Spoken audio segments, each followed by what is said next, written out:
Chapter 377. Under the curious gazes of several officials from the Ministry of Personnel, Wang Luan strode into the Ministry of Justice. He met Yang Lin at the Assistant Minister's office. Wang Luan looked at Yang Lin and frowned. "Lord Yang, what's going on?" Yang Lin said helplessly. "You'll have to ask young Master Wang. 3 years ago, he pursued a married woman. In order to force the woman to submit, he beat her husband until he was severely injured. In the end, he even used his power to fabricate a crime and sent her husband to prison. Today, the Ministry of Justice has ordered the Ministry of Justice to reopen the case. After the Ministry of Justice investigated, they found that it was true." Wang Luan gritted his teeth. "Wasn't the case from 3 years ago already closed?" Yang Lin said, although the case from 3 years ago was closed, the Ministry of Justice felt that the Ministry of Justice had handled the case unfairly and requested a retrial. "I couldn't do anything about it." Wang Luan asked, "Can't the original verdict be upheld?" Yang Lin shook his head. "No." The Ministry of Justice was dissatisfied with the original verdict, so they decided to reopen the case. "If the Ministry of Justice still doesn't change it, then I'll be the unlucky one." Wang Luan said angrily, "Why do you have to reopen the case from 3 years ago?" Yang Lin looked at him. "You'll have to ask Lord Wang about this?" Wang Luan was stunned. "Ask me? What's wrong with me?" Yang Lin sighed and said, "That day, I told you not to meddle in that matter, but you sent several memorials in a row, insisting that Li Yi's daughter be killed. Now, that woman has become one of Li Mu's lovers. If he doesn't take revenge on you, who else can he take revenge on?" Wang Luan said, "I didn't follow the royal prince's orders," Yang Lin said. "That's why your son is here today." Wang Luan took a deep breath and asked, "Then what will happen to my son?" Yang Lin shook his head. "It's hard to say. He caused serious injuries, slandered and framed innocent people, and sent them to prison. He'll be punished for several crimes. Your Wang family might have to pay a lot of money. You won't be able to avoid prison," Wang Luan said. "I know that the law can be bent. Lord Yang, with our relationship, you have to help me." Yang Lin thought for a moment and said, "You can ask Manager Wei to defend your son. He is the most familiar with the law in the Ministry of Justice.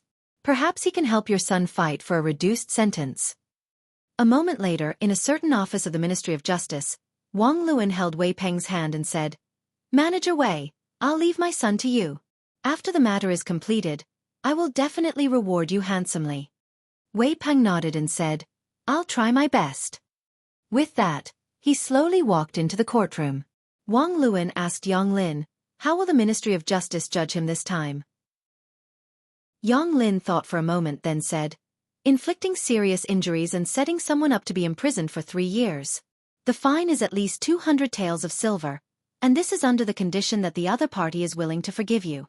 In addition, at least 5 years of imprisonment is unavoidable. As for how much you can reduce, it will depend on Manager Wei's performance." About 15 minutes later, Wei Peng slowly walked out of the court. Wang Luan asked, "What were the results?"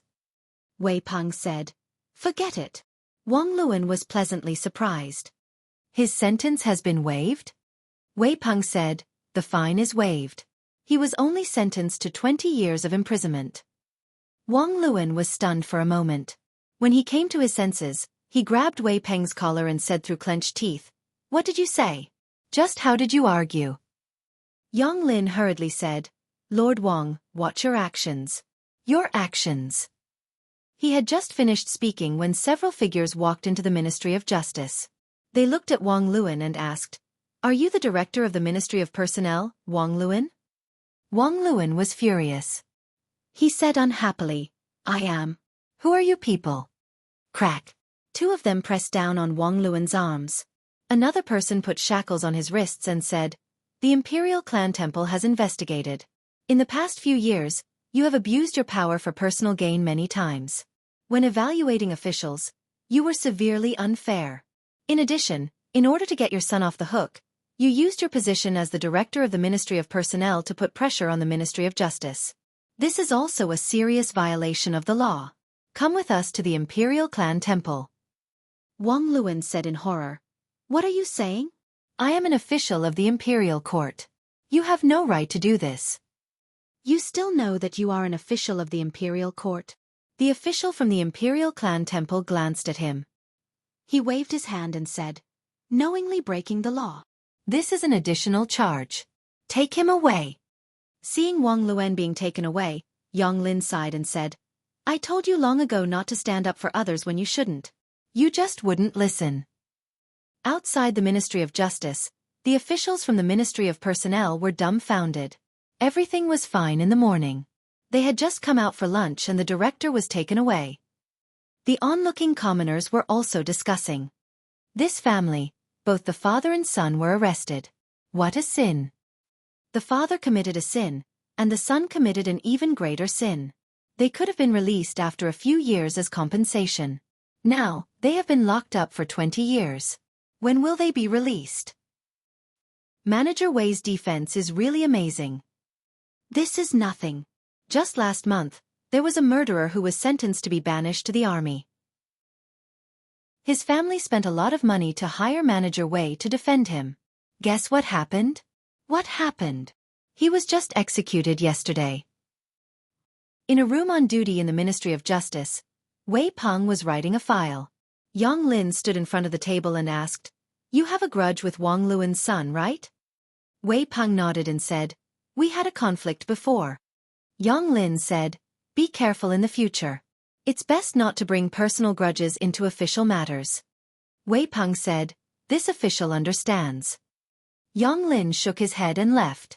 Because of the delay just now, the brush in Wei Peng's hand had been suspended in the air for too long. A drop of ink fell onto the half-finished file and quickly dyed it red, leaving behind a blob of ink. Wei Peng looked at the blob of ink and said in a low voice, "Come back." The blob of ink on the file quickly shrank and formed a blob of ink. It floated in the air and landed back on the brush. The paper was as clean as new. Compared to the demotion of the Minister of Personnel and the left and right assistant ministers, the imprisonment of a mere director of the Ministry of Personnel did not attract much attention. However, to the officials of the old party, this matter was worth paying attention to. Times had changed. In the past, they were in charge of the Ministry of Personnel. However, the director of the Ministry of Personnel was now the highest-ranking official in the Ministry of Personnel. Losing one of the two directors of the Ministry of Personnel was a great loss to them. In a certain residence in the southern courtyard, a secret meeting was taking place. Why did something suddenly happen to Wang Luwen? I've asked Yang Lin. He's under the orders of the Secretariat. It should be Li Mu who's behind this.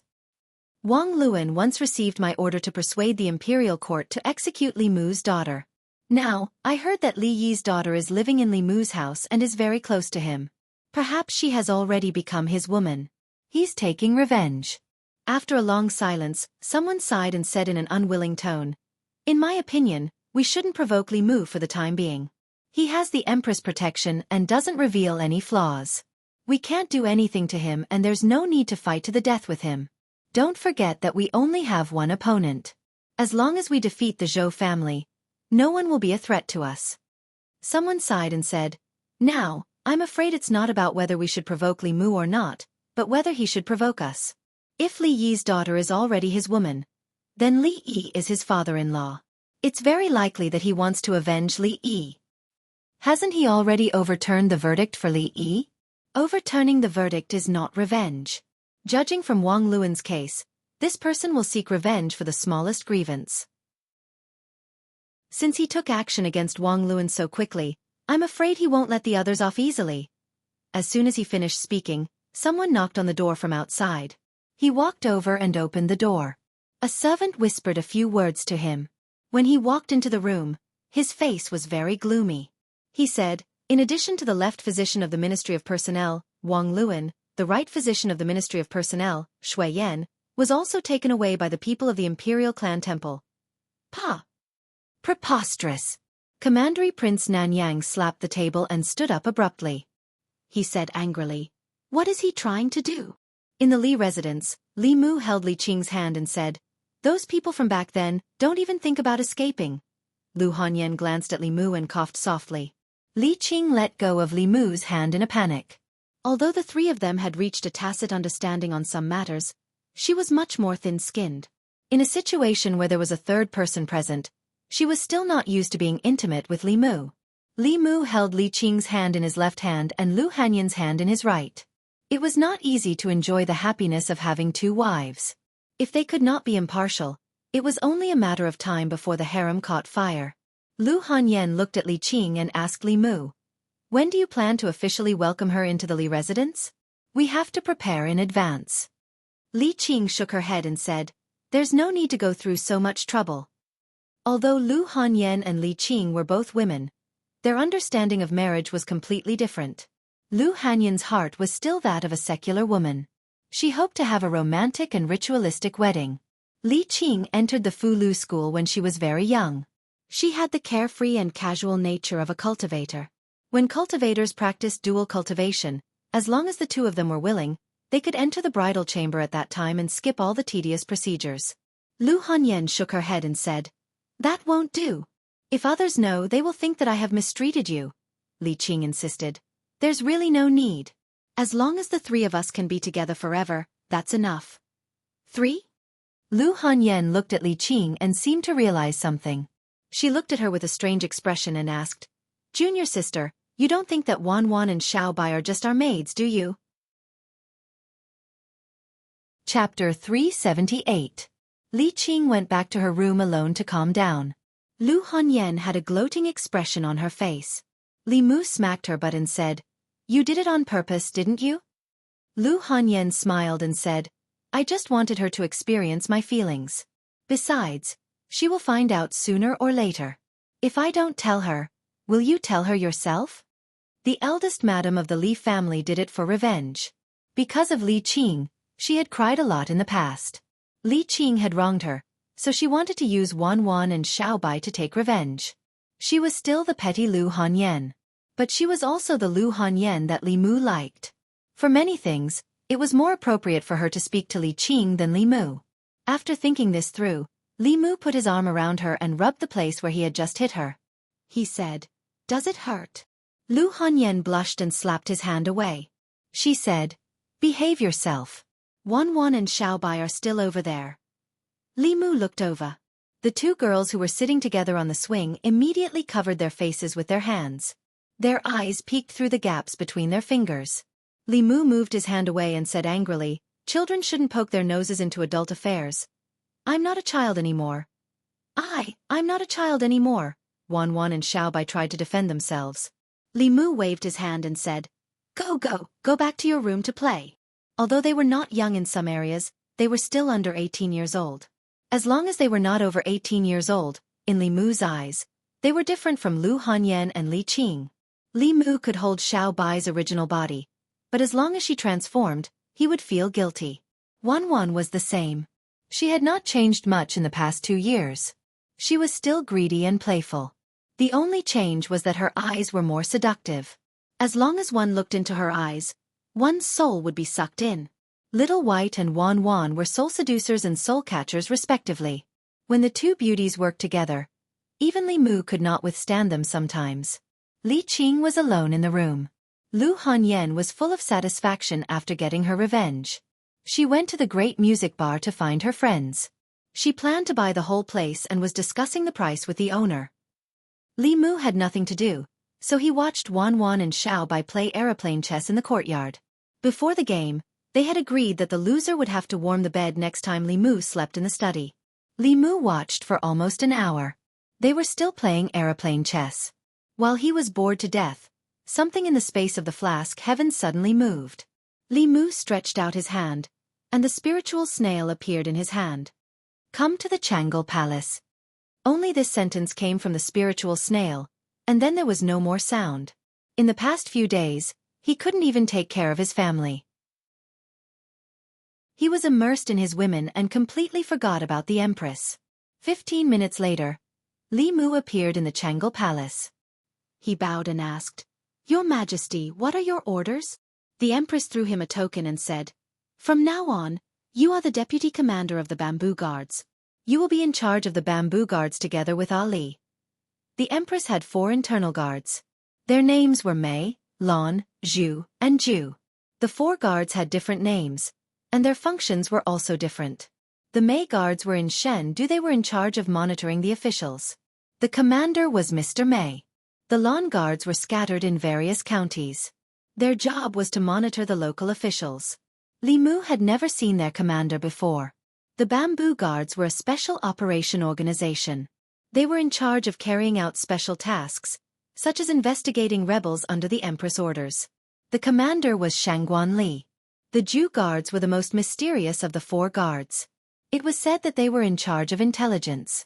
They had spies and spies in the demon nation, the ghost realm, and even the demon sect. Li Mu took the token and didn't waste any time. He said, "Yes, Your Majesty." He was very clear about his position. He was a brick. He would be wherever the Empress wanted him to be. However, the Empress had inexplicably summoned him here and only gave him a token. After that, there was nothing else. She could have asked Lord Mei to pass this token to him. There was no need for her to make a special trip. After taking the token, Li Mu didn't stay for long.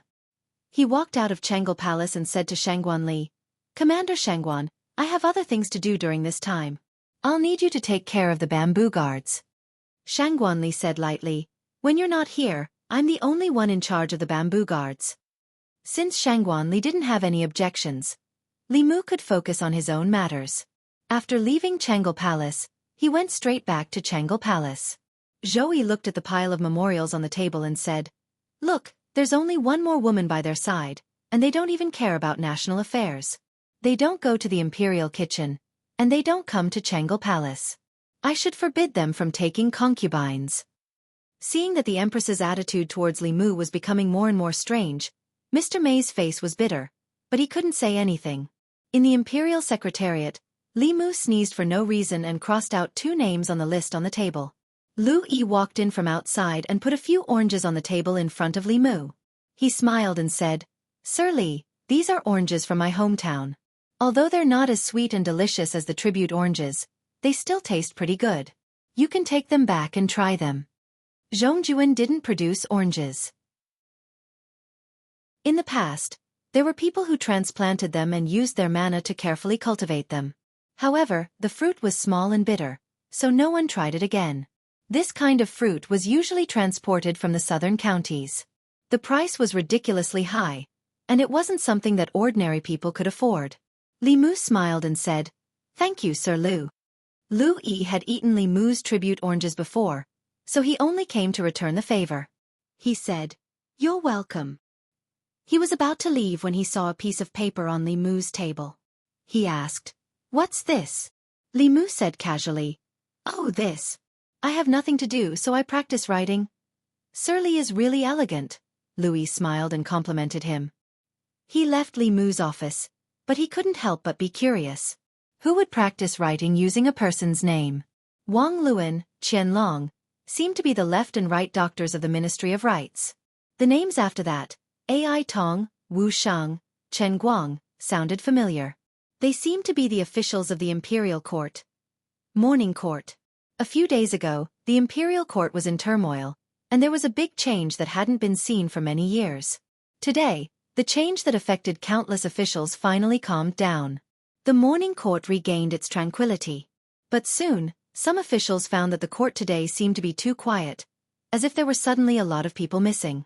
Some of the officials looked around and saw that there were indeed some empty seats in front, behind, left, and right. In the Ziwei Palace, the positions of the officials were fixed. The 3 provinces, 6 ministries, and 9 temples. The ministers, assistant ministers, doctors, ministers, and junior ministers all had their own positions. These positions were fixed. Every morning, it was clear who was absent. Today, there were many gaps in the neat line of officials. There were no empty seats for officials above the 4th rank in front of the palace. But starting from the middle of the palace, there were more empty seats for officials. There was almost 1 empty seat for every 2 people. In total, there were more than 20 officials who didn't come to the morning court today. Even if they asked for leave, it was impossible for 20 officials to ask for leave at the same time. Moreover, the officials in those officials' offices didn't have the approval of their superiors. What's going on? Where did Lord Ai go? Why didn't Lord Wu come? Lord Chen just took a concubine yesterday. Did he get up late? Lord Wang and Lord Qian didn't come. Lord Wang and Lord Qian were arrested yesterday. What happened to the others?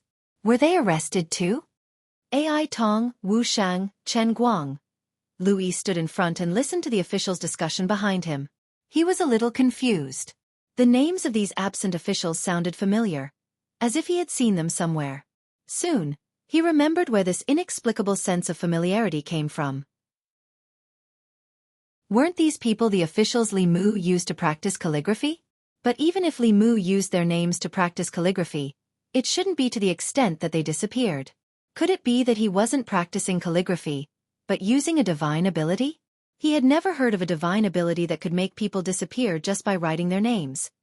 Combined with the strange situation in the court, Lu Yi quickly understood. That piece of paper wasn't used by Li Mu to practice calligraphy. It was a list of names. On that list were the names of the former Right Assistant Minister of the Ministry of Personnel, Gao Hong, the former Minister of the Ministry of Personnel, Duke of Nanyang. Xiao Yun. Lu Yi finally realized something and was shocked. He turned around to look at Li Mu. Li Mu grinned at him. Lu Yi immediately turned around and broke out in cold sweat. His mind was racing. His name didn't seem to be on that list. It shouldn't be. He even treated Li Mu to oranges. Southern Court. Gao Residence. Early in the morning, the gatekeeper of the Gao residence was taking a nap in the side room. Ever since his master was stripped of his official position, although fewer people came to the residence, he no longer needed to attend morning court. In the past, he would have to wake up early to open the door at this time. It wasn't like today, where he could still laze around and take a nap at this time. To him, it was a good thing that his master was in trouble. Being able to sleep in the morning made life even better. Bang, bang, bang. While he was daydreaming, there was a sudden rush of knocking on the door. The gatekeeper was pleasantly surprised. After a shiver, he was no longer sleepy. He walked to the door and shouted angrily, "Why are you knocking so early in the morning when someone died in the house?" This person was extremely rude when knocking on the door. Normal people would pay attention to the gentle knocks and pauses when knocking on the door. Only those who were announcing a death would knock so quickly.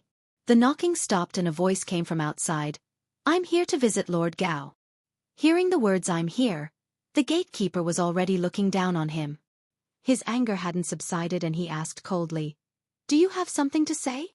The person outside was stunned for a moment, then said, No," the gatekeeper said coldly. "If you don't have an appointment, bring the invitation when you do." The person outside said, "But I really have something urgent." The gatekeeper said, "No matter how urgent it is, you still have to make an appointment. This is Lord Gao's rule." The person outside the door said, "Can you make an exception?" The gatekeeper said rudely, "I can't make an exception." The person outside the door finally became angry and said coldly, "If you can't make an exception, then forget it. Men, prepare the explosive talismans." Chapter 379. Boom! The two explosive talismans pasted on the gates of the Gao mansion exploded under the control of his transcendence energy. With a loud bang, the two gates of the Gao mansion collapsed. The gatekeeper of the Gao mansion stood in the courtyard and stared at the collapsed gates in a daze. His mind was blank. His master was a respected figure in the fairies' capital. Even if he was no longer the assistant minister of the Ministry of Personnel, he was still the elder brother of concubine Gao, a relative of the royal family. Who would be so bold as to blow up the gates of the Gao mansion? Zhang Chun stood outside the gate and waved at the officials of the imperial clan temple. "Follow me in and arrest the guilty official." The loud noise at the gates had already alerted the people of the Gao mansion. In a split second, more than 10 maids and servants rushed out from various places. As soon as they arrived at the front courtyard, they saw the collapsed gates of the Gao mansion. The former Right Assistant Minister of the Ministry of Personnel, Gao Hong, rushed out of the inner court.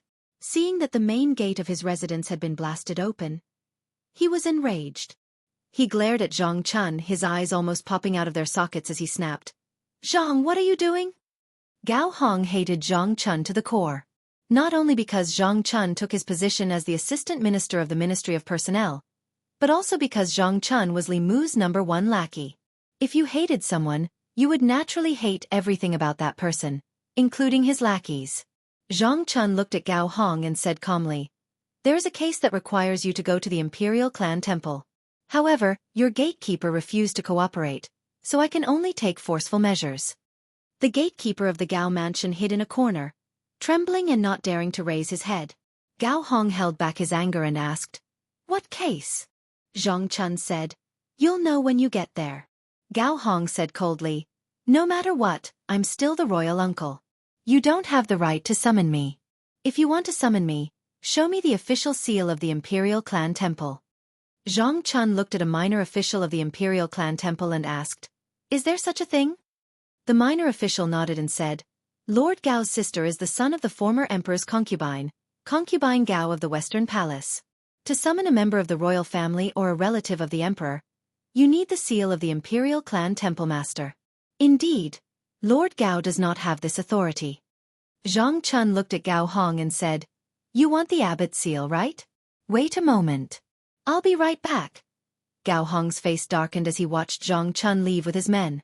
Since Zhang Chun dared to come knocking on his door, he must have gotten hold of something that could be used against him.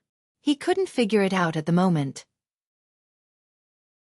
As he walked out of the main gate of the Gao mansion, Zhang Chun looked back and said, "Before I return, you are not allowed to go anywhere. If you leave the Gao mansion by 10 feet, you will be considered a fugitive. The Imperial Clan Court can arrest you or execute you." Gao Hong's face darkened, but he still retracted his foot. He walked back to the Gao mansion and said to a servant, "Go to the royal prince's mansion of Nanyang and inform the royal prince of this." On the way back to the Zongjing temple, Zhang Chun muttered, "The Gao manor doesn't look small. There should be 5 entrances, right?" A minor official beside him said, "The Gao residence is a standard 7-sectioned mansion." 7. Zhang Chun thought about how his mansion only had 4 entrances, and there were only 2 maids and 2 servants. Just now in the Gao residence, there were almost 20 maids and servants who rushed out in an instant. Zhang Chun's heart was filled with envy. At this moment the minor official continued, "That's nothing. The royal prince of Nanyang's mansion is the bigger one. It has 10 entrances and 10 entrances. He has 13 wives and concubines, and each of them has their own independent courtyard. Each of them has a senior maid and 4 junior maids. There are artificial mountains, ponds, and beautiful pavilions in the mansion." Zhang Chun thought about his dream of living in a 5-section mansion before he retired. He shook his head and said, "The layout is too small." The group walked through the palace gates and returned to the Zongjing temple. They didn't know that the imperial court was in an uproar. The number of officials in the imperial court was mysteriously reduced by more than 20. The morning court could no longer be held. Some officials even guessed that the powerhouses of the demon sect had sneaked into the fairies' capital and killed these officials to create chaos in the imperial court. After that, Mr. May clarified that the demon sect had nothing to do with this. Last night, it was the Zongjing Temple's deputy minister, Zhang Chun, who led the Zongjing Temple's people to arrest the guilty officials. He told the officials not to worry. It would have been better if Mr. May didn't clarify. After he did, the officials became even more worried. What? These officials were all arrested? More than 20 people were all arrested and sent to the Zongjing Temple? What's going on? Are we in trouble too? 20 officials of the imperial court had been arrested in one night. Without knowing the reason, all the officials in the Great Hall felt threatened, especially those who were close to these 2. They were even more frightened. At some point, an official seemed to realize something. He mumbled, These people are all accomplices in Li Yi's case." His words woke everyone up. The officials counted the people who were absent today, and were shocked to find that all of them were related to Li Yi's case. A few days ago, when Li Mu overturned Li Yi's case, they were accomplices. However, they didn't receive any heavy punishment. They were only fined a few months to a year's salary. Everyone thought that it was the end. They didn't expect that it was just the beginning. Without any warning, those officials were all caught in one fell swoop overnight. Zhang Chun, the left assistant minister of the Ministry of Personnel, who was also the Zongjing Temple's deputy minister, did it himself. There was no need to guess who was behind this. Zhang Chun was Li Mu's #1 henchman. He always fought for Li Mu in the imperial court. He must have been allowed to do this by Li Mu. Obviously, Li Mu didn't just want to overturn Li Yi's case. He also wanted to avenge Li Yi. As for the reason, everyone knew very well. Everyone in Fairy's capital knew that Li Yi's daughter was one of Li Mu's lovers. Not only did she live in his house, but they often walked hand in hand when they went out. They were very close. Li Mu overturned Li Yi's case because Li Yi was wronged and died. He wanted to avenge Li Yi because Li Yi was his father-in-law. Everyone's gaze shifted to where Li Mu was, only to find that there was no one there. Li Mu didn't even come to the imperial court today. Nonsense, this is simply nonsense. The left servant walked out and said in a deep voice, "What is the imperial court trying to do by arresting more than 20 officials for no reason?" Many people looked at Prince Shou in front. Prince Shou shook his head and said, "Don't look at me. I don't know anything." Some people in the imperial court shook their heads and sighed. Prince Shou was a prince and the head of the imperial court. He couldn't even control a minister. He was useless, Mr. May said. Yesterday, before Zhang Chun brought people to arrest them, he said that the imperial court has enough evidence. The left servant said with a dark face, "What evidence does he have to arrest more than 20 officials?" Mr. May said faintly, "The inner guards don't interfere with the imperial court. If you want to know, you just have to summon Zhang Chun to the imperial court." He turned to look at Shangguan Li. Shangguan Li walked to the curtain and came out after a while. She said, "Summon Zhang Chun." Crepe Myrtle Palace was only a few hundred steps away from the imperial court. He quickly walked into the imperial court in half a cup of tea's time. Mr. May looked at the left servant and said, "If you have any questions, you can ask Lord Zhang directly." The left servant looked at Zhang Chun and asked coldly, "Assistant Minister Zhang, you arrested more than 20 officials in the middle of the night and caused chaos in the imperial court. Shouldn't you give His Majesty and the imperial court an explanation?" Zhang Chun said, "The imperial court has evidence to arrest people. May I ask what explanation you want?" The left servant said in a low voice, "What crime did the minister-counselor of the Ministry of Revenue, Ai Tong, commit that you want to arrest him?" Zhang Chun said, "The minister-counselor of the Ministry of Revenue, Ai Tong, took advantage of his position to embezzle taxes from the imperial treasury. What's wrong with me arresting him?" The left servant was shocked. He asked, "Do you have evidence?" Zhang Chun said, "The evidence is conclusive." The left servant said, "Minister of Imperial Treasury, Wu Shang." Zhang Chun said, "Minister of Imperial Treasury, Wu Shang, used his power to threaten and sleep with young girls. The youngest of those girls was only 8 years old. Shouldn't he be arrested?" The left servant moved his lips and said, "Then the Minister of Imperial Treasury, Chen Guang," Zhang Chun continued. "The Minister of Imperial Treasury, Chen Guang, allowed his younger brother to commit crimes and invade private residences. He bribed the Ministry of Justice to get his younger brother released and exonerated, breaking the law. What's wrong with me arresting him?" He looked at the left servant and said loudly, "There's also Wei Chong from the Taichung Temple, Wang Ning from the Taichung Temple, and Zhuo Xian from the Ceremonies Department. As officials of the Great Zhou, these people acted as a protective umbrella for criminals who trafficked women and children. Shouldn't they be arrested?" He listed the crimes of these more than 20 people one by one. The officials in the court were shocked. They had never heard of such things before. Since Zhang Chun dared to arrest them, then the Imperial Clan Temple might really have evidence of the crimes of so many officials. But how did they find out about these hidden things? Among the officials, some of them realized something. They lowered their heads and squeezed out 2 words from between their teeth. Zhou Zhong. Chapter 380. In the Imperial Kitchen. Ever since Lu Hanyan and Li Qing opened their hearts to each other, Li Mu didn't want to go home. He didn't want to leave home. Of course, because of this, he came to the palace less often, and he hadn't been to the Imperial Kitchen for a long time. When it was only Lu Hanyan and the Empress, Li Mu could still take care of them. But when Lu Hanyan came to Shandu and Li Qing moved in, the number of people who needed to be with him increased from 1 to 3. Li Mu was a little busy. This made him realize that he still had a lot of shortcomings in terms of time management. Mr. Lu Sun once said that time was like water in a sponge. If he could make use of the time he spent standing in a daze in the morning court, he could at least cook a bowl of piping hot noodles for the Empress after the morning court. Mr. May once mentioned by accident that the Empress liked to sleep in, so she often didn't eat breakfast in the morning. After the court, it was still early before breakfast time, so she might as well eat something to fill her stomach. Li Mu knew why the Empress liked to sleep in.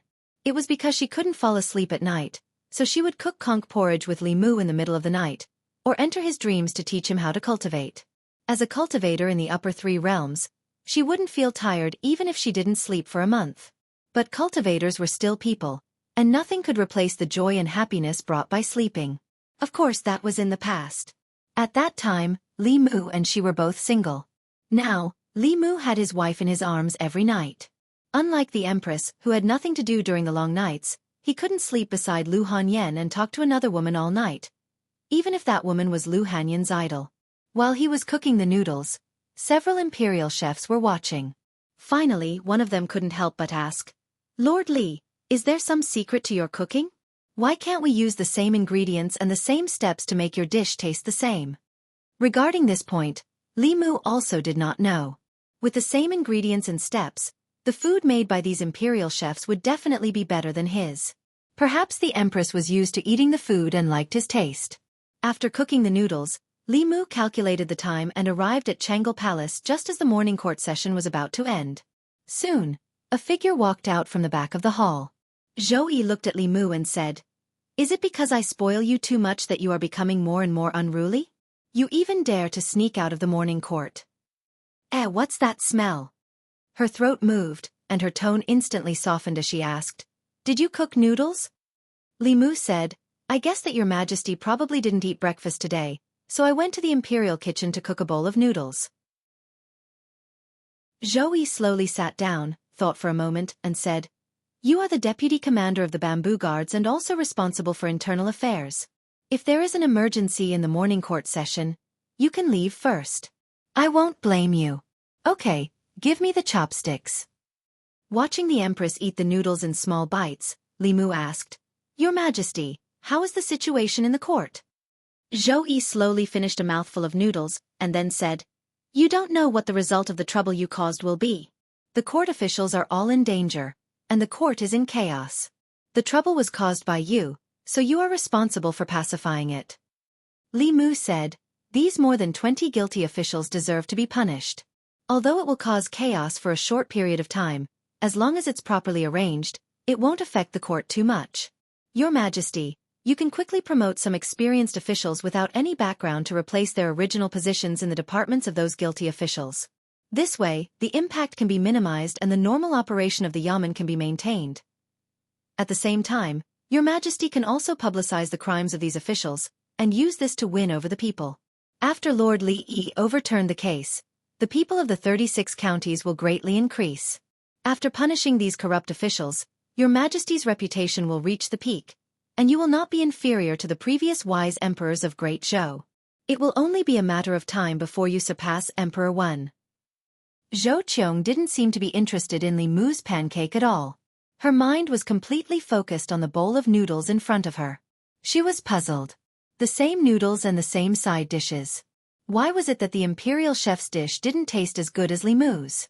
She waved her hand and said, "Just do as you said. Go and arrange it." Walking out of Jianghu Palace, Li Mu's heart was slightly heavy. He was a little worried. If the empress favored him so much and let him make all the decisions, the court officials might be jealous and label him as a favored official who caused chaos. They might band together and get rid of him. No, he had to go back and fix the law bell as soon as possible. If the worst happened, the safety of his family would be guaranteed. When the time came, as long as the law bell covered the Li residence, there would be time to slowly shake people off. Li Mu returned to the secretariat. Lu Yi was about to leave the assistant minister's office, but when she looked up and saw him, she subconsciously retracted her foot.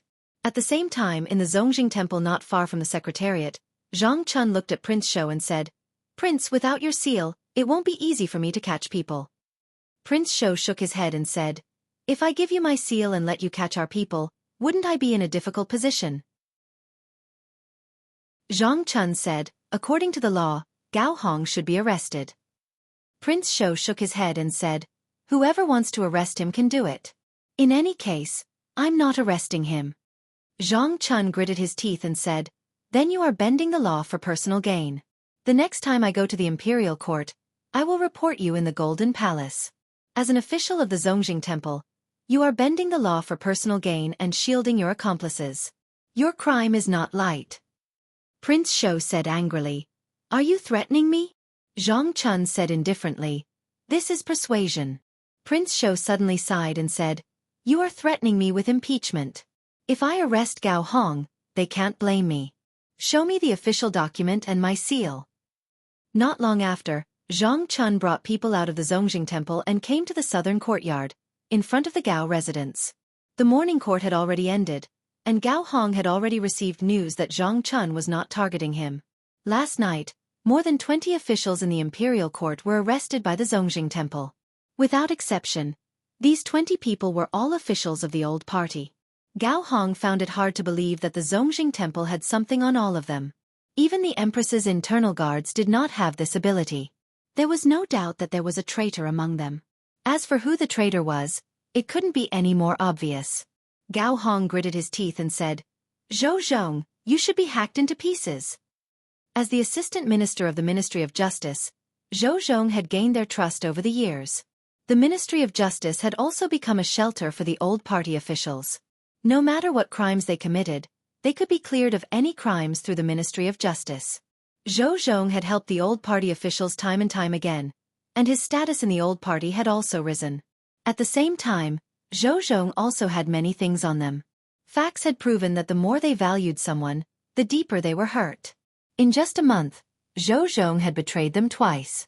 Previously, when he turned himself in and overturned Li Yi's case, he had already caused the old party to lose an arm. This time, although the officials he targeted were not high-ranking, the scope was huge. The old party would probably suffer another blow. However, this was not necessarily a bad thing. After this, the higher-ups would probably not tolerate Li Mu anymore. Even if it went against the emperor's will, they would resolutely get rid of him. Before that, he just needed to wait for news. Gao Hong did not receive any news, but Zhang Chun did. Looking at the official seal of the Imperial Clan Temple, Gao Hong said in disbelief, "You stole His Highness's seal." "Bullshit." Zhang Chun glared at him and said, "Do I need to steal it? I just need to tell him that you, Gao Hong, are guilty." If he didn't seal it, he would be bending the law for favoritism and covering up for his accomplice. I will have the Imperial Court impeach him, and he will confess everything. Gao Hong's lungs were about to explode. He gritted his teeth and said, "Coward." Zhang Chun waved his hand and said, "If you want to scold him, go to the Imperial Clan Temple and scold him in front of him. Lord Gao, do you want to leave by yourself, or do we have to escort you?" Gao Hong snorted and said, "I'll leave by myself." He looked coldly at Zhang Chun and said, "Just you wait. Li Mu won't be able to jump around for long. When the time comes, the first one to die will be you." Zhang Chun glanced at him and said, "You might not be able to wait until that day." After having two people send Gao Hong to the Imperial Clan Temple, Zhang Chun waved his hand and said to the others, "Go to the next house." A moment later, at the Commandery Prince Mansion of Nanyang, the people of the Imperial Clan Temple knocked on the door for a long time, but no one answered. A low-ranking official helplessly retreated and said, "Lord, there's no one." Zhang Chun said indifferently, "Put on the explosive talisman." The two low-ranking officials stuck a few pieces of fu lu on the door of the Commandery Prince Mansion of Nanyang. Zhang Chun used his magic power to control the fu lu from a distance, and a powerful wave of spiritual energy erupted from the pieces of paper. However, as soon as the wave of spiritual energy was produced, a wave of water appeared on the door of the Commandery Prince Mansion of Nanyang. Wherever the wave of water passed, the waves of spiritual energy produced by the fu lu were easily wiped out. A low-ranking official said, "The protective formation." He walked to Zhang Chun and said, "Lord, the protective formation here is too strong. We can't break it." Zhang Chun asked, "How did the Imperial Clan Temple solve this kind of problem in the past?" The low-ranking official said, "We would send an official document to the Ministry of Personnel and ask them to send a high priest from the High Priest Department." Zhang Chun thought for a while and said, "Let's go back to the Imperial Clan Temple first. I'll write an official document for you to send to the Ministry of Personnel." The low-ranking official looked at him and reminded, "Lord, you're the Assistant Minister of the Ministry of Personnel." Zhang Chun slapped his head and said, "How could I forget about this? Come, follow me to the Ministry of Personnel." Soon, there was no movement outside the Commandery Prince Mansion of Nanyang. Outside the door, the Commandery Prince of Nanyang waved his sleeves and snorted, "You're courting death." Without this incident, Perhaps the higher-ups would continue to tolerate Li Mu. After this incident, getting rid of Li Mu was a top priority. At the same time, in a deep house in the southern court, there was a sound of gnashing teeth. Li Mu can't be kept alive anymore. This person's threat is even greater than Li Yi's back then. We must get rid of Li Mu, but His Majesty. With His Majesty's protection, it's impossible to get rid of him through the imperial court. If we want to get rid of Li Mu, we must restrain His Majesty and use special means. I'll go to the 100 Rivers Academy and meet the Dean. I'll go to the Myriad Scrolls Academy. Chapter 381. The four major academies had always held a special position in the Great Zhou. Although they did not directly participate in the politics of the imperial court, the academy presidents could restrict the emperor in the name of righteousness. Back when the former emperor was still on the throne, it was because of his arbitrary actions that the Great Zhou was plagued with internal and external troubles. The atmosphere was foul, and the faith of the people fell to the lowest point in the past century. At that time, the four major academies worked together. Four seventh realm powerhouses suppressed the imperial court in an unparalleled manner, and completely took away the former emperor's authority. Now, the empress's special favor for Li Mu had repeatedly caused unrest in the imperial court. The four major academies had enough reasons to restrict the empress and stabilize the imperial court. If Li Mu had obediently been her favored official, it would have been fine. The old party would not take the risk of offending the empress and attack him just because she doted on him. However, his existence had already greatly damaged their vitality and strength. If this continued, even if the old party did not perish at the hands of the Zhou clan, they would perish at the hands of Li Mu. Li Mu must be eliminated. For this, they did not hesitate to force the emperor to abdicate. 100 Rivers Academy. A middle-aged man in luxurious clothes looked at Vice Academy President Chen and said, "I want to see the Academy President." Vice Academy President Chen asked, "The Academy President is currently in seclusion. What is the matter, Your Highness King Ping?" King Ping said solemnly, "This is a matter of great importance. The Academy President must come out of seclusion." Vice Academy President Chen said, "What exactly is the matter? Can you tell me first?" King Ping said in a deep voice, "The favored official Li Mu has bewitched the emperor and caused chaos in the imperial court. His Majesty has been bewitched by him and indulged him in every possible way, allowing him to wreak havoc in the imperial court. If this continues, the consequences will be unimaginable. I would like to ask the Academy Presidents to persuade His Majesty to punish the demonic official Li Mu and return peace to the imperial court." Vice Academy President Chen glanced at him and shook his head. However, what the Academy sees is not so. Li Mu is called Qing Tian by the people of Fairy's capital and is extremely loved by the people. Outside, he single-handedly dealt a heavy blow to the 10 demonic sections. Internally, he overturned the case of the favored official who was wrongly killed more than 10 years ago and punished the lawless officials in the imperial court. Because of what he has done, the people's faith in the Great Zhou has reached its peak in 50 years, far surpassing the time of the emperor. It is inevitable that His Majesty's favor. Although he is a favored official, Your Highness. King Ping opened his mouth and said, There is one thing that I hope Your Highness can understand." Vice Academy President Chen looked at King Ping and said slowly, "The Academy is the Academy of the Great Zhou, not the Academy of the Shao clan. If the Emperor is muddle-headed, the Academy should work together to support him. This is our duty. If the Emperor is wise, the Academy should do its best to assist him. This is also our duty. Whether His Majesty is wise or muddle-headed, it is not up to you to decide. It is up to the people to decide," King Ping said, "but the Imperial Court," Vice Academy President Chen said, "without destruction, there can be no construction. A piece of good wood will not go bad just because a few worms have crawled on it. However, if they are allowed to gnaw on it, the good wood will eventually turn rotten one day. This is all I have to say. Take care of yourselves." With that, he put his hands behind his back and slowly left. King Ping stood where he was and his expression changed for a while. Finally, he revealed a helpless expression.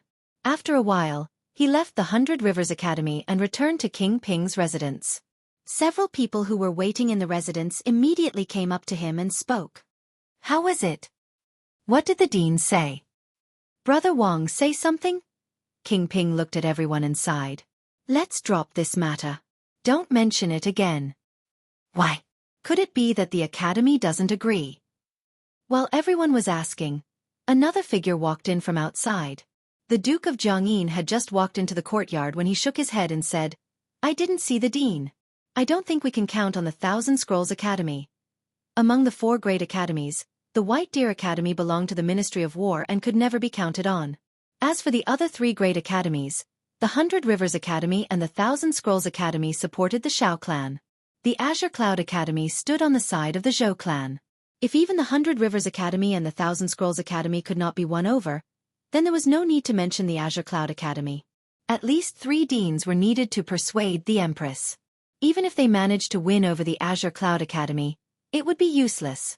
One of them looked at the Duke of Jianghu and asked, What did the Thousand Scrolls Academy say? The Duke of Jianghu shook his head and said, They said that the Academy is not a tool for us to fight for power. They only want to ensure the continuation of the Shao clan's royal family. If the Empress wants to pass the throne to a disciple of the Zhou clan, they will do their best to stop it. Apart from that, the Academy will not participate in any court battles.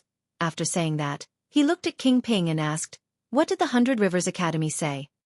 King Ping said, They told us to take care of ourselves. No one spoke again. The courtyard fell into a long silence. The meaning of take care of ourselves was that the 100 Rivers Academy would not help them this time.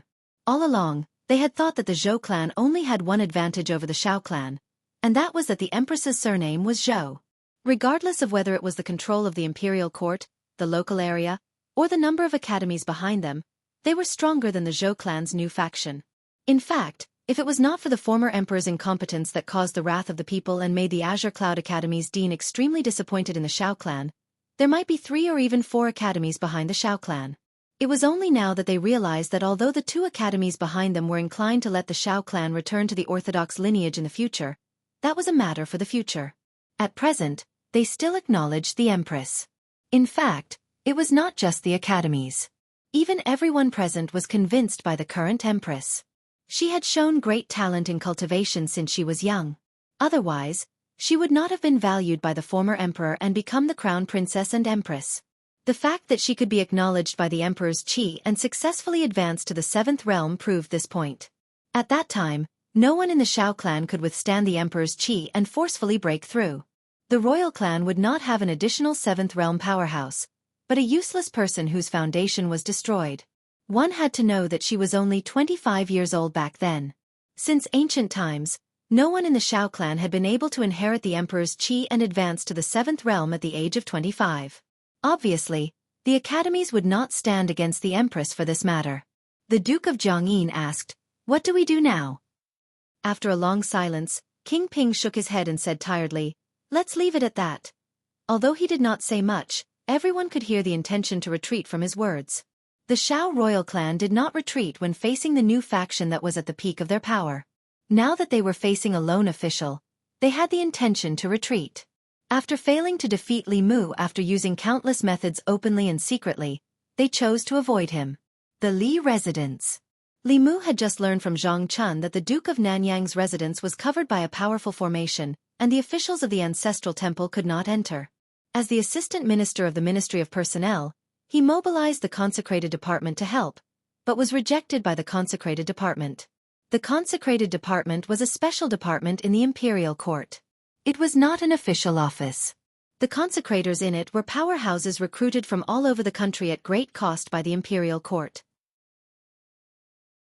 Their relationship with the imperial court was a cooperative relationship, not a subordinate one. The consecrated department existed in the previous dynasty, and had always been under the control of the old faction. Ever since someone tried to assassinate Zhou Zhong in the consecrated department, Li Mu decided to find an opportunity to reorganize the department. However, he had been busy with other things these days and delayed this matter. Now, he was almost done with the matters at hand and could start to clean up the consecrated department. Before that, he had to help Zhang Chun solve the current problem. There were not many powerhouses in the ancestral temple. They could not be compared to the consecrated department and could not break the formation of the Duke of Nanyang's residence. Li Mu walked out of the residence and said, Let's go. I'll go with you to take a look. the Duke of Nanyang's residence. The Duke of Nanyang observed the situation outside the door through a mirror. Several officials of the ancestral temple stood there, but Zhang Chun had disappeared. This time, Li Mu suddenly went crazy and let Zhang Chun capture so many officials of the old faction. This really surprised the Duke of Nanyang. After the surprise, he was delighted. The reason why the higher-ups tolerated Li Mu was that although Li Mu had damaged the interests of the old faction, it was not to the extent that they would completely fall out with the Empress and get rid of Li Mu at all costs. Now it was time. Because Li Mu's actions had shaken the foundation of the old faction in the imperial court. The entire old faction did not hesitate to ask the Academy for help and restrain the Empress in order to get rid of Li Mu, a thorn in their flesh. In the end, Li Mu was killed by his arrogance. What the Duke of Nanyang had to do was wait. He was waiting for the higher-ups to make a move. When Li Mu died, Zhang Chun and the others would be like chickens and pottery dogs, unable to withstand a single blow.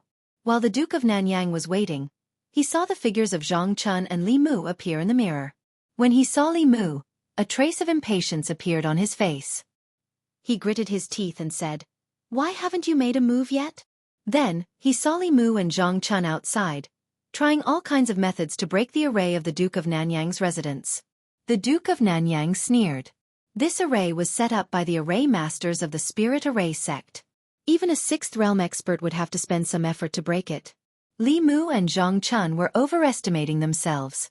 Outside the Duke of Nanyang's residence, Li Mu also discovered the extraordinariness of this array. This array could absorb attacks from the outside world and even turn the attacks or the spirit chi in the Fulu into one's own. It was not an ordinary defensive array. It might have been set up by an array master. Although Li Mu had the memories of the Thousand Illusions Venerable Master, he knew that most of those arrays were evil arrays. He did not have a deep understanding of the orthodox arrays. This almost eliminated the possibility of him using ingenuity to break this array. Since he could not use ingenuity, he could only use brute force. Li Mu whistled, and the Dao bell flew out of his ear. In the blink of an eye, it grew to the height of a human. Li Mu pointed at the array outside the Duke of Nanyang's residence and said, "Crash into it." Buzz. The Dao bell responded with a buzz. Then, it flew high into the air and swooped down, crashing heavily into the defensive array. A burst of light flowed on the array. It resisted stubbornly for a few breaths before the light on it quickly dimmed. Zhang Chun strode forward and slammed the door a few times. He shouted, "Xiao Yun, Duke of Nanyang, the Imperial Clan Temple is handling a case. Hurry up and open the door. Don't hide inside. I know you're at home. Hurry up and open the door." Chapter 382. Zhang Chun pounded on the door like he was announcing a funeral, but no one responded.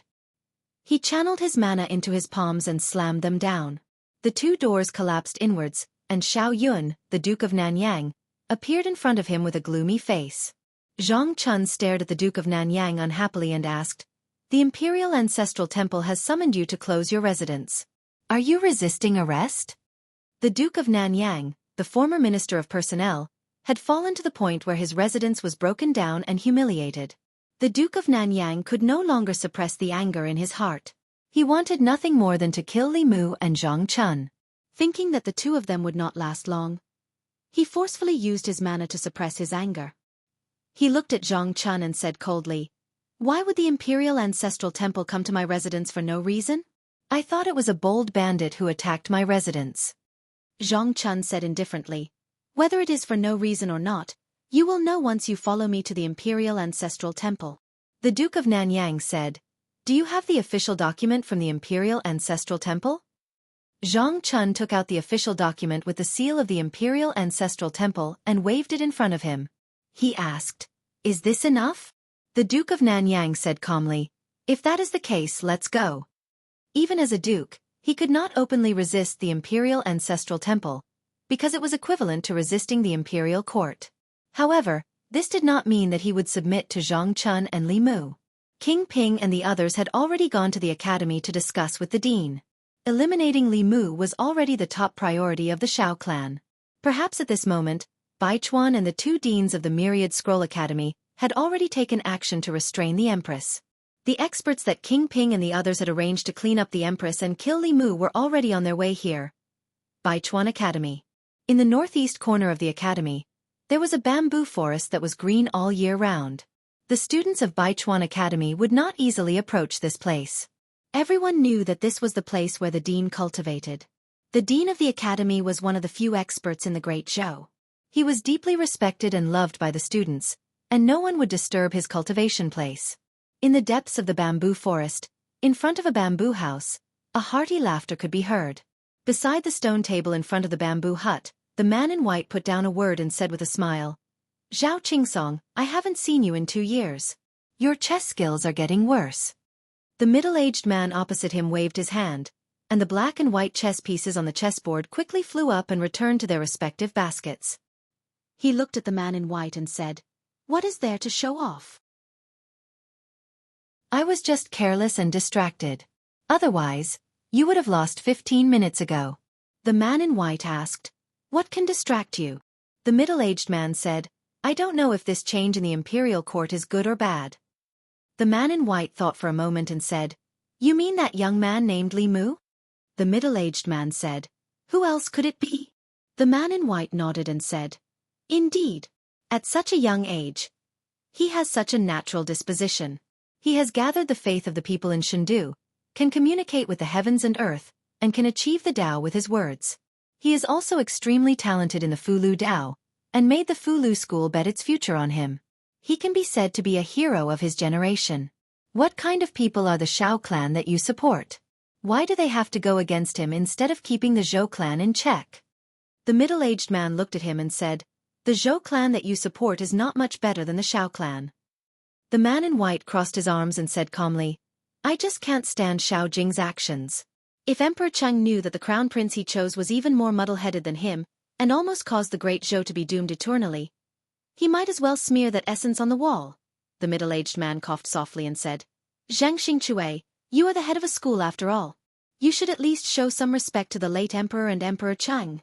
The man in white waved his hand and said, "Let's not talk about those disappointing things. Li Mu is favored not only because he is handsome. His method of stabilizing the hearts of the people is really useful. In less than a year, the faith of the people in the various counties has surpassed the peak of the reign of Emperor Cheng and the late emperor. If this can continue in the next 10 years, the glory of the reign of Emperor Wen may be reproduced." The middle-aged man seemed to think of something and murmured, "Could it be that he is also one of the descendants of the extinct 100 schools? There seem to be many among the 100 schools who cultivate with the faith of the people. He has always been trying to reform the law. Could it be the school of legalism?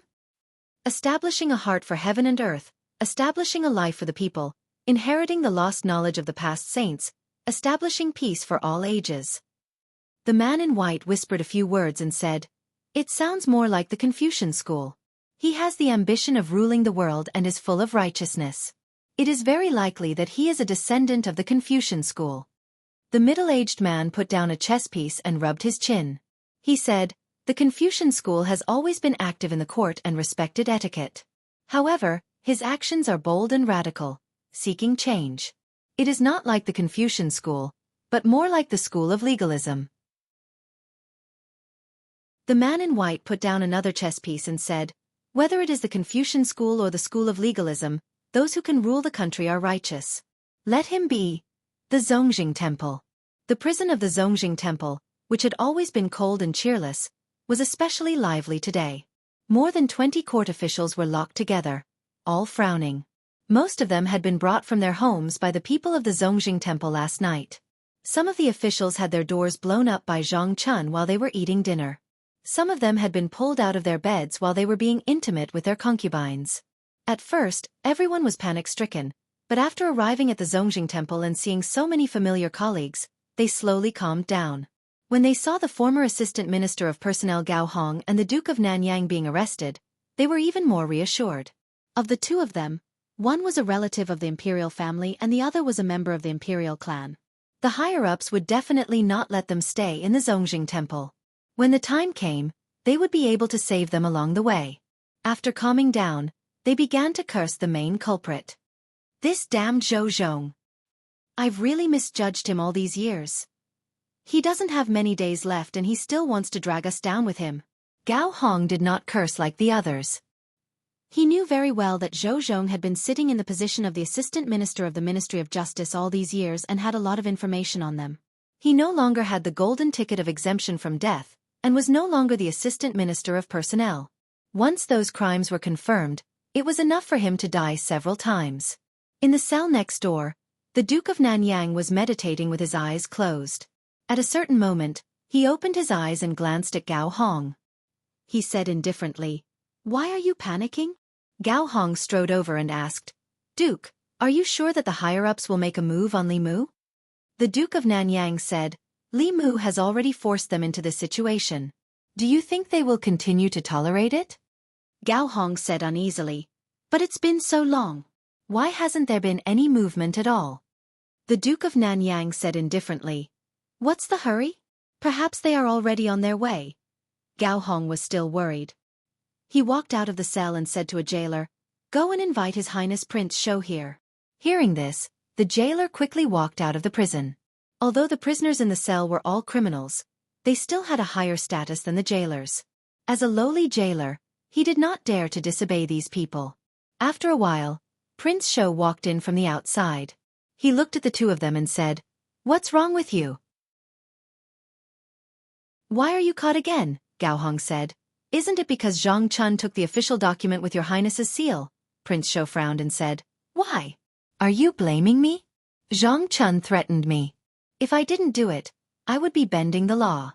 He even said that he would impeach me in the Golden Palace. What can I do? All of you didn't clean up after what you did and now blame me. Are you still human?" Gao Hong quickly said, "That's not what I meant," Prince Shou said angrily. "Then what do you mean?" The Duke of Nanyang finally opened his mouth and said, "Now is not the time to talk about this. We want to ask Your Highness Prince Shou to go out of the palace and ask about the situation. Why haven't they made a move on Li Mu?" Prince Shou glanced at them and said, "Wait here. I'll go and ask." Half an hour later, in the southern court, Prince Ping's residence.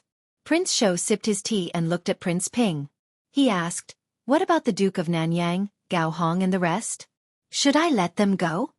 Prince Ping stretched out his hand and said, "No." Prince Shou was stunned and asked, "Then what should I do?" Prince Ping took a deep breath and said, "According to the law, those who should be demoted will be demoted and those who should be killed will be killed." Prince Shou spat out his tea and wiped his mouth with his sleeve. He asked, "Then what about the Duke of Nanyang?" Prince Ping shook his head and said, "Without the death exemption token, he can't be saved." Prince Shou was stunned and said, "Aren't you going to join forces with the academy to make a move on Li Mu?" Prince Ping said, "Li Mu is not our enemy. The Zhou family is. There's no need to take the risk." Prince Shou said, "But that's not right. If Li Mu makes a move, Xiao Yun will die." Prince Ping leaned on the chair and slowly let out a sigh of relief. He said, "He asked for it. 36 dukes. Even if one is gone, there are still 35. Smack. Prince Shou stood up abruptly and pointed at Prince Ping. He said angrily, "How can you do this? Do you have any humanity left? Those are our beloved friends." Prince Ping also stood up and said coldly, "What do you know? We're looking at the big picture." Prince Shou stared at him for a long time and finally sat back down. He leaned weakly on the chair and said, "The blood flowing in his body is the same as ours," Prince Ping said. "It's because the blood flowing in his body is the blood of the Xiao family. When necessary, he should sacrifice himself for the Xiao family." Ancestral Temple. After 2 hours, Prince Shou reappeared in the heavenly prison. Gao Hong and the Duke of Nanyang were already anxious from waiting. The Duke of Nanyang was still able to maintain his calm while Gao Hong grabbed the bars of the cell and looked in a certain direction. When he finally saw the chubby figure of Prince Shou, he asked anxiously without waiting for Prince Shou to come closer, "Your Highness, how is it?" Prince Shou patted his shoulder and said, "Don't worry, it's fine." Gao Hong let out a long sigh of relief. Then excitement appeared on his face as he asked, "When will Li Mu die?" Prince Shou let out a sigh of relief and said, "When I save you." Gao Hong finally relaxed and sat down slowly. He leaned against the wall and said, "I can't wait any longer." Prince Shou was silent for a moment. Suddenly he looked at the two of them and said, "Are you hungry? What do you want to eat?" I'll get someone to send it in. Chapter 383. The officials who were locked up in the Zongjing Temple lived a life of luxury at home. Naturally, they weren't used to the food of the Zongjing Temple.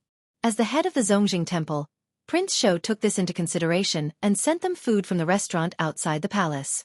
In the prison, the officials were eating heartily. This pork shoulder is from the Wafting Fragrance Restaurant. It's definitely from the Wafting Fragrance Restaurant. The smell of the wine can't be wrong. The food of the Zongjing Temple is really hard to swallow. The Wafting Fragrance Restaurant is the best. Thank you, Your Highness Prince Shou. Other than having their freedom restricted, the 20 officials didn't suffer much in the Zongjing Temple. Prince Shou arranged a single cell for each of them and changed the bed sheets. In order to protect their privacy, he even had people separate the cells with curtains. 3 meals a day, breakfast, lunch, and dinner. 2 hours in advance, the prison guards would send the menus from the various restaurants in the divine capital. Each of them could order 4 dishes, 1 soup, and a pot of wine. If they were hungry in the middle of the night, they could even order supper. For this, Prince Shou specially invited the chefs of the Wafting Fragrance Restaurant to the Zongjing Temple to be on standby. Even if these officials had more needs in the middle of the night, the chefs would have to crawl out of bed to satisfy them. In terms of food, the food these officials usually ate at home wasn't as good as the food in the Zongjing Temple. Not only that, Prince Shou even considered their physical needs and used his sedan to secretly bring the girls from the brothels outside the palace into the Zongjing Temple to comfort these officials at night. This made the officials in the prison change their impression of Prince Shou. Other than his stupidity and cowardice, Prince Shou still had his shining points. Despite the risk of being impeached by the censor, he still took care of these criminal officials meticulously. This wasn't something that anyone could do. It was really good to have one of their own in the Zongjing Temple. In the courtyard of the Zongjing Temple, Zhang Chun watched as the prison guard sent the food made by the Wafting Fragrance Restaurant's chefs into the prison. He looked at Prince Shou and said slowly, "Your Highness, isn't this a little too much?" "Too much?" King Shou glanced at him and said, "How is this going overboard? When you took special care of Li Yi's daughter, did I say anything overboard? Why are you like this?" Zhang Chun was stunned.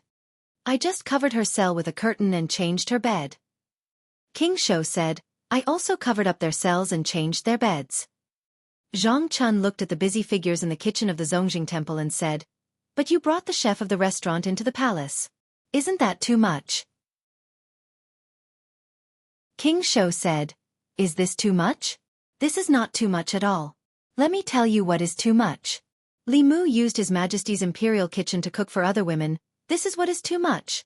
Zhang Chun was stunned and said, "But you can't let them drink. The imperial ancestral temple strictly forbids prisoners from drinking." After that, he waved his hand and said, "Let's not talk about the wine you gave to those guilty officials. You even found women for them. What do you think the Zongjing Temple is? A restaurant or a brothel?" King Shou glanced at him and said, "Ordinary prisoners have to eat a full meal before they are executed. Are you in charge of the Zongjing Temple or am I?" Zhang Chun said angrily, "You." Then he seemed to realize something and looked at King Shou in shock. King Shou sighed and shook his head. Zhang Chun silently shut his mouth. After thinking for a while he said, "Even if you want to find women from the brothel, Your Highness' taste is too unique. You don't let them enjoy, but let them suffer. I know of a brothel in Luoyang. The women there are very beautiful." King Shou said indignantly, "What's wrong with my taste? They are fat and chubby. Aren't they good?" In the prison, 2 officials had just finished their sweet and sour fish. As they picked their teeth with the fish bones, they complained, "Everything about His Highness King Shou is good, but I really can't agree with him when it comes to women. I can't even bear to touch the women he finds." King Shou walked in and said, "If you're not satisfied, I'll give you a beautiful one tonight." The official smiled and said, "Thank you, Your Highness." King Shou walked to the innermost cell and asked Commandery Prince Nanyang, "Are you used to it?" Commandery Prince Nanyang said, "Not really, but thank you for taking care of me." At first, Commandery Prince Nanyang looked down on King Shou. Although King Shou was one of the 7 one-word princes and his status was much higher than his, everyone in Luoyang knew about King Shou's cowardice and incompetence. Now, although his evaluation of King Shou's cowardice and incompetence did not change, he did not hate him as much. King Shou squatted at the door of the cell and said, Nanyang County is such a good place. Why did you come to Luoyang in the first place? Commander Prince Nanyang smiled and said, Nanyang is good in every way except for one thing. It's not Luoyang. King Shou murmured, Luoyang, what's so good about Luoyang? Commander Prince Nanyang said, power, wealth, women, cultivation resources. Luoyang has everything you want. It's thousands of times better than Nanyang County, King Shou sighed and said. Although Luoyang is good, it's also dirty. Commander Prince Nanyang did not hear what King Shou said clearly and asked, Brother, when will you let us out? King Shou said, You know what you've done. If I let you go just like that, I won't be able to answer to the people and the imperial court. Instead, the new party will have something to use against you. Therefore, we still have to put on a show. Commander Prince Nanyang asked, How do we put on a show? King Shou said slowly, You'll still be sentenced to death. Then, you'll be sent outside to be executed. Of course, this is all an act. The executioner's knife won't really cut you down. The dean will use his great power to create an illusion to make the people think that you're really dead. After that, you'll have to appear in Luoyang with a new identity. Commander Prince Nanyang frowned and said, So troublesome. King Shou said helplessly, Do you think what you've done is a small matter? According to the crimes that Zhou Zhong has confessed, each and every one of you will be beheaded. This is the only way to save your lives. From today onwards, Commander Prince Nanyang is dead. You'll have a new identity. At that time, we'll find a way to let you enter the imperial court again. After that, you'll get back everything you've lost. Commander Prince Nanyang had a thoughtful expression as he carefully considered King Shou's words. Indeed, since Li Yi's case was overturned, Commander Prince Xiao Yun was no different from a dead man in the Great Zhou. His official position was revoked and he would never be employed by the imperial court again. Instead of using the useless identity of Commander Prince Nanyang, he might as well change his appearance and start a new life. If King Shou really let him go so easily, Commander Prince Nanyang would be suspicious. Li Mu and the Zhou clan were watching. If he let them go, King Shou wouldn't be able to bear the consequences. However, his plan was so meticulous that it wasn't possible for him to be deceived. It was most likely a decision made by the higher-ups. At this moment, King Shou continued, I need all of you to act out this scene. Don't mess it up. Otherwise, all your previous efforts will be wasted and no one will be able to save you. Commander Prince Nanyang no longer had any doubts. He nodded and said, I understand. King Shou patted him on the shoulder and said, Remember, even if a knife is placed on your neck, you must remain calm. This is because the executioners this time are all our people. All right. Remember to tell the others. Otherwise, if they mess it up, everyone will be implicated and Li Mu won't be able to get rid of them. Commander Prince Nanyang said, Don't worry. If anyone dares to mess it up, I'll take their life. In the court of the Zongjing Temple, Zhang Chun looked at the few guilty officials kneeling before him. He picked up a document and read it aloud, Minister Counselor Ai Tong of the Ministry of Revenue. During his reign, he coveted a huge amount of tax from the national treasury. According to the law of the Great Zhou, he is sentenced to death by beheading. Minister Wu Shang of Guanglu Temple. According to the law of the Great Zhou, he is sentenced to death by beheading. Wei Chong, Wang Ning, and Zhuo Xian. As officials of the Great Zhou, they participated in the trafficking of women and children and acted as a shield for evil forces. They are sentenced to death by beheading. Minister Chen Guang. They are sentenced to death by beheading. When Zhang Chun announced the sentence, there was no fear on the faces of the officials in the court. Some of them even looked at each other and laughed. It wasn't that they weren't afraid of death. It was just that King Shou had already made it clear to them that this was just an act. When the time came, not only would they not die, but they would also usher in a more glorious life with a new identity. The death penalty documents of these officials had already been reviewed multiple times. After Zhang Chun announced the sentence in the court, more than 20 people were escorted to the execution ground. King Shou stood outside the Zongjing Temple and nodded at all the guilty officials who walked out of the temple. After receiving the hint from King Shou, everyone felt more at ease. They rushed to the execution ground without any fear, looking quite resolute. On the execution ground. Screens surrounded the execution ground. The people below the execution ground couldn't see the specific situation on the execution ground. This time, Those who were to be executed were all officials of the imperial court. There were even relatives of the emperor. The scene of their execution couldn't be seen by the people. Li Mu held Li Qing's hand and stood in the crowd. The main culprits and accomplices who framed her father back then were almost all here. Li Mu promised her that all the culprits of the case back then would receive the punishment they deserved. Behind the screens, more than 20 people knelt there. There was still no fear on their faces. Some of them even looked back at the executioner with a smile. Even though the executioner was used to big scenes, he still felt goosebumps from the strange gazes of these people who were about to die. Zhang Chun sat at the executioner's seat. He looked up at the sky, grabbed a bunch of sticks, and threw them out. He said, "The time is up. Start the execution." The executioner's knife was raised high and quickly brought down. Looking at the heads rolling next to him, one of the officials sighed in his heart. A seventh realm cultivator was indeed a seventh realm cultivator. This kind of realistic illusion almost fooled him, let alone the people. There were also a few people whose expressions changed when they noticed the blood of the people next to them splattering on them. However, the executioner behind them didn't give them time to think. With a slash of the knife, the heads were separated from the bodies and their souls scattered. Before and after the execution ground was completely silent. In the past, before the execution, the prisoners would cry and howl. This was probably the quietest execution that the people of the fairies' capital had ever seen. King Shou stood outside the execution ground and sighed deeply. He muttered, "In your next life, be a good person."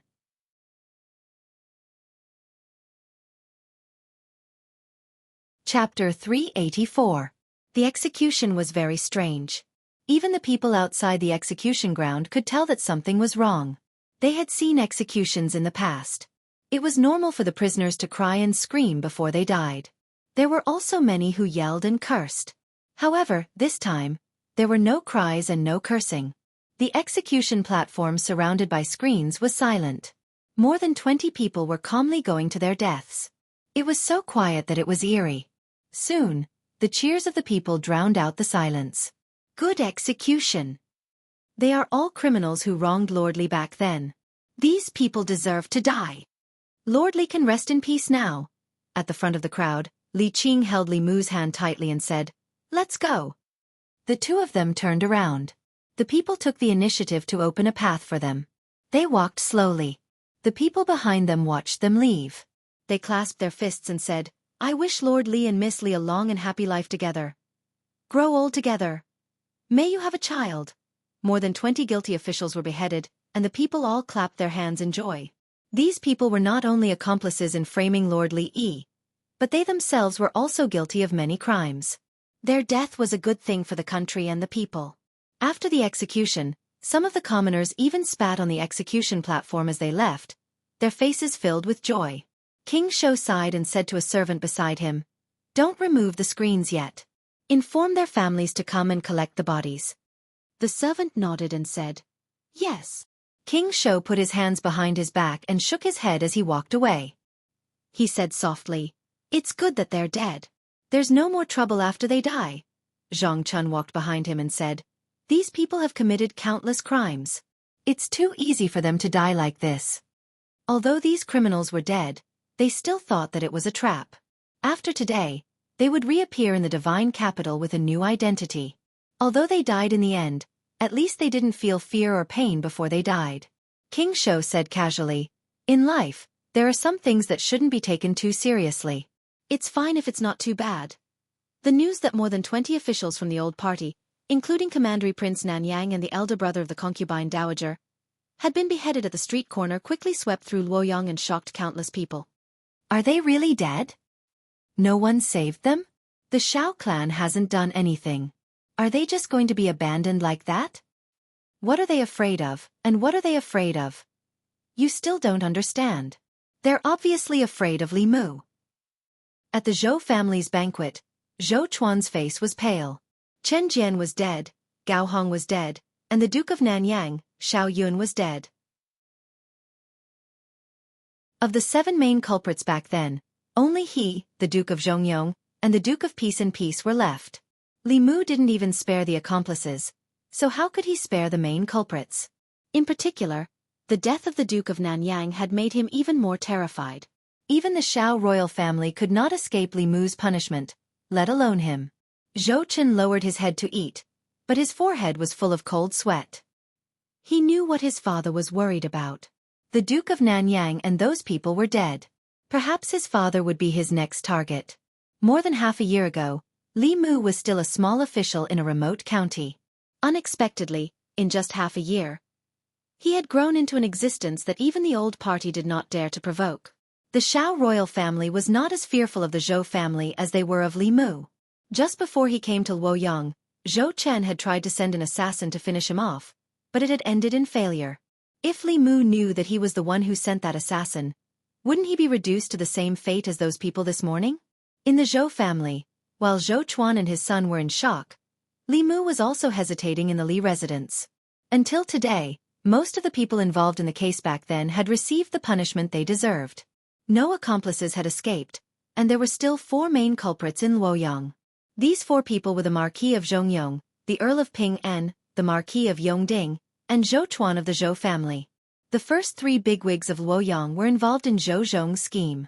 They had no enmity with Li Yi. Zhou Zhong knew that he could not change the overall situation, so he deliberately lured them into the trap in order to get the 3 death exemption tokens in their hands. Before Zhou Zhong lured them in, Li Yi's fate was already sealed. These 3 people were just Zhou Zhong's pawns. Although they had bad records, there was no need to kill them. As for Zhou Chuan, although Li Mu wanted him to pay the price, there were 2 problems in front of him. First, the booklet that Zhou Zhong gave him contained evidence of the crimes of the old party officials. There was nothing about Zhou Chuan, so Li Mu could not overthrow him through the law. Second, Zhou Chuan was the Empress's uncle. Li Mu had already killed one of her younger brothers. He did not know how the Empress would feel if he killed another of her uncles. Even though she had left the Zhou family, the blood that flowed in her body was the same as the blood of the Zhou family. The Empress cared about him so much, so Li Mu could not ignore her feelings at all. He pondered for a long time and walked into the courtyard. He said to Lu Hanyan and Li Qing, "I'm going to the palace. You don't have to wait for me to eat today." After informing them, Li Mu left the Li residence and went to the palace. He first went to the imperial kitchen and made a few dishes that the Empress liked. Then, he took the food box and went to Changle Palace. In Changle Palace, Zhou Yi looked at the unusually sumptuous meal on the table. Finally, he looked at Li Mu and said, "What's the matter? Speak." Li Mu shook his head and said, "Nothing." Zhou Yi picked up his chopsticks and said, "I'll only give you one chance." Li Mu said, "Among the people who killed Lord Li Yi, the former Minister of Works, Zhou Chuan, was also an important mastermind." Zhou Yi was silent for a long time. Then he said lightly, "If you have evidence of his crimes, you can punish him according to the law. I will not protect him just because he is my uncle. If one day, the one who breaks the law is you, I will not protect you." Li Mu cupped his hands and said, "Thank you, Your Majesty." He walked out of Changle Palace and sighed in relief. Zhou Chuan was different from the others. No matter what, Li Mu could not go around the Empress and make a move on him. So, he needed to ask the Empress's opinion first. After getting the Empress's approval, there was only one problem left to solve. That was how to collect evidence of Zhou Chuan's crimes. The new party had only been established for 3 years. Moreover, the officials of the 2 parties were very different. The old party consisted mostly of influential officials, while the new party consisted mostly of new officials. In comparison, the influential officials had more misdeeds. Collecting evidence of the old party officials' crimes was easier than collecting evidence of the new party's crimes. Moreover, compared to the old party, the new party had stronger restrictions on the officials. This was also one of the reasons why Zhou Zhong had not been able to collect evidence of Zhou Chuan's crimes for so many years. Li Mu did not think that Zhou Zhong would be able to do something that Zhou Zhong had not been able to do for so many years. He walked out of the palace gates and stood outside for 15 minutes. Then, he walked toward the northern courtyard. This time, he did not go home. Instead, he stopped in front of another tall gate. Li Mu walked up and knocked on the door knocker. Soon, the gate opened a crack. A servant poked his head out and asked, "May I ask who your excellency is and why you have come to Zhou Mansion?" Li Mu looked at Zhou Mansion's gatekeeper and said indifferently, Please go in and inform them that Censor Li Mu of the Secretariat has come to visit. A moment later, Zhou Chuan frowned and anxiously paced around the hall. He muttered, Li Mu, what is he doing here? I won't see him. Let him go back. Zhou Xiong stretched out his hand and said, No, if word gets out, outsiders will think that our Zhou family is afraid of Li Mu. Let him in. Zhou Chuan said, Second brother, but it's fine. Let's see what he wants first. Zhou Xiong waved his hand and said, His target might be you. Third brother, you should leave for now. After Zhou Chuan left, Zhou Ting said, I'll leave as well. His only son had died at the hands of Li Mu. He could not face Li Mu calmly. A moment later, under the guidance of a servant, Li Mu passed through 2 doors, walked through several corridors, and arrived at a hall. Zhou Xiong was the only one in the hall. Li Mu walked into the hall. Zhou Xiong said indifferently, Lord Li, please take a seat. There's no need for that. Li Mu shook his head and said, I'm here today to tell you one thing. Zhou Xiong picked up his teacup and asked, What is it? Li Mu said, Zhou Chuan of the Zhou family was one of the main culprits who framed my father-in-law. Zhou Xiong said in a deep voice, That case is over. Li Mu said, That's what Duke Nanyang and Gao Hong thought too. Duke Nanyang and Gao Hong had just been executed. This was a blatant threat. Zhou Xiong slammed his teacup on the table and said loudly, Li Mu, what are you trying to say? Li Mu said indifferently, Let Zhou Chuan ask to be exiled and this matter will end here. Zhou Xiong was stunned for a moment before he became furious. He stood up and gritted his teeth. You're dreaming. Li Mu shook his head and said, If it weren't for His Majesty, I would do it myself. At that time, it won't be as simple as being exiled. Don't force me. Zhou Xiong wanted to throw his teacup at Li Mu's face. He came to the Zhou family and asked the Zhou family to ask to be exiled. Who was the one forcing who? Zhou Xiong said angrily, What right do you have to say that? Li Mu looked at him and said, When I was in the northern county, I was assassinated. Don't think that I don't know that the mastermind behind the assassination was Zhou Chuan's son, Zhou Chen. Crash. Zhou Chen, who was eavesdropping in the back hall, was shocked when he heard Li Mu's words. He couldn't help but take a few steps back and knocked over a chair. He picked up the chair with a pale face and his body trembled slightly. In the front hall, Zhou Xiong said flatly, You're slandering me. Li Mu smiled and said, Whether it's slander or not, you'll know when you get to the Imperial Clan Temple. I still have a lot of evidence of your Zhou family's crimes. At that time, it won't just be Zhou Chen's case. Zhou Chuan, Zhou Ting, and the other officials of your new party won't be able to escape. The fate of those officials on the execution ground today will be your fate. Zhou Xiong's face turned red.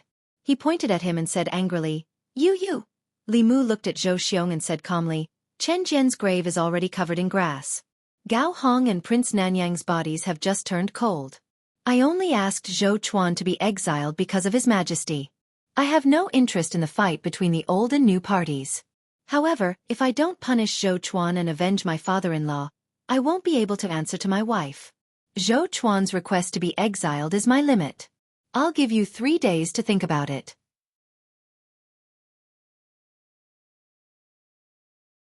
Chapter 385. After saying those words, Li Mu turned and left the Zhou family. After he left, a few figures walked out from the back hall.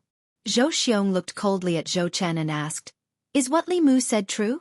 Zhou Chen nodded and said fearfully, But back then when I hired the assassin, I did not reveal any of my identity. Zhou Xiong sat in his chair and said weakly, How much leverage does he have on the Zhou family? Most of the conflicts in the imperial court could not be seen in the open. These conflicts in the dark were filled with blood and filth, and could not be shown in front of others. With the Shao clan's existence, the Zhou family could not avoid such filthy matters. Once they were exposed and seriously investigated, there was no doubt that the fate of the old party officials would be the fate of some of the new party members. Zhou Chuan said, I'm guessing that Li Mu is lying to us. Even the old party does not have any evidence. How would Li Mu know? Zhou Xiong looked at him and asked, What if? He looked at Zhou Chuan and said, Even if he does not have more leverage, just the crime of assassination is enough to send your son to his death. Zhou Chen trembled and hugged Zhou Chuan's thigh. He said fearfully, Father, I don't want to die. I'm your son. You have to save me. Pa! Zhou Chuan slapped him away with a gloomy face and did not say a word. Li Mu's request for Zhou Chen and the other members of the new party to be spared was that Zhou Chuan himself had to request to be banished to the army. The place of banishment was either the demon nation or the ghost realm. Any sinner who went to such a place would have a slim chance of surviving. Some would even die 10 times out of 10. This unfilial son wanted him dead. At that moment, Zhou Chuan regretted giving birth to this son for the first time. At that moment, a figure slowly walked in from outside. Zhou Xiong stood up and said, "Big brother," Zhou Jing said, "I know." Zhou Xiong thought for a moment and asked, "Big brother, can you divine if Li Mu is bluffing? Does he really have leverage on us?" Zhou Jing shook his head and said, "He has a magic treasure that can shield him from the heavenly secrets. I can't calculate anything related to him. Even if I didn't have that item, I might not be able to calculate these things." Zhou Xiong sat back down and asked worriedly, "What should we do now?" If Li Mu had come to the Zhou family to spout nonsense without any basis, there was a 90% chance that he was bluffing.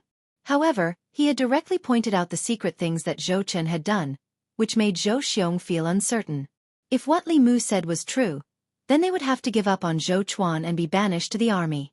If they don't do as Li Mu said, Zhou Chen will die. Not only that, there is a certain possibility that the other officials of the new party will also be implicated. If Li Mu really has something on them, within the scope of the law, Li Mu could do whatever he wanted. This was something that everyone in Luoyang was aware of. How arrogant was the Shao royal family! They were even capable of doing things like forcing the emperor to abdicate the throne. However, in the end, they still had to watch the heads of over 20 officials from the old faction fall to the ground. Even the Duke of Nanyang could not be saved. Once Li Mu made public the evidence in his hands, the new party would probably follow in the footsteps of the old party. If Zhou Chuan did not leave, Zhou Chen would definitely die. Perhaps even more people would die. If Zhou Chuan asked to be banished, only 3 of the 4 brothers of the Zhou family would be left. This was a dilemma that only the head of the family, Zhou Jing, had the right to make. In the hall, everyone's gaze was on Zhou Jing. Zhou Chuan could not help but say, "Even if Li Mu really has something on us, can we trust what he says? What if he goes back on his words?" Zhou Jing looked at him and said, "No matter what decision you make, the Zhou family will agree." Zhou Chuan's voice gradually became softer as a bitter smile appeared on his face. If his eldest brother was not threatened by Li Mu, he would have clearly told him that the Zhou family would not be threatened and would not agree to Li Mu's request. Other than that, any decision he made would actually lead to another choice, sacrificing him in exchange for the stability of the Zhou family and the new party. It turned out that he had been abandoned like the commandery prince of Nanyang. Zhou Chuan took a deep breath and said, "Let's do as Li Mu says. For the Zhou family, for the new party, and for our great cause." Zhou Jing was silent for a moment before he said, "The family will prepare some things for you so that you can protect yourself. When the time is right, you can return to Luoyang." Zhou Chuan cupped his fists and said in a deep voice, "Thank you, eldest brother." The third of the 4 brothers of the Zhou family, the former Minister of Works, Zhou Chuan, felt guilty for framing Li Yi. Although he had been pardoned by the death exemption medallion, he still asked to be sent to prison and left Luoyang. This became another eye-catching event after the execution of the commandery prince of Nanyang and the others. Back when they framed Li Yi, they were all sentenced to death. Later, they were all pardoned by the death exemption medallion. The common people thought that this would be the end. They did not expect that it was only the beginning. After the commandery prince of Nanyang, Shao Yun, and old concubine Gao's elder brother, Gao Hong, were pardoned by the death exemption medallion, they were sent to the execution ground for other crimes. In the end, they could not escape death. Although Zhou Chuan did not die, the crime of being sent to prison was not much different from delaying the execution of the death penalty. It was just that he would die a little later. At this point, all the main culprits and accomplices in Li Yi's case had paid the price with their lives. The other 3 fish that escaped the net, the Marquis of Zhongyong, the Earl of Ping En, and the Marquis of Yongding, disappeared from Luoyang overnight after hearing and witnessing these things. Someone saw them leave Luoyang with their family the night before the execution of the commandery prince of Nanyang. Li residence. After Li Mu heard these things, he heaved a long sigh of relief. He pulled Li Qing into his arms and whispered in her ear, "It's all over." Li Qing was silent. Not long after, a wet mark appeared on Li Mu's chest. After 14 years, the injustice of the Li residents was finally redressed. Those people who had inflicted suffering on them back then had finally received their overdue judgment 14 years later. Li Qing could only completely let go of certain things that she had been carrying in her heart at this moment. Li Mu hugged her. After a while, when he lowered his head, he realized that Li Qing had fallen asleep in his arms. He carefully carried her back to her room and placed her on the bed. He kissed her forehead gently and left the room. Zhou Chuan had volunteered to be banished. Li Mu had no intention of continuing to fight the Zhou family to the death. Firstly, he did not have anything on the Zhou family. He could trick them once, but he might not be able to trick them a second time. Secondly, 2 of the 4 brothers of the Zhou family had already died at the hands of Li Mu. Zhou Chu had even died at his hands. If he continued to be aggressive, he might be driven into a corner. Most importantly, he had to consider the Empress. After all, that was the family that had raised her. Even if this family had betrayed her and made her watch helplessly as the Zhou family was destroyed at the hands of Li Mu, it was still a form of torture for her. He had used less than a year to go from a nameless minor official to a person that both the new and old parties feared. In less than a year, too many changes had happened in Luoyang. As Li Mu walked on the streets, he no longer saw numb faces. The people's backs were straight, their eyes were bright, and they smiled from the bottom of their hearts. All of this showed that the Luoyang of today was no longer the Luoyang of the past. An old woman with a walking stick was walking on the street. She accidentally fell. A young man and a young woman passed by, quickly helped her up and helped her to the side of the road to rest. The old woman rested for a while, then leaned on her walking stick and slowly walked on the street. When she reached the corner of the street, she saw a beggar in ragged clothes. She thought for a moment, then took out a few copper coins from her sleeve and threw them into the beggar's bowl. The beggar kowtowed in gratitude. He took 2 copper coins and bought a bun from a bun shop by the street. He saw the shop assistant from the shop next door struggling to carry a box onto the carriage. He held the bun in his mouth and went forward to help carry the box onto the carriage. The shop assistant took a deep breath. Just as he was about to thank the beggar, he realized that there was no one behind the box. At this moment, a man in green walked over and asked, "Brother, may I ask where Restaurant Rui is?" The shop assistant smiled and said, "I happen to have something to do near Restaurant Rui. Follow me." The man thanked him and followed the shop assistant to Restaurant Rui. He happened to see a young man and a young woman's kite hanging on a tree. The 2 of them stood under the tree and waited. The man leaped up and easily plucked the kite. He smiled and handed it to the young man and the young woman. He said, "Go over there and fly it in an empty place." Li Mu was greeted by the people along the way. He could clearly feel the changes in Luoyang half a year ago. Li Mu was not the only one who could feel the changes.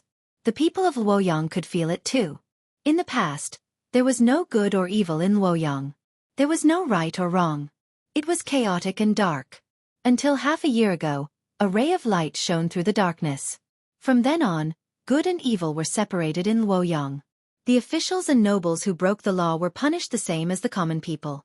Be it the hedonistic sons of rich parents, the students of the academy, the important officials in the court, the nobles of Luoyang, or even the descendants of the royal family, they could no longer trample on the law and oppress the common people. This ray of light allowed the common people to walk out from the darkness and into the sunlight. Looking at the figure walking slowly on the street, countless people had reverence in their eyes. That was the light in all of their hearts.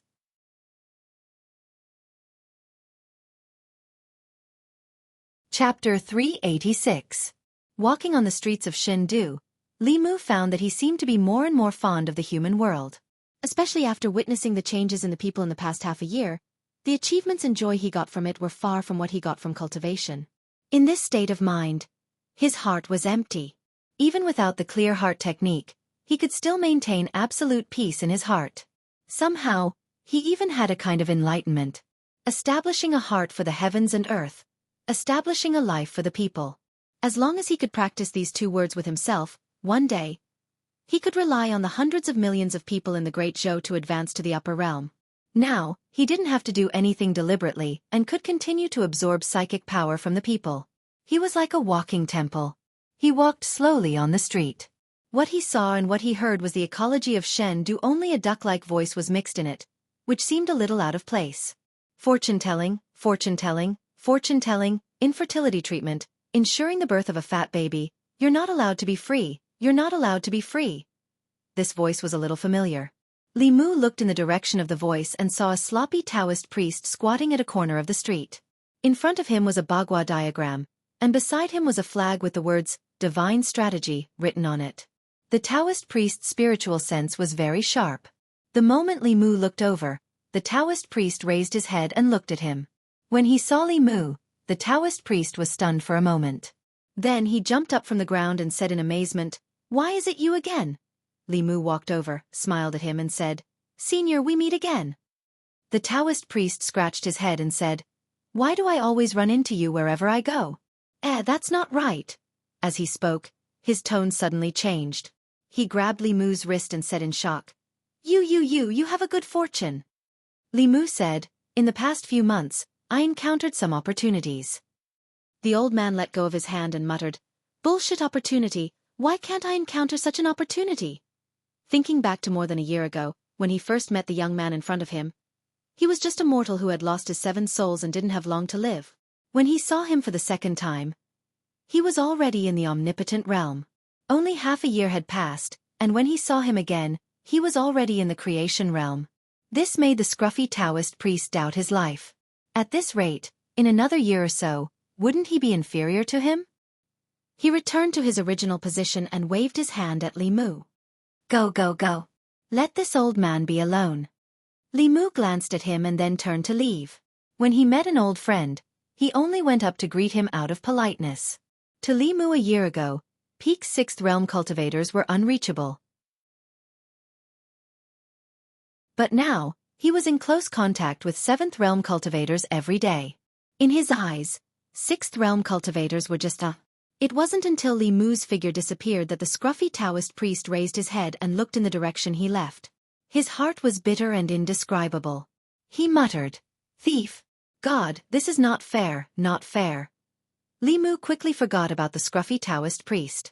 Although he had avenged Li Qing, there were still some leftover problems.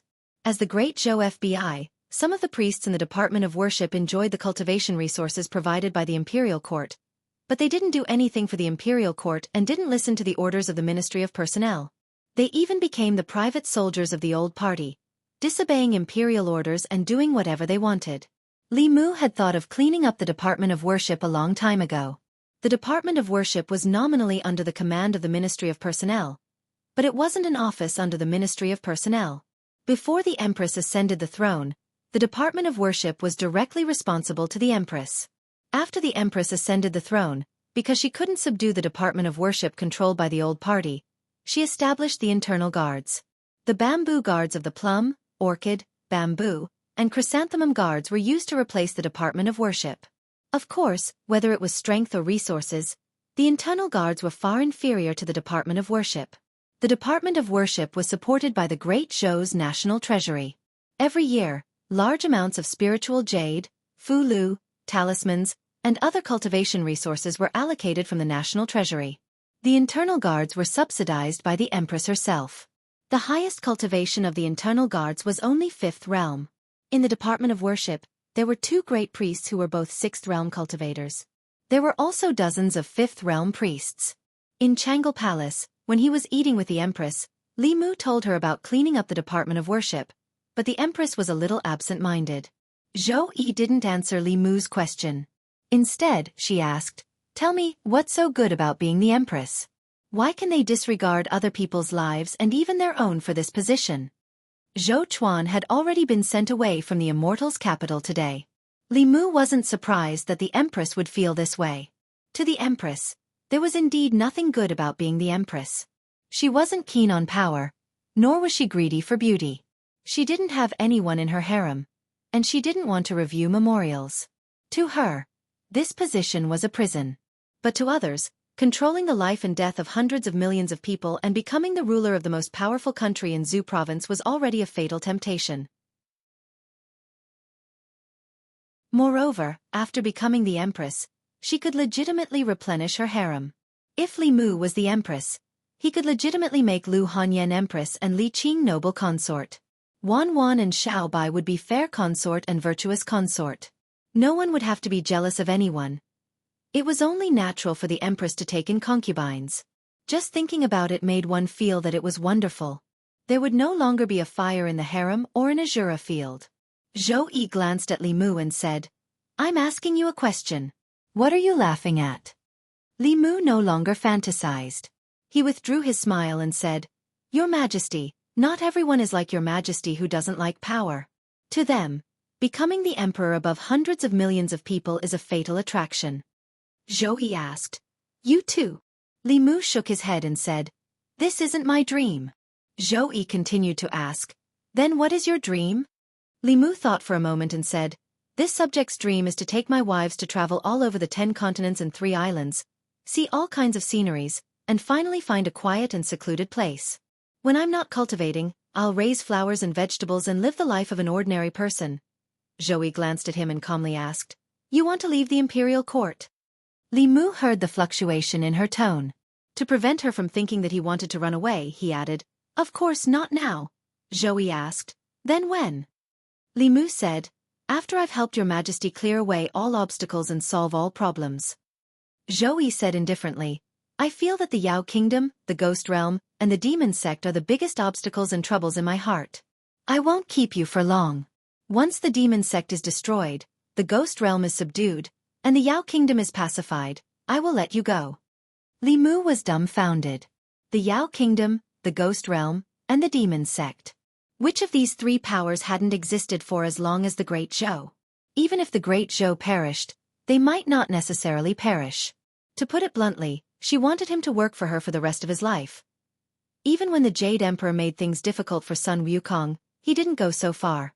It was better to wait for the chickens to finish their rice, the dogs to finish their noodles, and the fire to burn out the lox.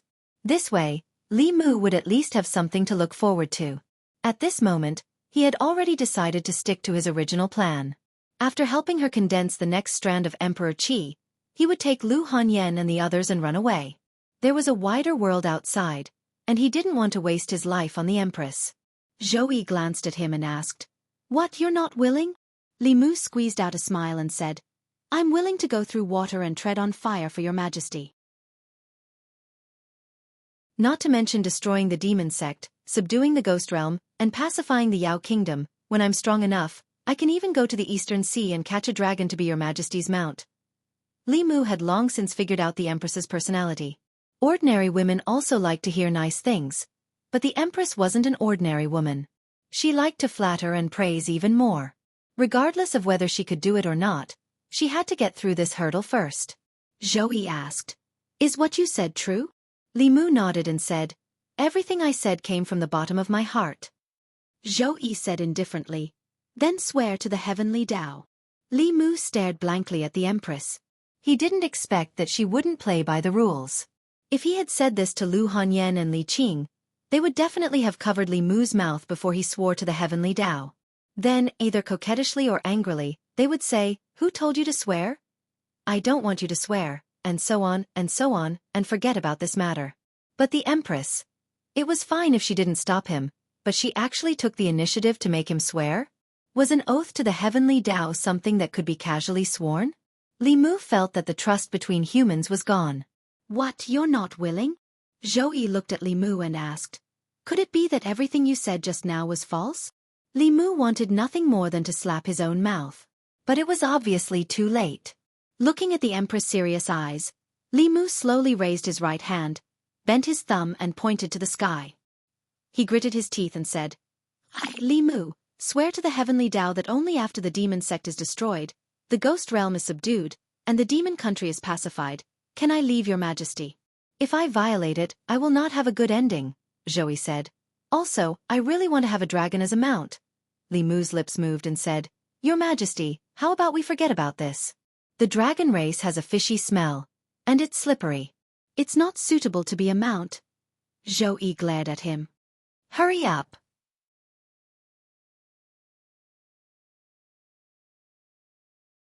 Chapter 387. Walking out of Changle Palace, Li Mu had to admit that he had been careless this time. He had been forced by the Empress to swear an oath to the heavens that he would only leave her after helping her destroy the demon sect, subdue the ghost realm, and pacify the Yao kingdom. Fortunately, Li Mu was quick-witted and changed a phrase when he swore. He said that he would not leave her until he finished these things, and not Xin Du or Great Zhou. If he could abduct the Empress, then it would not be considered leaving her. Whether or not the Great Zhou could destroy the demon sect, subdue the ghost realm, and pacify the Yao kingdom was a matter for the Great Zhou court. In any case, Li Mu had fulfilled his oath to the Empress. Didn't she like to plant flowers? When the time came, he would open a garden for her next door to where he, Lu Hanyan, and Li Qing lived in seclusion. As long as she did not feel bored, she could plant flowers for the rest of her life. Li Mu looked back and twitched the corner of his mouth. If she wanted to trick him, she would have to cultivate for a few more years. After swearing the oath, he once again brought up the matter of purging the office of consecration. What made Li Mu feel helpless was that, at some point in time, the Empress had handed over all the things that should have been done by her to him. She did not even hand it over to Li Mu. Instead, it was Li Mu who raised the problem and solved it himself.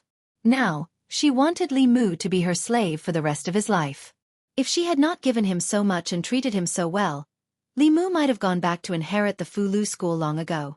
What really made Li Mu feel that he owed her was that the Empress had always stood by his side when facing the Zhou family and himself. She had also given him the greatest trust and the greatest freedom to reverse the verdict and take revenge for Li Qing's father. If he ran away like this, it would be too heartless. For a woman to treat him like this, even if Li Mu could not repay her with his body, he could not be so heartless. Consecrated office. Lord May of the Inner Guards had just arrived. He left behind an imperial edict and then floated away. The contents of the imperial edict made countless consecrators angry and dissatisfied. From today onwards, the consecration department would be under the management of the Bamboo Guards. Although they did not need to be merged into the Bamboo Guards, the Bamboo Guards Vice Commander Li Mu would be in charge of the consecration department. The Department of Offerings had always been a special existence in the imperial court.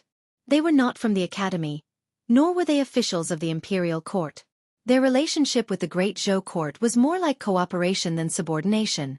The imperial court provided the consecrators with cultivation resources, while the consecrators worked for the imperial court.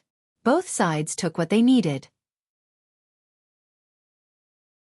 The Department of Consecration had always been an independent department, never under the jurisdiction of an official of the court. Even the Ministry of Official Personnel Affairs could only request for a consecrator and not order them to do so. This imperial edict shook the position of the consecrated division. For cultivators, a country was already a vague concept to them.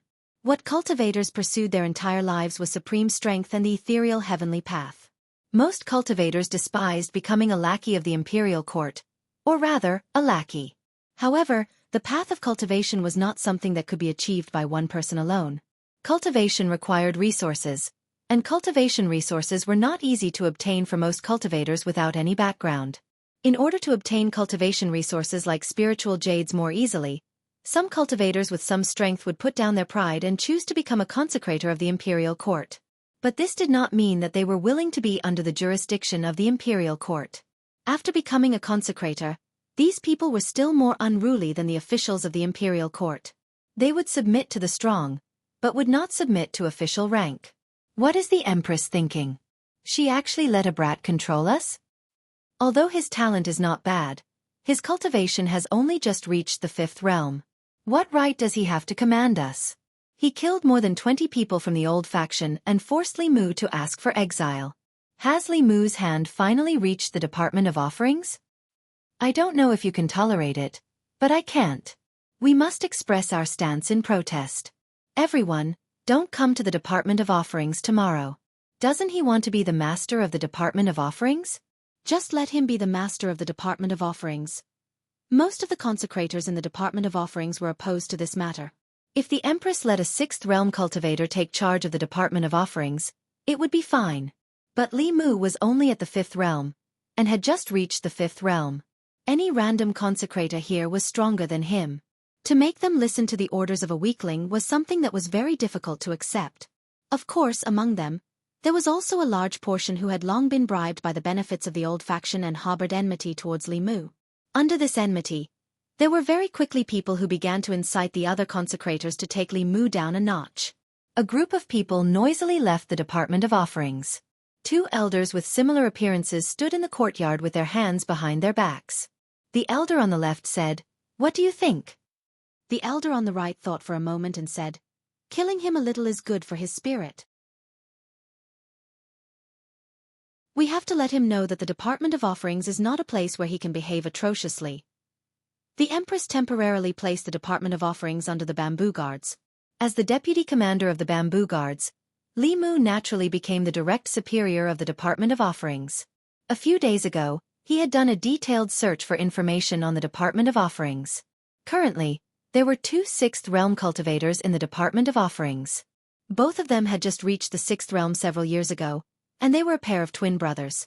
For the Imperial Court, Fifth Realm consecrators were easy to recruit, but Sixth Realm high consecrators were very difficult to recruit. When one's cultivation reached this level, they could already be considered one of the few powerful cultivators in the world. Whether it was out of dignity or the pursuit of a higher realm, they would not be willing to be the Imperial Court's lackeys. This also led to the Imperial Court having to pay a huge price every time they recruited a Sixth Realm cultivator. Not only did the Imperial Court have to provide them with large amounts of spiritual jades every year, but they also had to satisfy their various requests. After Li Mu saw the benefits of the two high consecrators, even he wanted to become a high consecrator himself. Li Mu could do what they could do, and Li Mu could do what they could not. He could guarantee that it would be worth more than the cost. If the Imperial Court gave him the resources given to these two people, Li Mu could guarantee that he would be able to create even greater value for the Imperial Court than them. Most importantly, these two people did not make much of a contribution every year. Li Mu even killed several dozen elders of the demon sect. The contributions of these two high consecrators to the Imperial Court were greater than the contributions of the entire Department of Offerings. However, other than the Empress's love, he did not receive anything else. This made Li Mu feel very unbalanced. He walked into the Department of Offerings and found it abnormally quiet. There were about 100 or so consecrators in the Imperial Court. Not everyone was at the Department of Offerings every day, but no matter the time, there should be at least 10 people on duty here. However, Li Mu went through all the duty rooms and did not see a single person. He found an old man cleaning in the backyard. After asking, he found out that there were usually at least 20 consecrators in the Department of Offerings, but today, there was not a single one. It was obvious that they were targeting him. The entire Department of Offerings was more united than Li Mu had imagined. There was no one in the Department of Offerings, so there was no point for Li Mu to stay here. He said to the old man cleaning, "Tell them that in 3 days, all the consecrators in the divine capital must report to the Department of Offerings. Those who do not make it in 3 days will be expelled from the Department of Offerings." Before leaving the Department of Offerings, Li Mu took a list of consecrators with him. On the list, it was clearly written which consecrators were out on missions and which ones did not have missions to stay in the divine capital. It was also very simple to inform them. The consecrators were treated very well. There was an entire square in the divine capital dedicated to consecrators. Among them, only Realm 4 consecrators could be allocated a courtyard with 2 entrances. Realm 5 consecrators lived in residences with at least 3 entrances and 3 entrances. The 2 great consecrators' residences both had 5 entrances and were fully staffed with servant girls and servants. When he learned of this news, Li Mu even cried out on behalf of old Jianghu for a while. In truth, when he had first arrived in the divine capital, he would not have had to work so hard if he wanted to live in a larger residence. He only needed to resign his official position and join the Department of Offerings, and he would immediately be given a courtyard with 2 entrances or even 3 entrances. The Imperial Court treated these outsiders much better than the officials. Li Mu's request that all the consecrators in the Department of Offerings must report to the Department of Offerings within 3 days was quickly made known to all the consecrators. What does this mean? If we're expelled from the Department of Offerings within 3 days, can he expel everyone if none of us go? I'd like to see what he'll do when he's the only one left in the Department of Offerings. That's not good. Li Mu is not to be trifled with. Look at all the things he's done in the past. Which one of them wasn't serious? What if he really expels all of us? Heh. Would a Department of Offerings with only him still be called a Department of Offerings? When the time comes, the one to be expelled will only be Li Mu. He'll have to invite us back in the same way he expelled us. Since that's the case, let's not go. After leaving the yamen, Li Mu passed by the Department of Offerings on his way home and swept his gaze over it. Tomorrow was the 3-day deadline. He wasn't sure what the outcome would be tomorrow. But he was clear that a new official would make 3 sweeping fires. The first fire had to burn brighter. If he couldn't establish his authority, he wouldn't be able to mingle in the Department of Offerings in the future. The current problem was that the Department of Offerings had as many experts as there were clouds. That place was not the imperial court, and the offerings were not officials of either party. Any sort of open or secret schemes were useless. In that place, absolute strength was the only thing that mattered. Unfortunately, Li Mu's own strength was not great, and he was also a commander without any reliable helpers. Just by himself, how could he contend against a group of experts of the same level? Fortune-telling, fortune-telling, fortune-telling, treating infertility, guaranteeing the birth of a fat child. As he walked down the street, a familiar voice once more sounded by his ear. Li Mu looked in a certain direction and suddenly thought of a plan. At the corner of the street, the slovenly Taoist priest was currently soliciting customers. In front of his divination stall, a shadow suddenly appeared. He raised his head and glanced at Li Mu, then waved his hand as if he was swatting away a fly. Quickly leave. Quickly leave. This old man doesn't want to see you. This time, Li Mu did not leave. Looking at the Taoist priest, he said, Senior's cultivation is so high. To be a fortune teller is a waste of talent. I don't know if Senior wants to become a offerings in the imperial court. Offerings? The Taoist priest jumped up from the ground, glaring angrily at Li Mu. Gritting his teeth, he said, What kind of person is this old man? This old man doesn't even care about the 6 great sects. What is the Great Show Court? You actually want this old man to be a dog of the imperial court. If this wasn't the divine capital, this old man would definitely turn you into a dog first. Li Mu continued. With Senior's cultivation, if you join the Department of Offerings, you can become a great offering and live in a 5-sectioned residence. The imperial court will also provide you with maids and servants. The Taoist priest looked at Li Mu and said, Before this old man changes his mind, you'd best leave quickly. Li Mu shook his head, saying, Senior probably doesn't want the heavenly fortune talisman either. Just as he turned around, someone grabbed his wrist. The Taoist priest grabbed Li Mu's hand and said seriously, Whether it's the heavenly fortune talisman or not isn't important. The main thing is that this old man wants that big residence. You're still young, so you don't understand. After drifting for a lifetime, when you get older, what you seek is a stable place, a place that can shelter you from the wind and rain. Oh right, you mentioned the heavenly fortune talisman just now. What? Is it a heavenly fortune talisman if you join the Department of Offerings? P.S. Recommending the Book of the Old Days by the Bear Wolf Dog. The world is about to be in chaos.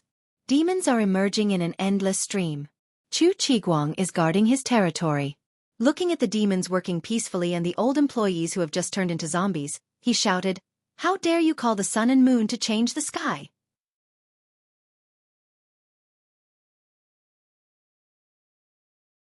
Chapter 388. From the sloppy Taoist priest's reaction, Li Mu knew that he had made the right bet. All 6th-level cultivators would eventually face a problem. Their lifespan.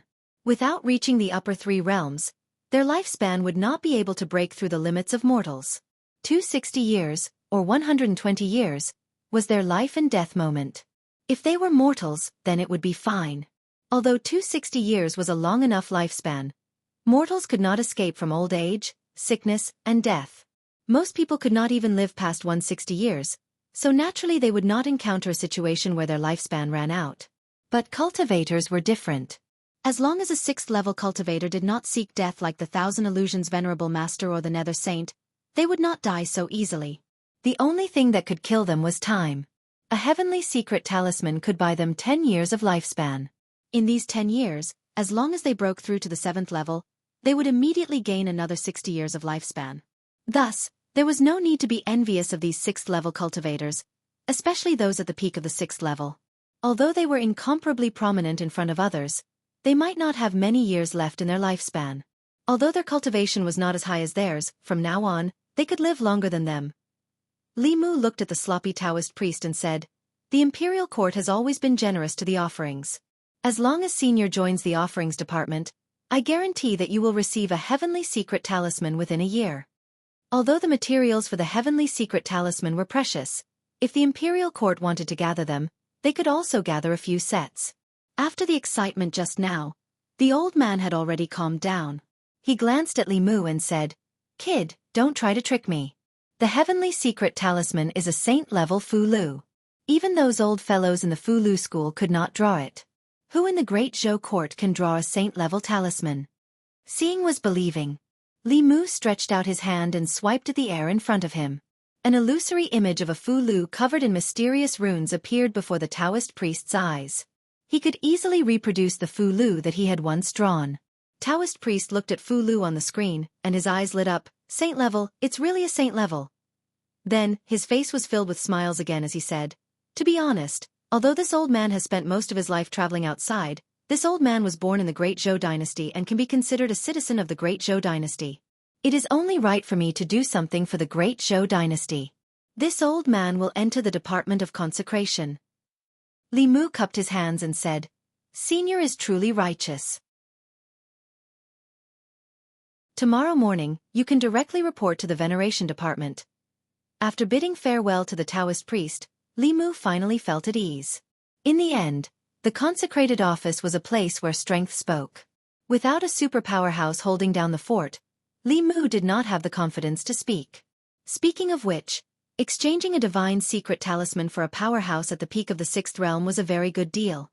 Unfortunately, the materials needed for the saint-level Fu Lu were very precious, and this talisman could not be mass-produced. Otherwise, as long as the Empress announced to the world that she would give a divine secret talisman to any sixth realm powerhouse who joined the consecrated office, the Department of Consecrated Office of the Great Zhou would be the most powerful force in the 10 continents and 3 islands. What 6 schools and 4 sects? Even the demonic path would not be able to compete with them. The divine secret talisman was not only useful for 6th realm powerhouses, but also for 7th realm powerhouses. Although the divine secret talisman did not increase the lifespan of powerhouses above the transcendent realm by that much, every year of lifespan increased the chances of advancing. Every time one advanced a level in the upper 3 realms, their lifespan would increase by 60 years. If they made the right bet, their lifespan would be extended by 60 years. Who would not be tempted? As long as there were enough materials, he could let the Empress visit him every few days. With the help of her talisman, Li Mu was confident that he could turn the consecrated office into a retirement home for the super powerhouses of the continent. Of course, even the cleverest housewife could not cook without rice. This plan, at present, could only be imagined by Li Mu. Early the next morning, Li Mu arrived at the consecrated office a quarter of an hour later than the usual time. Inside the consecrated office, it was quiet. Apart from the old man sweeping the floor, there was no one else in the entire consecrated office. Li Mu moved a chair and sat in the courtyard of the consecrated office. The old man sweeping the floor obeyed Li Mu's instructions. He took an incense burner, inserted an incense stick, lit it, and placed it in the courtyard of the consecrated office. Li Mu looked at the incense stick and said, "Tell them, before this incense stick burns out, if they do not report to the consecrated office, they will be expelled from the consecrated office, and all the rewards bestowed by the imperial court will be withdrawn. From now on, they will no longer enjoy the treatment of a consecrated." The old man walked out of the consecrated office and walked briskly towards a nearby market. Jianghu Square. There were hundreds of markets in the Immortals' capital, each with its own function. Jianghu Square was a residential market, located in the core area of the Immortals' capital. Although it was a residential market, the people who lived in the market were not commoners, officials, or nobles. They were consecrated members recruited by the imperial court. The consecrated members were the same as the officials of the imperial court. They ate the salary of the imperial court, and their treatment was even better than the officials. Every person had a house bestowed by the imperial court, and all the maids and servants in the house were available. In a certain house in Jianghu Square, 10 or so consecrated members were gathered together. Expelling them from the consecrated office in less than the time of an incense stick. Who is he trying to scare? Expelling everyone from the consecrated office. How will he explain this to the imperial court? This morning, not a single person went. I want to see how he will deal with this. After discussing for a while, they decided to continue staying here. In some other houses in the square, there was also hesitation in the eyes of some people. Should we go or not? Li Mu is not someone to be trifled with. The Empress also favors him so much. How many people have fallen into his hands? If he really expels us, where will our future cultivation resources come from? Why don't we just forget about it? The Xiao family has not given us any benefits, we have no need to oppose Li Mu. Li Mu sat in the consecrated office. Ever since the incense stick had burned halfway, consecrated members had begun to walk in from outside. After clasping their hands to Li Mu, they returned to their respective duty rooms. There was also a portion of people who stood outside the consecrated office, chatting and laughing with the people beside them. They were all consecrated members of the consecrated office, but they did not walk in. Their gazes would occasionally glance at the incense stick, as if they were waiting for something. Only when the last stick of incense had burned out did they walk into the consecrated office. If they were frightened by Li Mu on his first day at the consecrated office and obediently returned to the consecrated office in less than the time of an incense stick, then they could forget about having a good life in the future. The reason they had waited until the incense stick had burned out before walking into the consecrated office was to give Li Mu a show of strength. They had to let Li Mu know that the consecrated office was not the same as the imperial court. However, when the incense stick had burned out and the first person outside the door wanted to walk into the consecrated office, a figure blocked their way. That fifth realm consecrated looked at Li Mu, raised his eyebrows and asked, "Lord Li, what are you doing?" Li Mu said indifferently, "This is the consecrated office." That consecrated said, "Could it be that we consecrated members cannot enter the consecrated office?" Li Mu said, "In the past yes, but not now. Before the incense stick has burned out, everyone who did not report to the consecrated office has already been expelled from the consecrated office. I will give you all 1 day to move out of Dang'an Square, and henceforth do not act in the name of consecrated members of the Great Zhou." That consecrated did not expect that Li Mu would actually dare to do this. His face darkened as he said, "Lord Li, this is your first day at the consecrated office, are you going to be so ruthless?" As he spoke, a fierce aura emanated from his body. The consecrated behind him also had an invisible aura rising from his body. Under the pressure of this aura, a few strands of hair by Li Mu's ears were blown up, and his clothes also fluttered loudly. A piece of the green brick under his feet was crushed by his foot.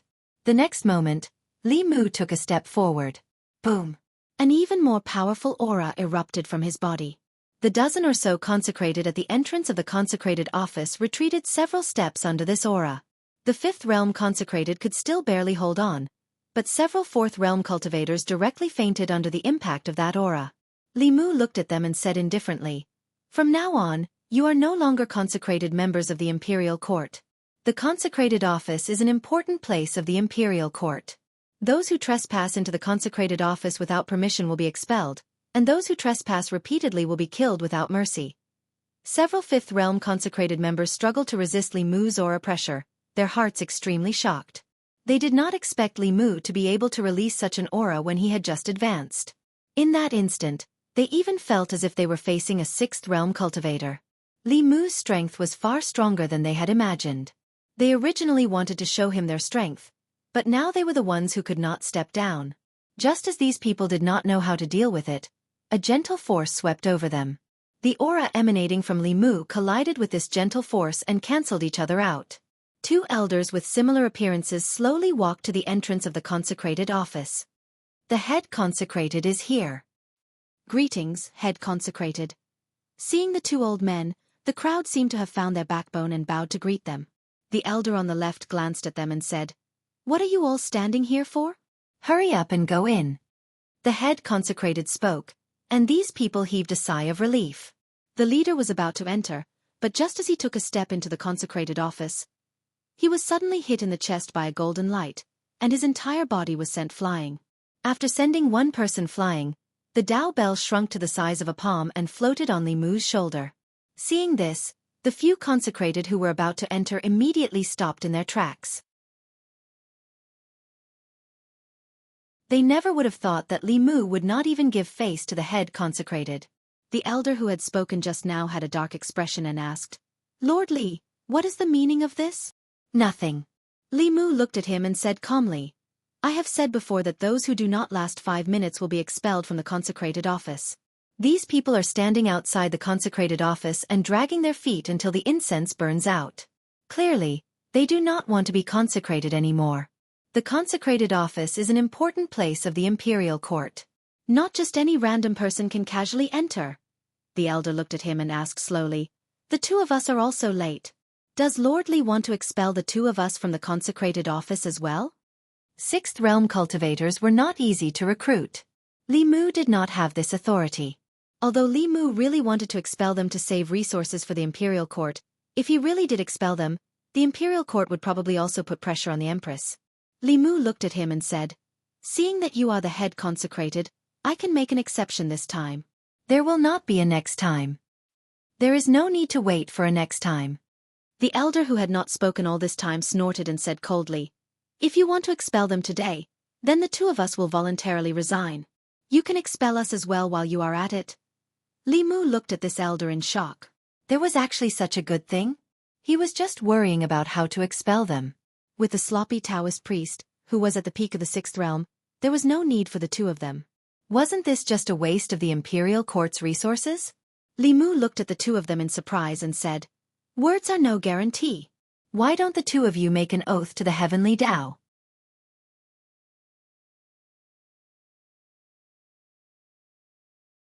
Chapter 389.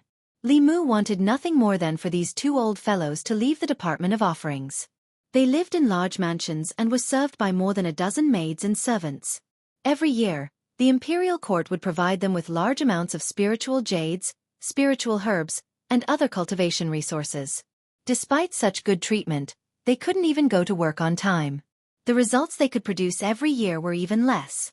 Thinking about Li Mu himself, with a meager salary, worried about the emperor's heart, purged the rebels, killed the demon path, and built the link between the imperial court and the Fulu school. Besides his own official duties, he also had to approve memorials for the empress and give her special treatment. Thinking of his own efforts, the head offerings efforts, the treatment of the head offerings, and his own treatment, Li Mu felt even more unbalanced. The two head offerings had not expected that Li Mu would be so unyielding. After expelling the two head offerings and dozens of other offerings, what was left of the Department of Offerings? Did he not think that if he really did this, how would he explain it to the imperial court? As for making them swear an oath to the heavenly Tao, this was naturally impossible. Any cultivator with a normal mind would not joke about the heavenly Tao. The two coldly snorted at the same time, clasped their hands behind their backs, and left. Li Mu was, after all, acting on the empress's orders.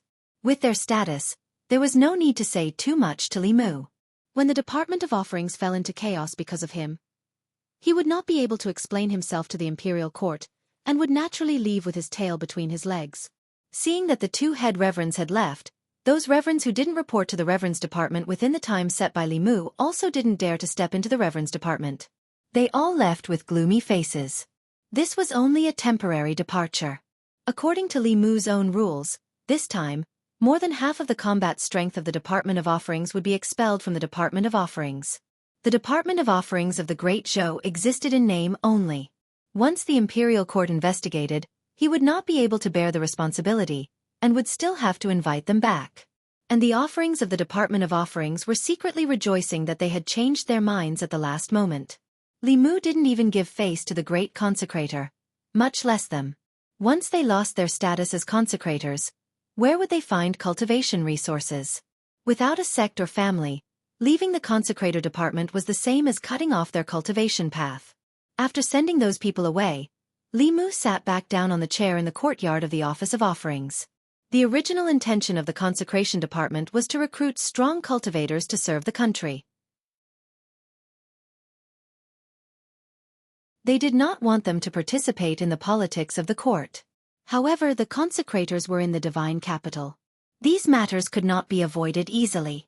The current consecrated office had already deviated from its original intentions and needed a complete change. Of course, the price of change was also huge. This time, Li Mu had expelled more than half of the consecrators of the consecration department. Although this was more beneficial for future management, the drawbacks were also obvious.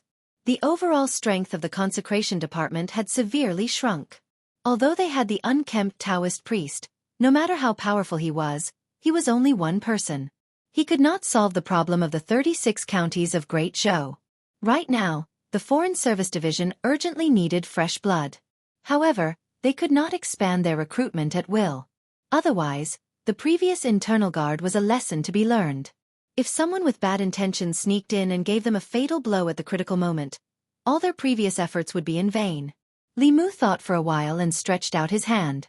A white light flashed and a black, palm-sized wooden block appeared in his hand. The four sides of the wooden block were engraved with mysterious runes. After Li Mu injected his spiritual power, these runes began to flicker and emit a faint light. After the light on the wooden block stabilized, Li Mu put the wooden block to his ear and said, "Hey, is this senior brother sect master? I'm Li Mu. Last time, we talked about the cooperation between the ancestral court and the imperial court. You promised to send some elders over. What? 10?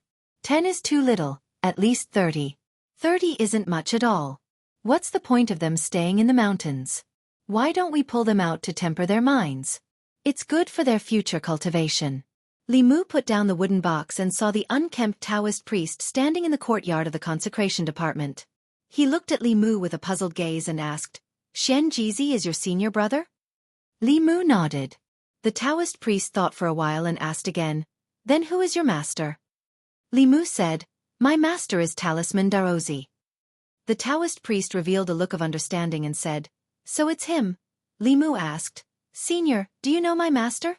The Taoist priest shook his head and said, "I'm not familiar with him. Talisman.At has some talent in the Fu Lu, but his cultivation talent is not high. His lifespan should be in these 2 years. Your master," Li Mu said, "with the Talisman of Heavenly Secrets, it should be able to buy master 10 more years." The Taoist priest was stunned and then said, "So the Talisman of Heavenly Secrets was given to Talisman.At. Who drew the Fu Lu?" "As far as I know, no one in the Fu Lu school has this ability." Li Mu smiled and said, "Senior, you don't have to worry about this. After a year, Senior's Talisman of Heavenly Secrets will be handed over." The unkempt Taoist priest didn't ask any more questions and said, "What do you need me to do?" Li Mu said, "Senior, you only need to preside over the offerings department. The other matters will be taken care of by the offerings department below." The head reverend's greatest use in the reverend department was to intimidate others. If there weren't any sixth realm cultivators holding down the fort, the words reverend department would inevitably lose some of its grandeur. When the head offerings were truly needed, it would be when an earth-shattering event happened in a certain county. On the first day Li Mu took charge of the offerings department, he drove away more than half of the offerings and angered 2 head offerings. Soon, the news spread throughout the divine capital and caused a heated discussion among the officials. "This is too ridiculous. In less than an incense stick's time, he will be expelled from the offerings department. He wants to turn the offerings department into his own." Even the 2 head offerings were angered away. Without the head offerings, the offerings department is nothing but an empty name. Let's see how Li Mu will deal with this. He will destroy the offerings department. Many officials in the court thought that Li Mu's actions were a bit excessive. In the Ministry of War, several officials discussed this matter and had different opinions. Strict adherence to orders and prohibitions. Compared to the court, he is more suited to be in the military. If he doesn't use this method, it will be difficult to get rid of the offerings department. He doesn't have to be so harsh on the 2 head offerings. After all, the offerings department still depends on them. Dawn Square. The offerings that Li Mu drove out of the offerings department were all waiting at home. The offerings department was already understaffed. Without more than half of the offerings department was simply unable to deal with the emergencies that occurred in the 36 counties of the Great Zhou. Although there were many officials in the court with decent cultivation, they each had their own duties and official duties. It was impossible for them to leave their posts to deal with these matters. When the time came, it would be Li Mu begging them to return. A day later, someone knocked on the doors of these offerings. It wasn't Li Mu who knocked, but an official from the Ministry of Works. The offerings benefits were very good. Apart from receiving a generous monthly salary, they could also live in large mansions arranged by the court and have maids and servants to serve them. Of course, the premise of all this was that they were still offerings of the court. When they were no longer offerings, all their benefits would be taken away. Is that Li Mu serious? What do we do now? Is there no one in such a large court who can control him? Why isn't the head offering saying anything? The orders of the Ministry of Works could not be disobeyed. No matter how unwilling these people were, they could only move out of their mansions. Yesterday, they were still noble offerings of the great show. They lived in mansions bestowed by the court and had maids and servants to serve them. Overnight, they were driven out of their homes and became homeless wanderers. But they did not leave the divine capital. Everyone firmly believed that there would be a time for them to return. This confidence was shattered when they saw the 30 manifestation realm experts enter the offerings department. Countless former offerings stared at the doors of the offerings department in shock. Where did he find so many experts in such a short time? Is this his new consecrator? So he planned all of this. When they saw these experts, their hearts were filled with regret. They had been so fearless because without them, the offerings department would not be able to function in a short time. Who would have thought that Li Mu would only use 3 days to find people to replace them? They had only wanted to give Li Mu a show of strength, but not only had they failed to scare Li Mu, they had also lost their status as offerings. They had chosen to join the offerings department because there were no sects or clans to provide them with cultivation resources. Once they left the court, their path of cultivation would become abnormally difficult. While these former consecrated elders were feeling regretful, Li Mu, who was in the consecrated office, had a satisfied expression on his face. Xianxia had taken his words seriously. In just 3 days, the 30 elders of the Fulu school arrived at the divine capital from Mount Baiyun. Greetings, martial uncle. The 30 people stood in 3 neat rows and bowed to Li Mu. Li Mu reached out and gestured. We're all family, so there's no need to be so polite. The old man in the lead walked over to Li Mu and cupped his fists. Before we left, the sect master instructed us to listen to Martial Uncle Ling Jizi's orders when we arrive at the divine capital. Please instruct us, Martial Uncle.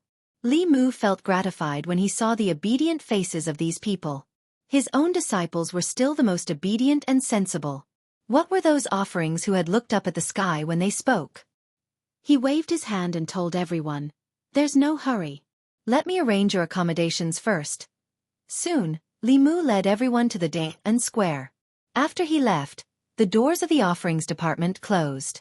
A few former offerings who had been pacing back and forth at the doors shook their heads in disappointment. They could only turn around and leave. After these powerhouses arrived, the doors of the offerings department were completely shut. Before long, 2 old men walked over to the doors of the offerings department. They were the 2 high offerings. They glanced at the tightly shut doors of the offerings department and slowly floated up. A moment later, the 2 of them landed heavily on the ground. The slovenly Taoist priest placed his hands on their shoulders and said indifferently, "Behave yourselves. This is not a place for you to wander around as you please."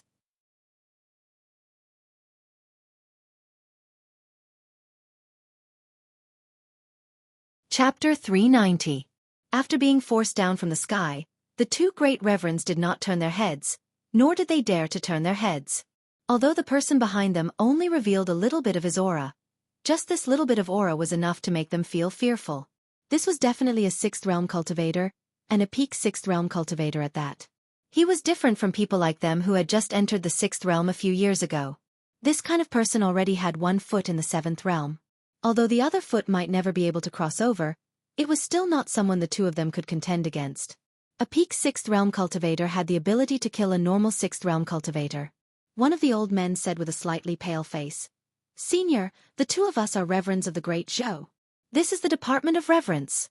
The sloppy Taoist priest patted their shoulders and said, "You 2 are reverends of the great show." "Who isn't? Don't use the imperial court to pressure me." "That brat said we can't enter, so we can't enter. Don't cause trouble here. If something goes wrong with this old man's Tianji talisman and my lifespan ends, I'll drag you 2 down with me." With that, his body floated up and flew back into the Department of Reverence. The twin old men looked at each other and saw the shock in each other's eyes. The old man on the right muttered, "He really is a peak cultivator whose lifespan is about to end. It's best not to provoke him. How did that Li Mu recruit such a powerful cultivator?" The old man on the left knocked his head and said angrily, "Is that the point? The point is the Tianji talisman. The Tianji talisman is a Tianji talisman that can increase one's lifespan by 10 years. Although the two brothers still had 20 years of lifespan, 20 years was not enough for them to break through to the 7th realm. There was an insurmountable gap between the middle realm and the upper realm. Not to mention 20 years. Even if they were given another 40 years, they might not have a chance. But even if they couldn't break through, who wouldn't want to live for 10 more years? In these 10 years, if they encountered a great opportunity and were lucky enough to break through, their lifespan would increase by 60 years. Which cultivator could resist the temptation of 60 more years of lifespan? Unfortunately, the heavenly secret talisman was a saint-ranked Fu Lu. Up until now, no one had been able to draw it. The ancestral court of Fu Lu school. Perhaps there were still people who had the ability to draw a saint-level Fu Lu, but the materials used to draw a Fu Lu of this level were too precious, and the success rate was too low. Even a school as profound as Fu Lu school could not afford the risk of failure. Could it be that the price the imperial court paid for that Taoist priest to join the Department of Offerings was a heavenly secrets talisman?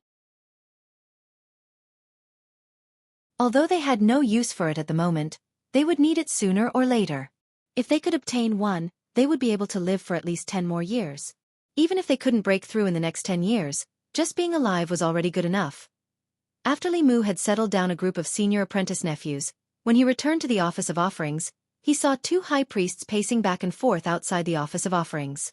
It seemed that although the slovenly Taoist priest was strange and always did things that did not suit his status, he still did his job diligently. Li Mu walked over, looked at the two and said, "Didn't the two of you want to leave the Office of Offerings? Why are you still here? Is there something else you want to take?"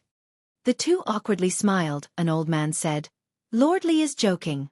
The two of us eat the salary of the imperial court, and share the burdens of the imperial court. How could we leave the Office of Offerings?" Li Mu said, "Those disobedient priests have already been expelled by me. I still remember the words the two of you said that day."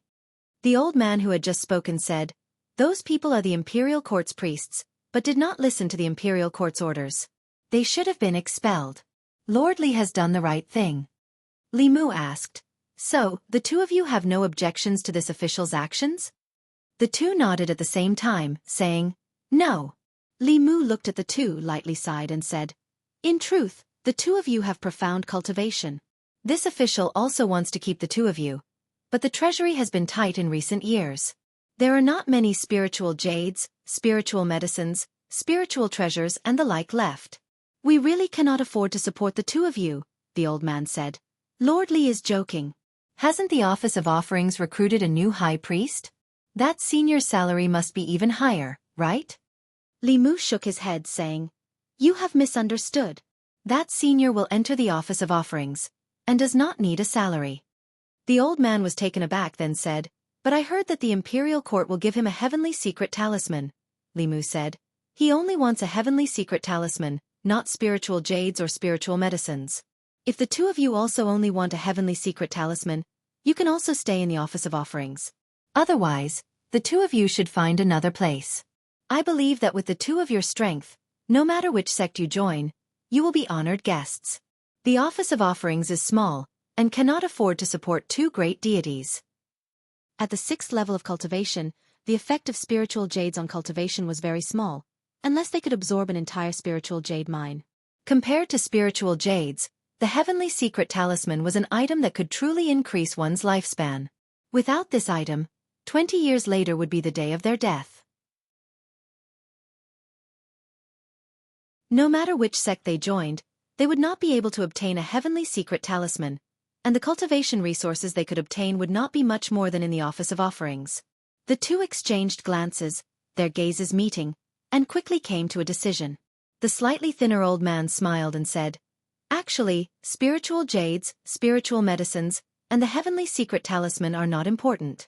What is important is that the two of us have been in the Office of Offerings for many years, and have long developed feelings for each other.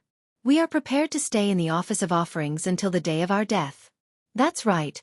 When will that heavenly secret talisman be given out?" Li Mu said, 5 years later. The old man frowned and asked, "So long, that senior will also only receive it in 5 years? Li Mu smiled and said, "That senior's cultivation has already reached the peak of the 6th level. He will receive the heavenly secret talisman in a year's time." The two of them knew that Li Mu had only said half of what he had said. Only a peak of the 6th level cultivation could receive the heavenly secret talisman in a year's time. Their cultivation was far inferior to his, and they would also need to work for the imperial court for a longer period of time. The thin old man thought for a while, then said, "Can we take a look at the heavenly secret talisman first?" Li Mu stretched out his hand and lightly swiped at the air, and the image of the heavenly secret talisman appeared in front of the two. Li Mu looked at them and said, "The imperial court does not have a finished product for this talisman. We will first need to gather the materials, and this will also take some time." The two old men fell into deep thought for a long time, and then the thin old man said, "Allow us to consider it," Li Mu nonchalantly said. "The two of you can do as you please." The two old men left the office of offerings and returned to their residences to continue their discussion. The success rate of a saint-level Fulu talisman is extremely low. One may be able to draw one, but not a second one. But that Taoist priest also doesn't seem like someone who's so easily fooled.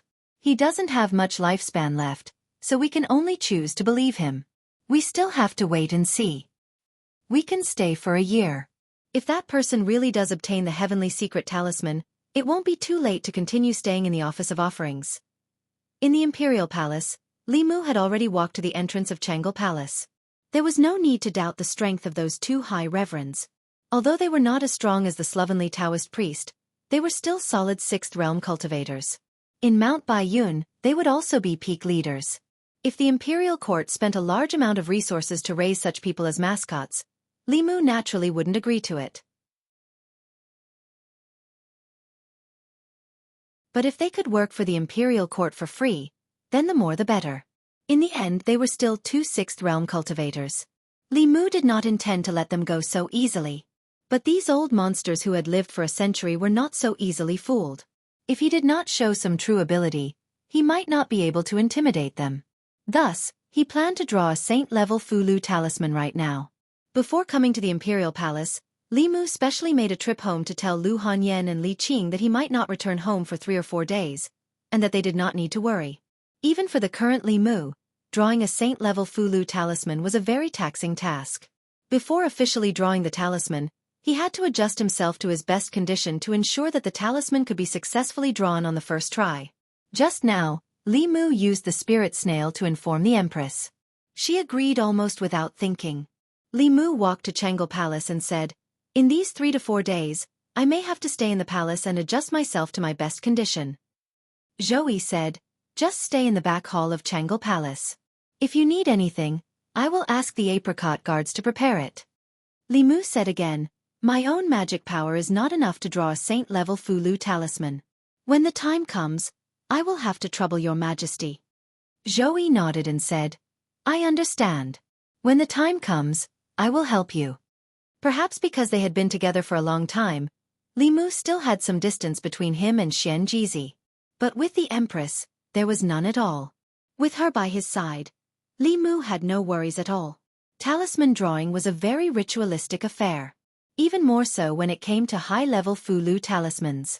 When the first seats of Mount Baiyun were drawing the saint-level Fulu talisman, they would burn incense and bathe half a month in advance in order to ensure the success rate. Then, they would lock themselves in a quiet room and adjust their magic power and mind to their best condition before starting to draw the talisman. This was the Empress's bedroom. Burning incense and bathing were unnecessary. What Li Mu needed to do was to draw the Tianji talisman's runes over and over again until they formed muscle memory. This was the only way to ensure that he could fully control his magic power while drawing the talisman. The last time he drew the Tianji talisman was a few months ago. Now that he was going to do it again, everything had to be prepared again. In these 3 days, the only thing Li Mu had to do was practice. As for the materials used to draw the talisman, the Empress had already asked Mr. Mei to prepare them. Xianxia Palace, back hall. On the table, the materials used to draw the talisman were placed neatly. Li Mu stood behind the table, took a deep breath, closed his eyes and said, "Your Majesty, I am ready." Zhou sat cross-legged on the bed. A white light shot out from her body and entered Li Mu's body. Li Mu opened his eyes again. His gaze was deep, as if it contained the sun, moon, and stars. He picked up the talisman brush, wrapped it in talisman liquid, and slowly put it down. "Shendu.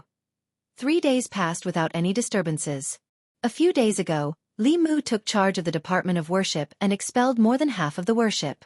It seemed that he had a bad relationship with the two great worship. Many people were waiting for his next move, but he disappeared without warning for 3 days. In these 3 days, he did not go to the Department of Ministers, nor did he go to the Department of Worship. Even the people of Chengdu did not see him on the streets. Other than that, there was another strange thing. Yesterday's morning court session was stopped for no reason. Since the Empress stabilized her power, the morning court session was held every 3 days. It was very regular and there were almost no exceptions. Occasionally, it was stopped for some big sacrificial ceremonies.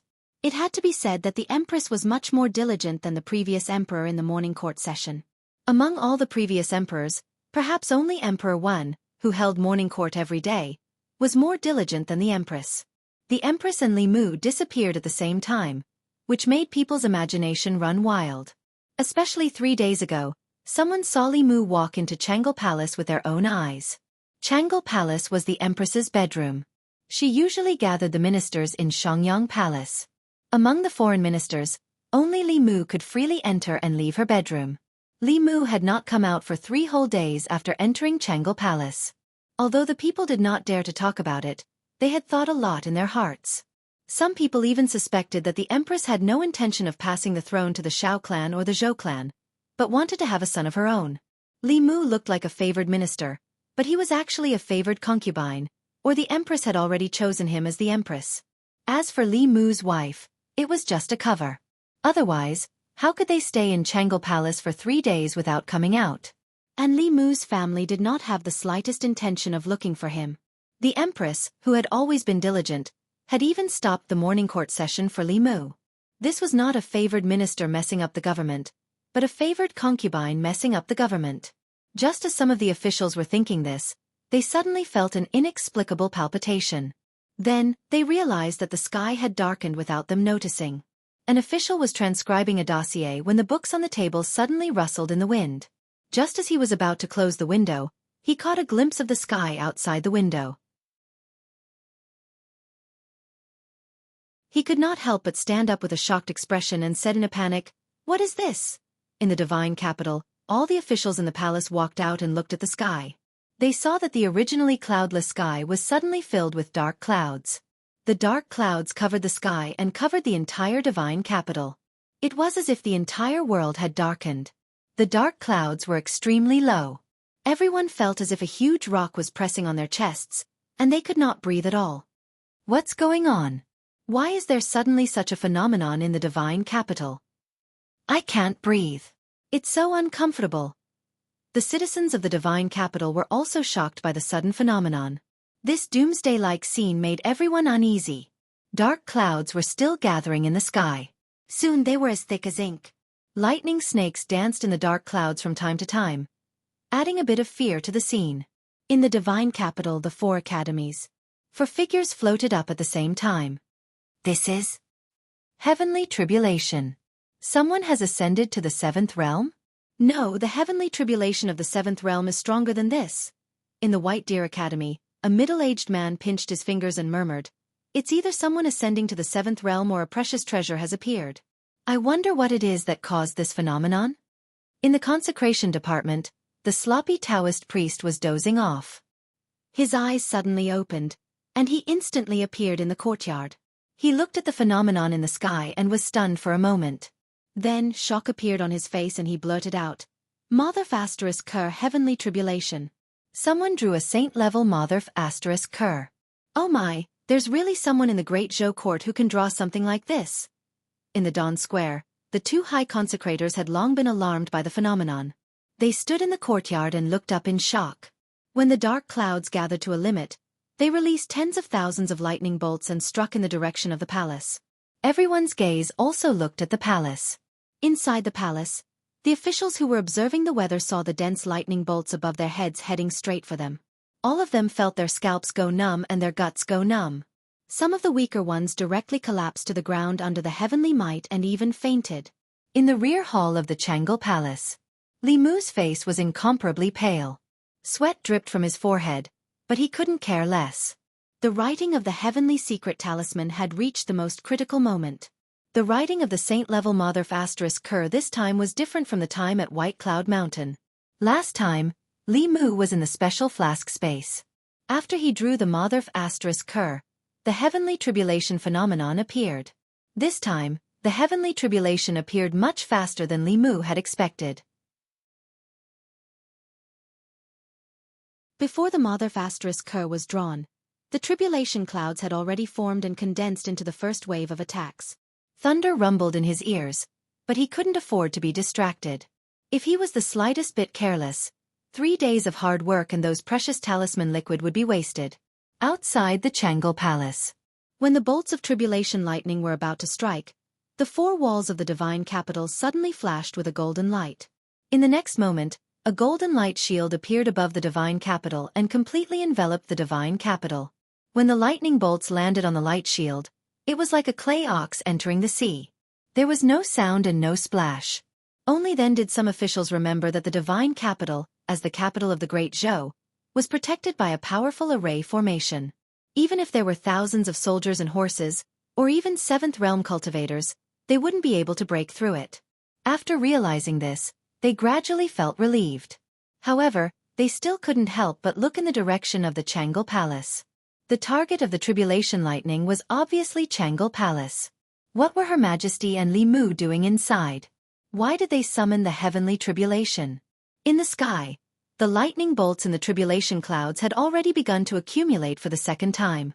In the Xianxia Palace, Li Mu finished the last stroke in an ethereal state.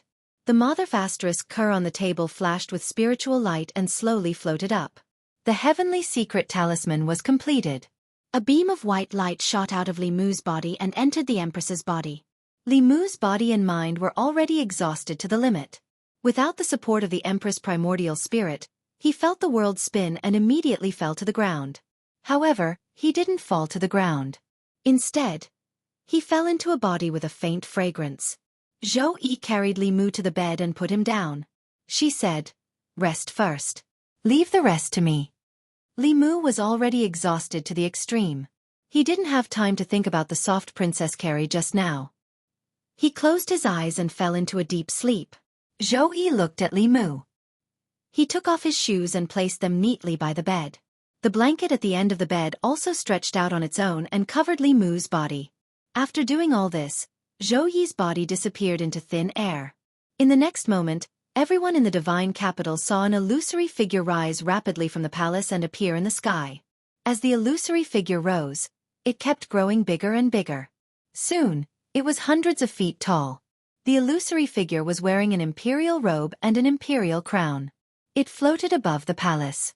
Because it was too tall, no one could see its face clearly. In the dark clouds, the second wave of tribulation lightning had already condensed and pressed down on the illusory figure. The illusory figure just pointed a finger, and the lightning immediately collapsed. At the same time, the frightening dark clouds in the sky also collapsed. After pointing a finger, the sky in the divine capital was clear and bright again. Countless people in the divine capital were deeply shocked by this scene. After they recovered from their shock, they immediately knelt on the ground and cheered loudly. "It's Her Majesty the Empress! Long live Her Majesty the Empress!" The scene just now had left an indelible memory in their hearts. Countless officials in the imperial court also couldn't recover from the shock for a long time. Although the Empress had always given them the impression that she was majestic and unapproachable, she rarely displayed her strength in front of the officials. As a result, they had almost forgotten that she was an ultimate powerhouse of the 7th realm. The heavenly tribulation that could destroy the entire divine capital was directly shattered by her pointing a finger. How powerful was this? At this moment, no matter if it was the officials of the new party or the old party, they could only submit to that indomitable figure in front of their hearts. After dispersing the tribulation clouds, the illusory figure quickly shrank and finally disappeared from the sky above the palace. Xianxia Palace. Li Mu didn't know how long he had slept. When he woke up again, he saw the Empress standing in front of the window. Zhou Yi looked at him and said indifferently, "Open your mouth." Li Mu opened his mouth, and a ray of light flashed from her hand. A round thing appeared in Li Mu's mouth. It melted in an instant, and a pure medicinal power rushed to his limbs and bones. More than half of the magic power in his body was instantly recovered. Li Mu sat up on the bed and asked, "Your Majesty, how long have I slept?" Zhou said, "About a day and a night." Including the time he had been unconscious, it was a little longer than he expected. Li Mu got off the bed and said, "I'll go home first," Zhou said. "Your mind is seriously overdrawn. Rest for a while more." Li Mu shook his head and said, "No, I'll go home and rest. If I don't go back, my wife will be worried." Zhou waved her hand and said, "Go, go." As soon as she finished speaking, Li Mu felt his vision blur. The next moment, he appeared in his own courtyard. Benefactor. Young master. Xiao Bai and Wan Wan were swinging in the courtyard out of boredom. When they saw Li Mu, they immediately rushed over. Wan Wan hugged Li Mu's arm and said, "If you didn't come back, Miss would have gone to the palace to find you." Li Mu smiled embarrassedly at Lu Hanyan and Li Qing, who had just walked out of the room, and said, "I've made you worry." Li Qing was clearly relieved. Lu Hanyan walked up to him. Seeing his pale face, she whispered, "You're just a minor official, not the prime minister."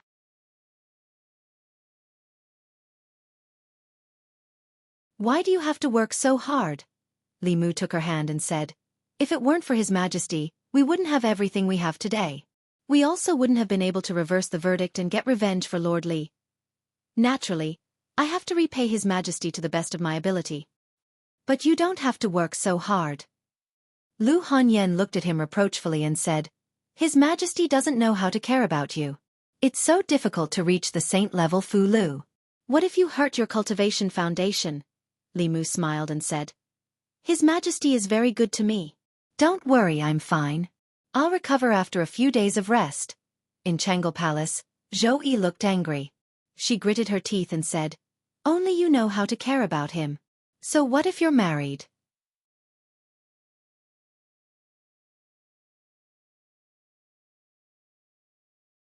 Chapter 391. Not long after Li Mu returned home, the Empress asked Mr. Mei to send over some elixirs to strengthen one's foundation. Although he borrowed the Empress's power when he drew talismans, the mental exhaustion was his own. The saint-level Fu Lu was something that far exceeded the limits of Li Mu's current ability. After every talisman he drew, he had to rest for a long time before he could draw the second one. When he reached level 6 and his cultivation increased greatly, drawing saint-level talismans would no longer have such serious aftereffects. But that would be a long time in the future. Due to various opportunities, his cultivation had increased rapidly in the past 2 years. He had completed a path that others would take a lifetime to complete. For his cultivation after the 5th realm, unless he encountered a great opportunity, such as the Emperor's Qi in the Great Zhou Ancestral Temple, which he coincidentally absorbed, then there was a certain possibility that he could immediately become a 7th realm cultivator like the Empress. Otherwise, he would have to take one step at a time on the path of cultivation in the future and walk down the same path as the Empress. However, he didn't plan to draw too many talismans in the short term. This talisman was to prove to the sloppy old Taoist and the 2 high priests that he had the ability to do so. They had had enough of it. Li Mu rested for a night. The next morning, he came to the Department of Offerings again. He walked in front of the sloppy Taoist priest and stretched out his hand. A Fu Lu floated above his palm. The moment the Fu Lu appeared, the space here seemed to distort. The Talisman of Divine Secrets. The sloppy Taoist priest was shocked. Yesterday's vision was indeed caused by the birth of the saint-level Fu Lu. He subconsciously reached out to take it, but the Fu Lu disappeared in Li Mu's hand. Li Mu smiled and said, "As long as you stay in the Department of Offerings for a year, I will give you the Talisman of Divine Secrets with both hands after a year." The sloppy Taoist priest glanced at him and didn't raise any objections. There was no doubt that he wouldn't be able to get the talisman after a year.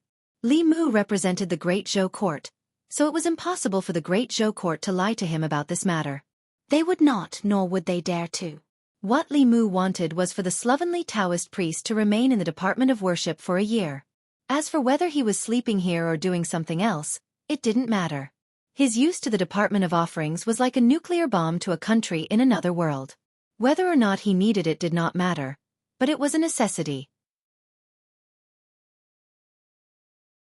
Moreover, compared to swindling people on the streets of the divine capital and enduring the sun and rain, he was allowed to live in a spacious mansion, have servants to serve him, have a respectable status, and after a year, he was even given a treasure that countless cultivators coveted.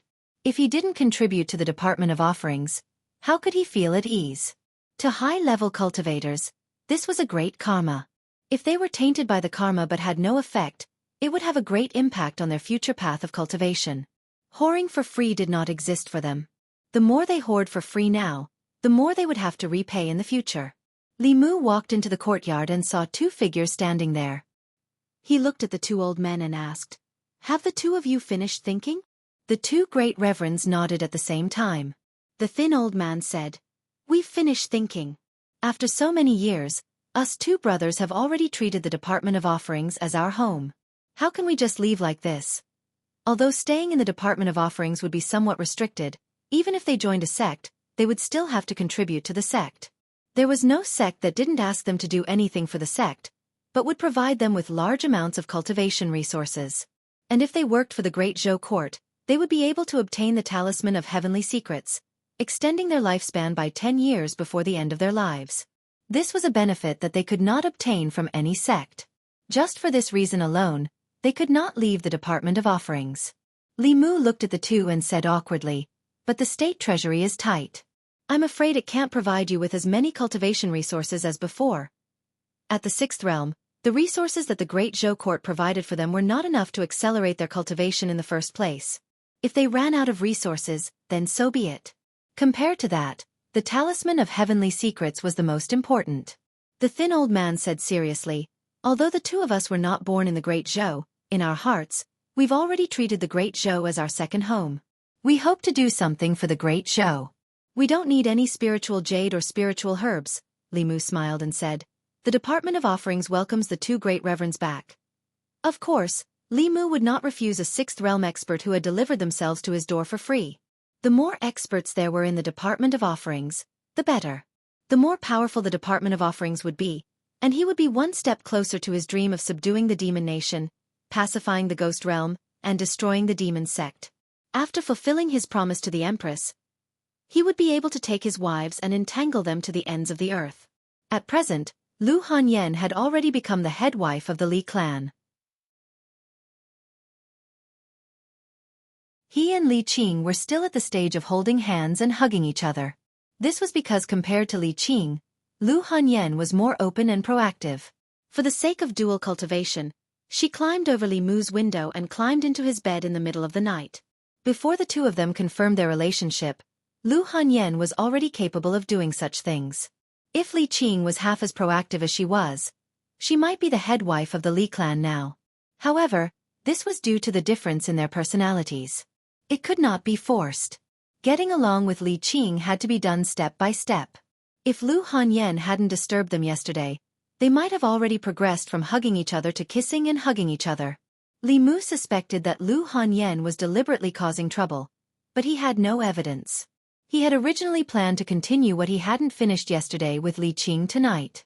However, when he returned home, he saw Xianxia in the courtyard. After asking Xianxia, Li Mu found out that he was here on the orders of the sect master to bring Li Qing and Lu Hanyan back to Mount Baiyun.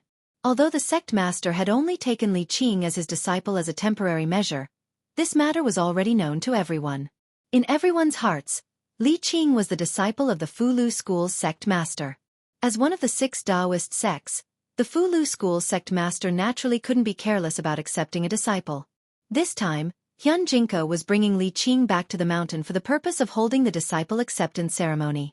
At that time, apart from the sect masters and elders of the various sects of the Fulu School, the other 5 Taoist sects, such as the Danding sect, the Spirit Array sect, the Xuanzong sect, the South sect, and the North sect, would also send important figures to participate in the ceremony.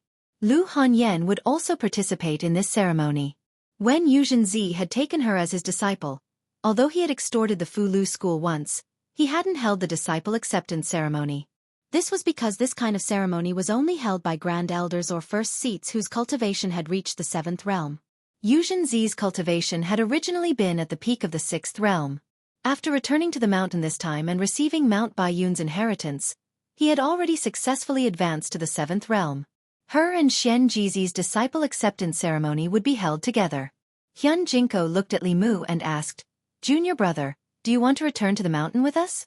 During this ceremony, Senior Brother Sect Master should introduce some experts from the other 5 sects to you. Li Mu thought for a moment and asked, when will the ceremony be held? Jianghu said, the ceremony needs to be prepared and the other 5 sects, including the South Sect, the North Sect, the Xuanzong Sect, and the others, will all need time. The soonest will be 3 months later. Li Mu asked, then why don't we pick them up 3 months later? Jianghu said, Senior Brother Sect Master's intention is to take advantage of these 3 months to raise Martial Niece Li Qing's cultivation to the 5th realm as soon as possible. Senior Sister has just advanced. According to the rules, she has to visit the other 5 sects one by one. She plans to bring Martial Niece Lu to see the world. Lu Hanyan and Li Qing were both going to leave. In that case, Li Mu would have to stay in an empty room for at least the next 3 months. They both had important matters to attend to. Li Mu could not force them to stay by his side. Although Lu Hanyan and Li Qing had different personalities, they had the same desire to be strong. Li Mu and Lu Hanyan's cultivation were both at the 5th realm. Although Li Qing did not show it, Li Mu knew that she also had an urgent desire to improve her strength. As for Lu Hanyan, she would not be satisfied. In the future, her life would be to play the zither and cook. She also had her own cultivation. Li Mu looked at them and said, then you two go. I will return in a few days. The court has been busy recently. I can't leave. The matter of the Department of Worship was not over. Li Mu planned to abolish the old system of worship and introduce a new set of rules. This was not something that could be done in 2 or 3 days. He needed to discuss it with the Empress before he could finalize it. Lu Hanyan called Wan Wan and Xiao Bai into her room. No one knew what they said. Li Qing glanced at Li Mu and said, I have something to say to you. Li Mu followed her into the room and asked, what? Oh! Li Qing turned around, stood on her tiptoes, and kissed Li Mu on the lips. Their lips touched. Li Mu was stunned for a moment, then hugged her waist tightly. There were not many words. Their lips pressed together for a long time and did not separate. It was as if they both wanted to melt into each other's bodies.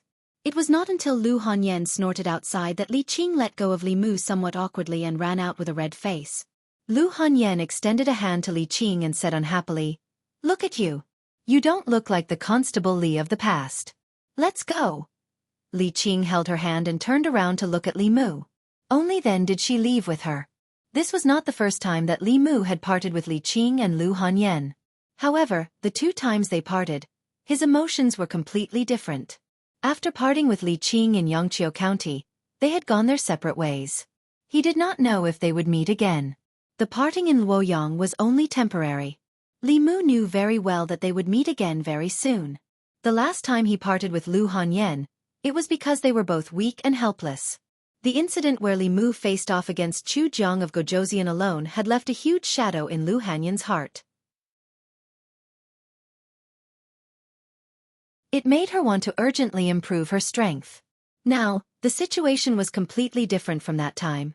Whether it was Li Mu or her, if they were to face off against Chu Jiang of Gojoseon again, the latter would definitely be the one in a difficult situation. These days, each of them had been working hard for their own futures. They had also completed their growth and transformation. After Lu Hanyan and Li Qing left, Li Mu looked at Wan Wan and Xiao Bai and asked, what did she say to you just now? Xiao Bai immediately said, Sister Lu said that when she and Sister Qing are not around, we should look after our benefactor and not let our benefactor provoke other little vixens in Luoyang. Wan Wan covered Xiao Bai's mouth and said, Miss said that we can't tell young master. Li Mu spanked her butt and said unhappily, do you only have eyes for your miss? Wan Wan covered her butt and said with grievance, young master already has Xiao Bai. Don't provoke other vixens. She blinked her big clear eyes. There was a pleading look in her eyes. Li Mu met her gaze and almost lost his mind. He covered Wan Wan's eyes and pressed down on her but a few more times. He said angrily, how many times have I told you not to use your eye technique on me?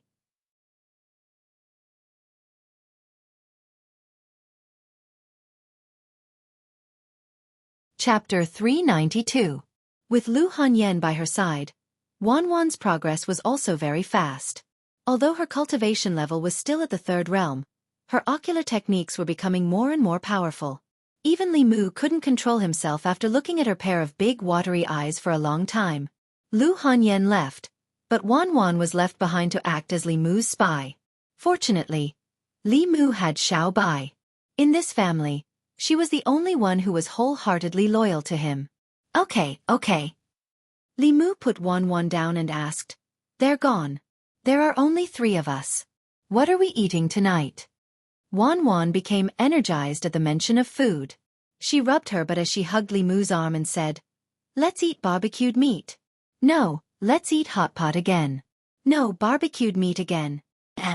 How about hot pot again?" Wan Wan was very conflicted about whether to eat hot pot or barbecued meat. In the end, Li Mu decided to eat hot pot and barbecued meat at the same time. After eating and drinking to their fill, she and Xiao Bai cleaned up and washed the dishes. Li Mu went to the backyard and continued to repair the law bell. A complete law bell was very important to him. The sooner he repaired it, the sooner his family's safety would be completely guaranteed. However, he knew that those small spells that had never appeared in this world were almost used up. If the law bell couldn't be completely repaired before they were used up, he could only wait for it to slowly repair itself. However, if that was the case, he didn't know how long he would have to wait. A year or even several years was very likely. And this was under the condition that Li Mu had already repaired most of the cracks. If it weren't for Li Mu's intervention, it would probably take dozens or even hundreds of years just by relying on its self-repair ability. The next day, Li Mu went to the palace as usual. There wasn't much to do in the Imperial Secretariat recently. Li Mu handled his own business in the Imperial Secretariat in the morning. In the afternoon, he went to Jianghu Palace to help the Empress approve memorials and discuss the reform of the Department of Imperial Offerings with her. In Jianghu Palace, Li Mu sat at the side, carefully reading the important memorials. Zhou Yi leaned lazily on the dragon throne, reading a book called Strange Stories from a Chinese Studio. Occasionally, she would raise her head to look at Li Mu. Seeing that he was seriously correcting the memorials, she lowered her head again to read. By the time Zhou Yi came to her senses, she had already been in the yamen for a long time. She looked up at Li Mu again and asked, "It's been a quarter of an hour. Why haven't you gone back yet?" Li Mu flipped open a new memorial. Without raising his head, he said, "My wife has returned to Mount Baiyun. I'm not in a hurry to return today. I'll read a few more memorials." Zhou Yi unconsciously sat up straight and asked, "Which wife?" "Li Mu." Both of them went. "How long will you be gone?" 3 or 4 months. Zhou Yi put down the book in her hand and said, "Then you're not in a hurry to go back. Finish reading these memorials first." Li Mu shook his head and said, "I'm afraid that won't do. Xiao Bai and Wan Wan are still waiting for me to eat at home." Zhou Yi said, "I'll have the Mei Wei bring them to the palace. I haven't seen the little fox in a long time. I'll also order the Imperial kitchen to prepare some food. In a while, you can all eat at my place." Li Mu was stunned for a moment. Then he could only nod and say, Then okay. It seemed that ever since Lu Hanyan came to Chengdu, the Empress hadn't gone to the Li Manor. In any case, there was no one at home. It didn't make much of a difference if he went back sooner or later. It was better to work overtime in the palace and get a working meal. Soon, Mr. Mei went to the Li Manor to pick up Wan Wan and Xiao Bai. It was Wan Wan's first time entering the palace. At first, she was a little reserved. However, under the influence of Xiao Bai, she soon became relaxed. The chatter of the 2 girls brought some liveliness to the usually lifeless Jianghu Palace. Li Mu noticed that when the Empress looked at Wan Wan and Xiao Bai, who were chasing each other in Jianghu Palace, there was a faint smile at the corner of her mouth. Li Mu's impression of the Empress was that she rarely smiled. At most, she was expressionless. Perhaps she saw her own teenage years in Wan Wan and Xiao Bai. However, their teenage years should be different. Wan Wan and Xiao Bai were at the age of innocence. At the Empress age, she should have become the crown princess and officially started her unfortunate life. While Li Mu was reviewing the reports, the Empress took Wan Wan and Xiao Bai to the Imperial Garden to admire the flowers. Mr. Mei once said that the flowers in the Imperial Garden were all planted by the Empress herself. Planting and nurturing flowers was her greatest hobby. Who didn't like these beautiful things? If he really had the chance to kidnap the Empress in the future and live in seclusion with her, he would let her plant flowers all around the house. Every day, when he opened the door, he would reap the joy of the whole day. After finishing the last report, Li Mu left Changle Palace and walked towards the Imperial Garden. Although he had been to Changle Palace more than 100 times, his fixed route was from the Secretariat to Changle Palace. He had never been to other places. Fortunately, Li Mu knew the direction of the Imperial Garden. After walking out of Changle Palace, he walked in a direction. After a few hundred steps, Li Mu suddenly sensed something and stopped in his tracks. He turned to look at a palace next to him. His heart was pounding. Suddenly, he had a strong urge to step into this palace. It seemed that there was something in this palace that was attracting him. Li Mu looked up at the top of the palace and saw the words, Ancestral Temple.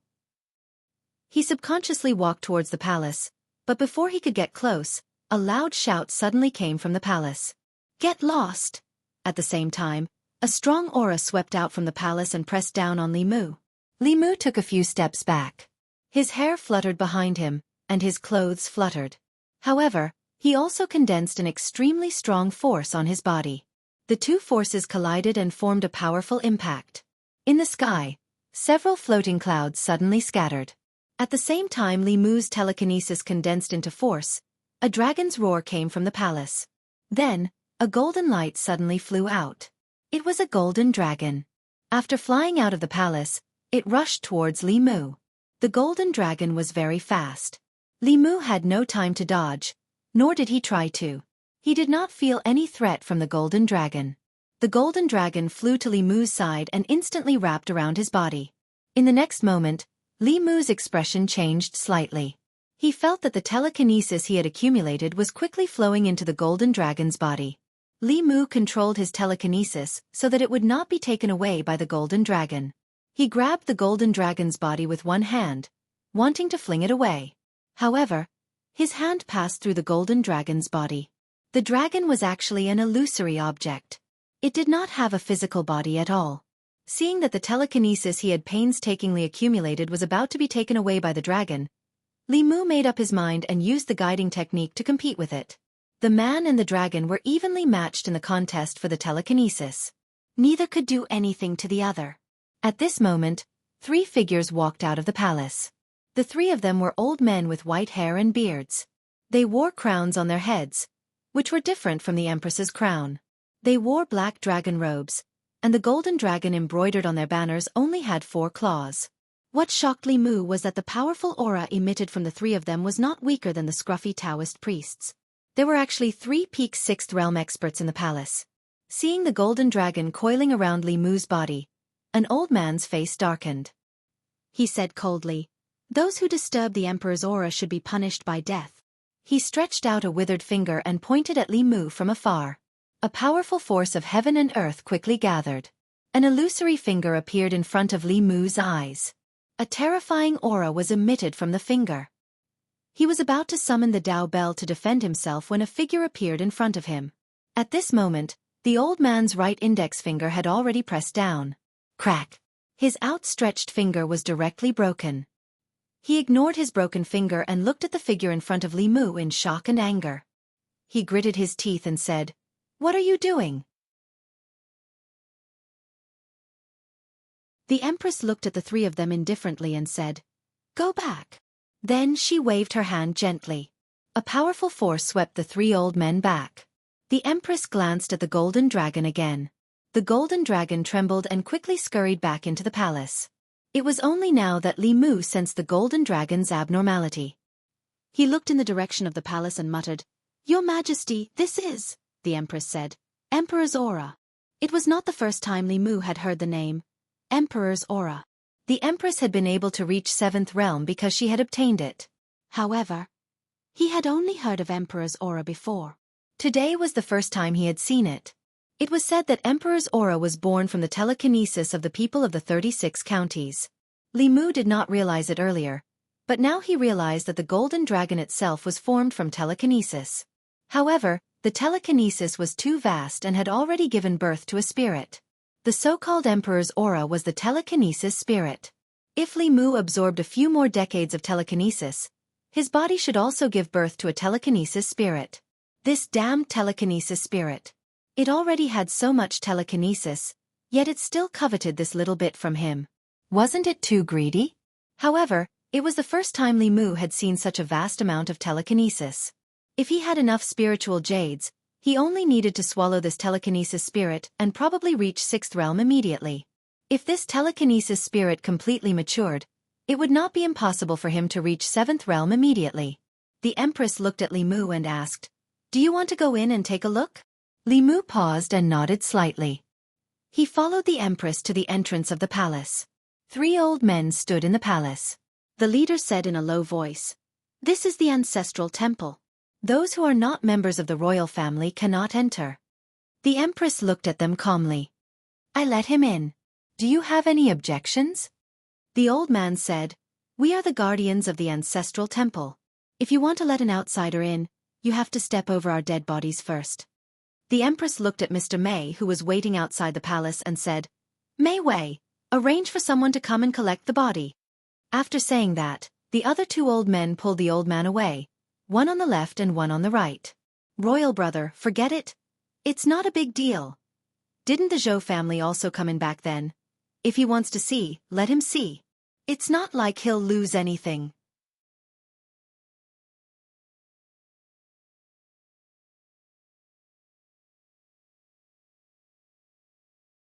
Chapter 393. The 3 elders walked to the corner of the hall and sat down cross-legged on the futons. Li Mu followed the Empress into the hall. This hall was bigger than Li Mu had imagined. After walking in, the first thing that caught his eye was a high platform in the innermost part of the hall. On the high platform, there were many memorial tablets. Li Mu glanced at them and saw that the names of the past emperors of the Great Zhou were written on the tablets. The one at the top was the founder of the Great Zhou, the founding emperor of the Great Zhou. The one at the bottom was the former emperor. The former crown prince had his power taken away by the Zhou family before he had officially inherited the throne, so he was not qualified to be listed. Below the high platform were 2 rows of small cauldrons. Li Mu counted. There were 36 cauldrons in total, the same number as the counties of the Great Zhou. Traces of golden light were drawn out of the small cauldrons and gathered in a large cauldron in the center of the hall. The golden dragon was swimming in the cauldron. Although it looked at the Empress with fear in its golden eyes, when it looked at Li Mu, its eyes were full of greed. Li Mu looked at the golden dragon, and some other thoughts arose in his mind. After reaching the 5th level, his cultivation had become very slow, so slow that he could barely feel any progress. If he could swallow this golden dragon, he could immediately reach the 6th level, which was worth at least 20 years of cultivation. Feeling Li Mu's gaze, the greed in the golden dragon's eyes immediately disappeared without a trace. With a whoosh, it dived into the cauldron and did not show its head again. Li Mu looked at the small cauldrons and asked the Empress, "Your Majesty, these cauldrons should correspond to the national temples of the 36 counties, right?" Zhou Yi nodded slightly. Li Mu looked at the small cauldrons and found that the golden light on them varied in intensity, brightness, and darkness. The strongest one was so dazzling that he could not look directly at it. The weakest one was only a thin ray, so dim that it seemed to be about to go out. The small cauldron that shone the brightest was connected to Zhong County where Luoyang was located. In the past year, many changes had happened in Luoyang. The people of Zhong County were united like never before. The further the counties were from the fairies' capital, the dimmer the light from the small cauldron connected to them. Only a few counties were slightly brighter. This meant that there was still a long way to go before he could fully condense the Emperor Qi. The golden dragon quickly flew out of the cauldron and circled around the Empress's head a few times before flying back into the cauldron. Li Mu noticed that all the psychokinesis on the Empress's body had been sucked away by it. As a king who was deeply loved by the people, the Empress's psychic power was no less than Li Mu's. Li Mu was a little angry when he saw this. The psychokinesis on the Empress was something that both Li Mu and her had worked hard for a long time. It was not easy for them to condense it, but it was all for someone else. He felt injustice for the Empress. After visiting the ancestral temple, Li Mu didn't stay here for long and walked out with the Empress. Not long after the 2 walked out, in the corner of the ancestral temple, 3 elders who were sitting cross-legged on prayer mats with their eyes closed slowly opened their eyes. One of the elders snorted. "Is this still the crown princess? She has changed. She wouldn't be so disrespectful to us in the past." Another elder said, She was set up by the Zhou family to inherit the Emperor Qi and almost died. Sitting in this position, she was already full of resentment. How can her personality not change? The last elder said slowly, "That's not important. In the past 6 months, the speed of condensing the Emperor Qi has obviously increased. I'm afraid it will mature again in 20 years. We need to urge them to work hard and cultivate.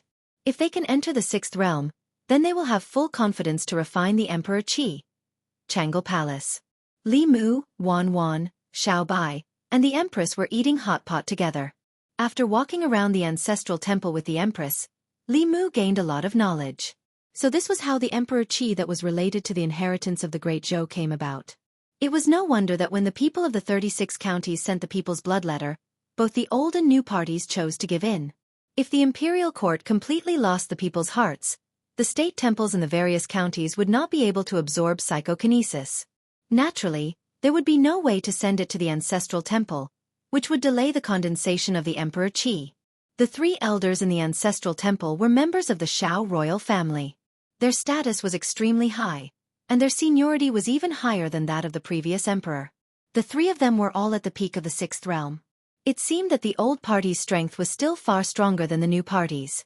What the Zhou family relied on was their blood relationship with the Empress. Li Mu thought of a question and asked, "Your Majesty, why don't you absorb the Emperor Qi yourself? Will it allow you to enter the 8th realm?" Zhou Yi blew on the tofu and said, "No." Li Mu thought and said, "But your Majesty is so young. You can be the emperor for another 100 years. There's no need to pass the throne," Zhou Yi said indifferently, "because I don't like it." Li Mu sighed. He only felt that it was unfair for her.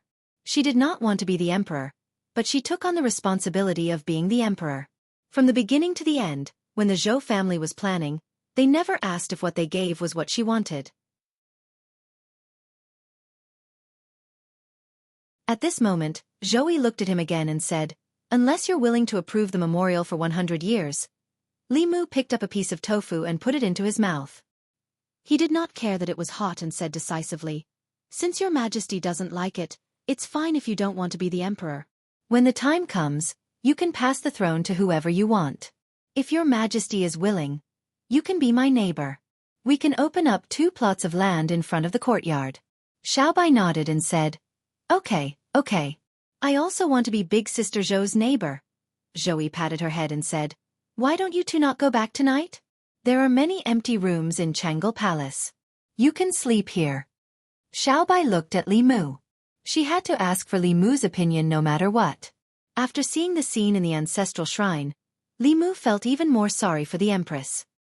He nodded and said, "Then you can sleep here." The Empress looked at Li Mu and said, "You don't have to go back either." Li Mu was stunned and asked, "Your Majesty, this is not very good, right?" Zhou Yi said, "In any case, you have to enter the palace tomorrow morning. Just stay here.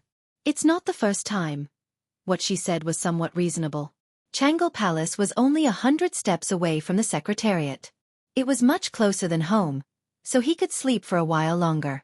But since ancient times, who would allow an official to sleep in the palace? The Empress didn't seem to think this was a big deal. She looked at Wan and said, "And this little girl, she can also stay in the palace." Wan looked hesitant and said, But Miss said that young master has to go home every night." "He can't stay out all night," Xiao Bai said, "but we're also with benefactor. We're staying at Big Sister Zhou's house. We're not some vixen."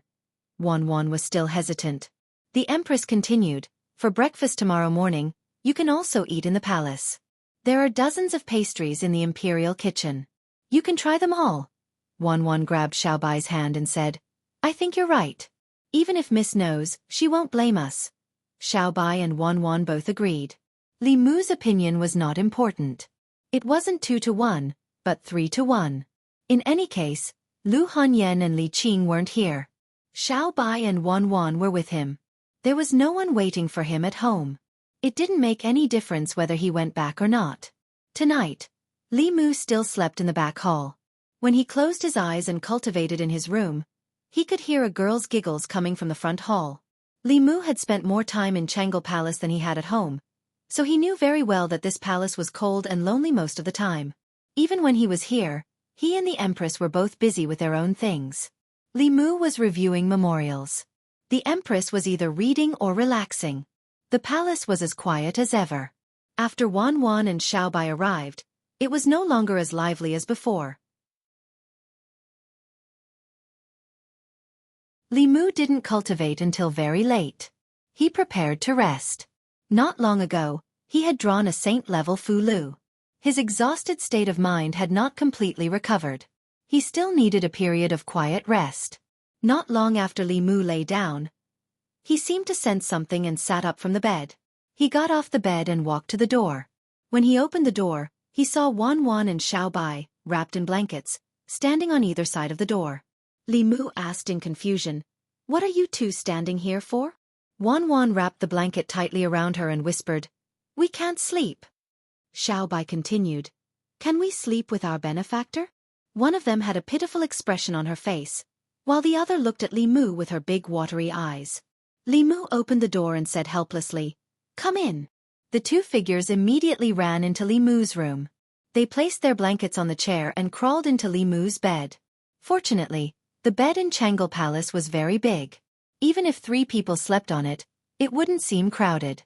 Li Mu had reason to suspect that this bed was originally built by the previous emperor for the convenience of sleeping with his concubines. This might also be the reason why Wan Wan and Xiao Bai couldn't sleep. In fact, when people slept, they only needed a small quiet room and a small bed. An overly spacious bedroom with an overly big bed wouldn't be able to sleep well. Perhaps this was the reason why the Empress didn't sleep in the middle of the night and always met Li Mu in his dreams. How lonely would it be if he was the only one sleeping in such a big Jianghu palace? Li Mu couldn't bear it just thinking about it. The Empress had already been like this for 4 years. Looking at Wan Wan and Xiao Bai lying on the bed with only their heads sticking out, Li Mu suddenly didn't know how to sleep. If he slept next to Wan Wan, Xiao Bai would definitely be disappointed. If he slept next to Xiao Bai, the one who would be disappointed would be Wan Wan. Sleeping between the two of them, surrounded by the soft bodies of young girls, he had never experienced such a situation. Even if he forced himself to sleep, he wouldn't be able to sleep. Li Mu covered them with the blankets and said, "You two sleep first. I'll go out for a while."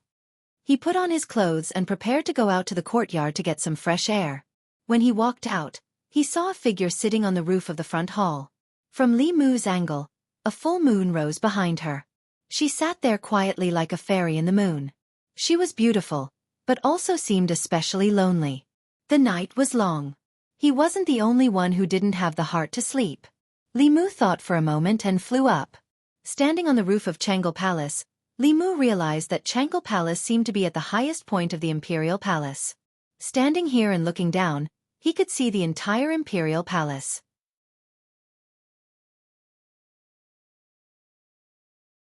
He walked to the Empress's side and said softly, "Your Majesty, are you still not sleeping?" Zhou looked ahead and said indifferently, "You're not sleeping either, are you?" Li Mu said, "I'll go to sleep now. Sit down." Zhou spoke again in a tone that brooked no refusal, "Talk with me for a while." Li Mu sat down beside him and asked, "Is there something on your mind, Your Majesty?" If she wasn't sleeping in the middle of the night, there must be something on her mind. The more meticulous a person was, the easier it was for them to be troubled. Zhou looked at the moon in the sky and asked, "Who do you think I should pass the throne to? The Xiao clan or the Zhou clan?" Li Mu shook his head and said, "I don't dare to speak rashly." Zhou said, "Say it, there's no one here." As a subject, he shouldn't answer this question. However, after she said that, there was no ruler and subject on the roof of Jianghu Palace. There was only Zhou and Li Mu. There was something that Li Mu had been holding in his heart for a long time. As a friend, he had the need to tell her what was on his mind. "Then I'll say it. Say it." Li Mu turned to look at the Empress and asked very confusedly, "To the Xiao clan, Your Majesty is an outsider. To the Zhou clan, Your Majesty is also an outsider. Instead of passing the throne to an outsider, why don't we have one ourselves?" As soon as he finished speaking, he saw the Empress's stunned expression. Only then did Li Mu realize that there was a loophole in his words. When he said "we," it meant that they were on the same side, not that he and the Empress had a child. To prevent the Empress from misunderstanding, Li Mu quickly explained, "Your Majesty, please don't misunderstand. What I mean is, I'll give birth to mine, you give birth to yours.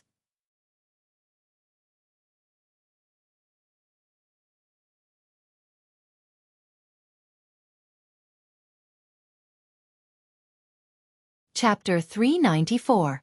Late at night, on the roof of the Chang'e Palace. Zhou Yi looked calmly at Li Mu and asked, "Has it been a long time since I taught you cultivation?"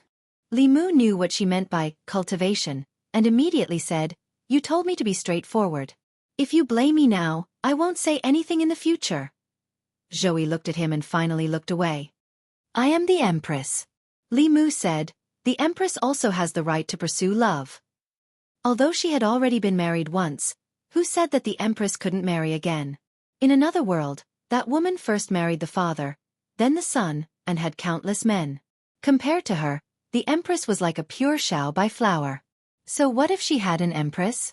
Li Mu said seriously, "Your Majesty is a disgrace to the Xiao family. How could they tolerate the throne being taken by a woman with a different surname? If the Xiao family takes power in the future, Your Majesty will certainly not leave any good words in the history books. And for the descendants of the Zhou family, Your Majesty is only their elder sister. How could you be closer to Your Majesty's own children?" In fact, Li Mu had a little selfish motive here. History was written by the victors. It could be foreseen that whether it was the Zhou family or the Xiao family who passed the throne, the Empress would probably not leave any good words in the history books revised by future generations. Then, as the only favored official of the Empress's era, how would the history books evaluate Li Mu? Bewitching the emperor, treacherous officials in power, and favored officials causing chaos. Some unofficial history books might even smear the relationship between him and the Empress. Li Mu didn't intend to give them such a chance. He looked at the Empress and continued, "Moreover, the Zhou family and the Xiao family, for the sake of the throne, formed cliques and pursued selfish interests, regardless of the consequences. It wasn't easy for us to make up for the mistakes of the previous emperor. If Your Majesty passes the throne to them, won't the great Zhou repeat the same mistakes?" Zhou Yi was silent for a while, then stood up and said, "I'm going to sleep." Li Mu said, "Good night, Your Majesty." After Zhou Yi left, Li Mu sat on the roof and watched the moon for a while before returning to his room. Wan Wan and Xiao Bai were still awake. They were giggling under the covers. Li Mu walked to the bed and asked, "Why haven't you slept yet?" Xiao Bai said, "We're waiting for our benefactor to return." After saying that, she and Wan Wan moved outwards and inwards respectively, leaving space in the middle for Li Mu. Li Mu waved his hand and said, "You guys sleep. I'll sleep on the floor." Xiao Bai hugged Li Mu's arm and said, "Then let's sleep on the floor too." Wan Wan also got up from the bed and said, "Young master will sleep on the ground and we will sleep on the bed." "If young miss finds out, she will say that we don't know the rules." Li Mu didn't know how the Empress slept that night, but he slept very soundly. Wan Wan was on his left, and Xiao Bai was on his right. The bed was soft and fragrant, but when he woke up in the morning, his arms were a little numb. The Empress had already asked the kitchen to prepare pastries. Wan Wan was shocked by the variety of breakfast. She had never thought that someone could have such a rich breakfast. In the past, she would feel very happy if she could eat 2 buns and an egg in the morning. Before breakfast was finished, she asked Li Mu indirectly where they were going to sleep tonight. After breakfast, Li Mu didn't let them go back. After all, it was just the two of them at home. Chang'e Palace was much bigger than the Li Mansion, so they didn't feel bored here. With Shangguan Li and Mr. Mei accompanying them, Li Mu felt that they were too happy to miss home. He went to the secretariat. When he passed by the Zongjing Temple, Zhang Chun came out and asked in surprise, "Where did you go last night?" Li Mu naturally couldn't tell him that he stayed in Chang'e Palace last night, so he said, "At home." Zhang Chun said, "I went to your house last night but you weren't there." Li Mu said, "I went back very late last night. It was almost midnight." Then he asked, "Why are you looking for me?" Zhang Chun shook his head and said, "I wanted to have a drink with you but it's fine now." Zhang Chun also didn't tell Li Mu that he was chased out of the house by his wife last night. He originally wanted to find Li Mu to stay the night, but he didn't see Li Mu come back even when he waited at the entrance of the Li residence until midnight. Obviously, he was lying. Li Mu said, "If there's nothing else, I'm going back to the secretariat." Zhang Chun waved his hand and said, "Let's go." Looking at Li Mu's back as he left, He thought about something in his heart. Yesterday, he saw that Lu Hanyan and Li Qing left Chengdu, which was why he chose to stay in the Li mansion. But on the night his wife left, Li Mu didn't come back. What did he do? Could it be that he met another woman in private? No.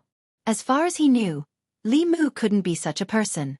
At a certain moment, a light suddenly flashed in Zhang Chun's mind. The Zongjing Temple was located behind the Secretariat. If Li Mu came from the palace gate, it was impossible for him to pass by here. Unless he came from another direction. Zhang Chun looked in the direction Li Mu came from. If he walked straight from here, he would reach Changle Palace. And Changle Palace was His Majesty's bedroom. He showed a look of realization on his face and said in shock, "So fast?" Prince Shou walked over from the direction of the palace gate and said, "Old Zhang, why are you here so early today? Come, play a few rounds with me." Zhang Chun followed behind Prince Shou and walked into the Zongjing Temple.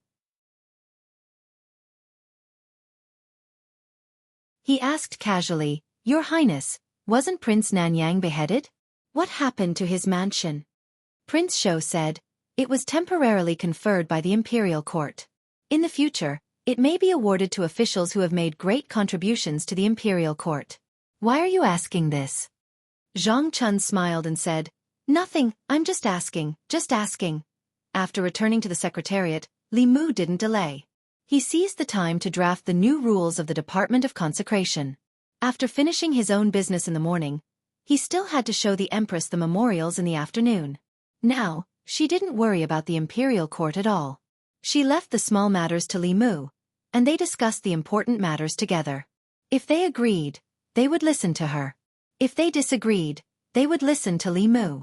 When Li Mu was dealing with the memorials, she was idling on the side. She even wanted Li Mu to write a few more books for her to read. It had to be said that she was already acting like a self-indulgent ruler. And Li Mu himself was about to become a favored official of a dictatorship. After the preliminary draft of the new rules of the Department of Consecration was finished, a familiar figure stepped into Li Mu's duty room. Mr. May looked a little tired. Li Mu poured a cup of tea for him and asked, "What's wrong? Didn't sleep well last night?" Mr. May sat in Li Mu's seat. He leaned against the chair and rubbed the space between his eyebrows. He said, "Last night, I dealt with the internal guards until very late." Li Mu stood across from him and said, "If it's not too important, just leave it to your subordinates. Look at Her Majesty. She should be busier than you, but look at her. She's very idle every day. If she's not admiring flowers, she's reading books. How long has it been since she touched the memorials?" Mr. May glanced at him and asked. "Her Majesty has only let you read the memorials for a few days, and you're already unwilling." Li Mu said, "It's not that I don't want to. Anyway, if I do more, Her Majesty will do less. As long as she's happy, it's fine. She doesn't have to worry about the memorials and give her inner demons an opportunity to take advantage of her. I suspect that her inner demons came from reading the memorials every day." Mr. May didn't continue this topic. He asked, "Did you say something again that made Her Majesty unhappy?" Li Mu said frankly, "I just said a few words of truth." Although the Empress's status was high, in the entire imperial court, there were only 3 people who could be considered her own: Shangguan Li, Mr. May, and Li Mu.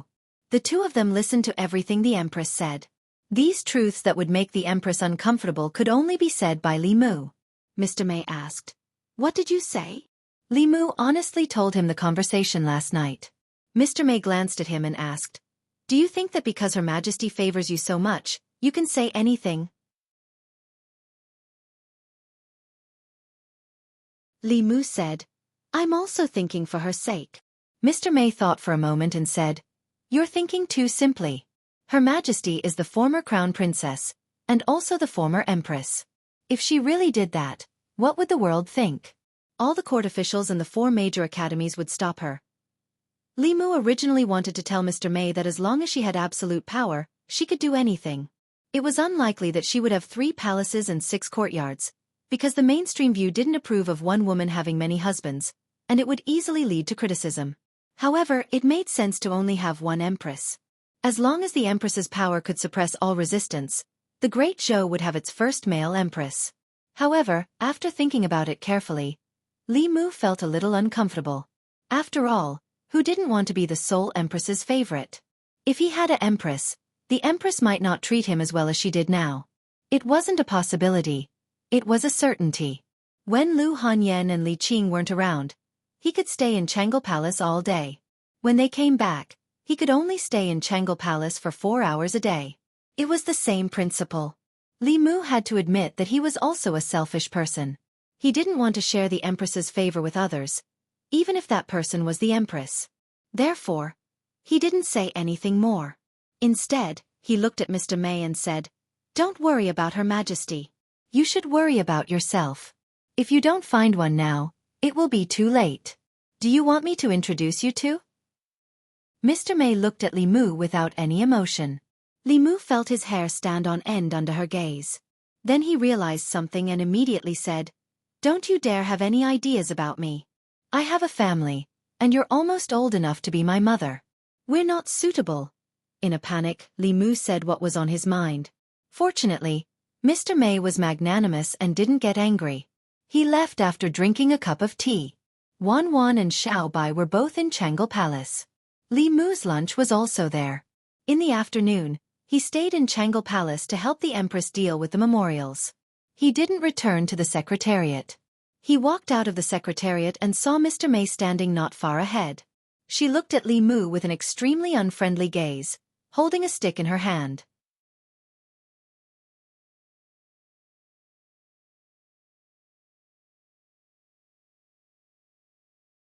Chapter 395.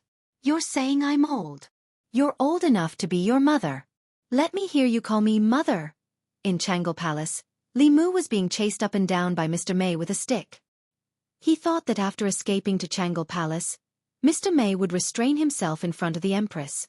He didn't expect that the Empress would stand by and even eat melon seeds. Therefore, Changle Palace became even more lively. Mr. May was chasing Li Mu, Wan Wan was chasing behind, and Xiao Bai was chasing her. She couldn't catch up with Li Mu, and Xiao Bai and Wan Wan couldn't catch up with her either.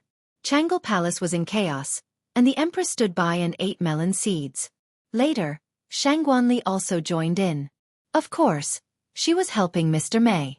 Mr. May's reaction arc was also very long. He didn't explode in the secretariat, but now he was extremely angry. Although Li Mu could continue hiding, it was not a good idea to continue hiding like this. Hence, he deliberately went easy on Lord May and let him hit his butt twice so that Lord May would calm down and stop. Then, this matter would be considered over. As a friend, Li Mu had already done his duty. In the afternoon, he showed some of his suggestions for the reform of the Department of Offerings to the Empress. The two of them exchanged some ideas, and this matter was finalized. The Department of Offerings wasn't considered an official office of the Imperial Court, and related matters didn't need to travel 3 provinces. After confirming the details with the Empress, Li Mu walked out of Changle Palace and went to the Department of Offerings. When he passed by Zongjing Temple, he happened to see Zhang Chun walking out. Zhang Chun asked, "Lord Li, where are you going?" Li Mu said, "I'm going to the Department of Offerings." Zhang Chun smiled and said, "I'm also going out of the palace. Let's go together." The two of them walked out of the palace and casually chatted for a while. Zhang Chun suddenly said with emotion, "It's all thanks to you. Otherwise, I don't know when I would be able to live in a big house with 4 entrances. It's good to have a big house. It's big and comfortable to live in." Li Mu understood the meaning behind his words. Old Zhang's greatest wish was to own a 5-sectioned house in the fairy's capital. This was also the common dream of many middle-aged men of his age. Owning a 5-section mansion in Chengdu was as difficult as owning a villa in Beijing's Third Ring Road when housing prices were soaring in the future. This was something that most officials in Chengdu would never be able to achieve in their lifetime. Currently, he had already fulfilled 4/5 of his wish. Li Mu could understand Zhang Chun's stubbornness. He thought for a moment and said, "You've changed your residence so many times in the past year. If you change it again so soon, it'll be easy for people to criticize you. Wait for another half a year. I'll apply to His Majesty to change your residence to one of the 5. In the past 6 months, old Zhang had suffered a lot because of Li Mu. Not only did those people treat him as his subordinate, but they also called old Zhang his dog. This made Li Mu feel a little guilty. These words must have been very painful for old Zhang to hear. It was his duty to fight for Zhang Chun to fulfill his dream. Wasn't it just a 5-sectioned house? As long as he whispered something to the Empress, it wouldn't be a problem at all. Zhang Chun waved his hand and said, "There's no need for that. I'm already very satisfied with the residence I'm living in now. By the way, what do you think the imperial court will do with the Duke of Nanyang's residence now that he's dead?" Li Mu looked at Zhang Chun in shock. The Duke of Nanyang's residence was 10 entrances. It was one of the largest private residences in the fairy's capital. There were some things that one was born with. If one didn't have them at birth, it was unlikely that they would have them for the rest of their lives. A 10-sectioned residence was one of them. Those who were qualified to live in such residences were members of the royal family with real power. A 5-sectioned residence was almost the limit of what an official could get. Any higher would depend on actual contributions. Expanding the territory, suppressing the demon nation, fixing the ghost region, and destroying the demon sect. If one could do any of these things, it wouldn't be excessive to be conferred the title of Duke, let alone a 10-sectioned residence. However, none of these were things that old Zhang could do. Li Mu looked at him helplessly and sighed. "Old Zhang, it's fine as long as a residence is big enough to live in. That's enough. Why do you want such a big residence? It's too big even for a pig, let alone a family of 3. Zhang Chun also sighed and said, "Who would complain about having too many residences? I don't want you to help me fight for it now. It won't be too late to help me achieve it when you're successful in the future." Li Mu nodded and said, "I'll try my best." After all, he wasn't the Empress, and the Duke of Nanyang's residence wasn't his. Even if Li Mu was successful in the future, it was unlikely that he would help him fight for it, unless he became the Emperor or Empress himself. Li Mu treated this as Zhang Chun's unrealistic fantasy. He threw it to the back of his mind and came to the consecration department. Although the current consecration department didn't have as many people as before, it was more cohesive. There wouldn't be a situation where the consecrators weren't under the jurisdiction of the imperial court like before. In terms of high-end combat strength, there was also an additional peak 6th realm expert. Including the 2 remaining high consecrators, the current strength of the Great Zhou's consecration department was enough to wipe out most of the branch sects of the 10 demon sects. Li Mu came this time to inform everyone about the changes to the consecration department. Among them, the biggest change was their salary. The Great Zhou court was much more generous to the foreign consecrators than its own officials. Not to mention that every consecrator was allocated a residence of at least 2 courtyards. Their salary was also 10 times or even dozens of times that of ordinary officials. The resources that the high consecrators received from the imperial court every year were astronomical figures. From today onwards, the salaries of all consecrators would be lowered. They would be divided into several grades according to their cultivation, and each grade would have a basic salary. In addition to the basic salary, they would receive a commission based on the number of missions they went out on and the degree of completion of the missions. How many resources they would receive in the end would depend on their own abilities. If they were more diligent, the resources they would receive every year would far exceed what they received before. This was to change the previous situation where many consecrators in the consecration department squandered resources. They lived in residences bestowed by the imperial court, and only came to the consecration department for a few days a year. They mingled in the various major entertainment venues of the divine capital. The annual salary from the imperial court, as well as the money they earned through their own abilities, could sustain their drunken and extravagant lives. Cultivation was dry and difficult. A portion of cultivators, because they could not bear this kind of loneliness, or because they did not have any hope of breaking through, would choose to indulge in pleasure. Li Mu could not control their pleasure, but he did not allow them to use the resources of the national treasury for pleasure. The things of the national treasury were the Empress's things. Although not all of the Empress's things belonged to Li Mu, sooner or later, some of them would belong to him. In this way, these consecrators were basically Li Mu's own resources.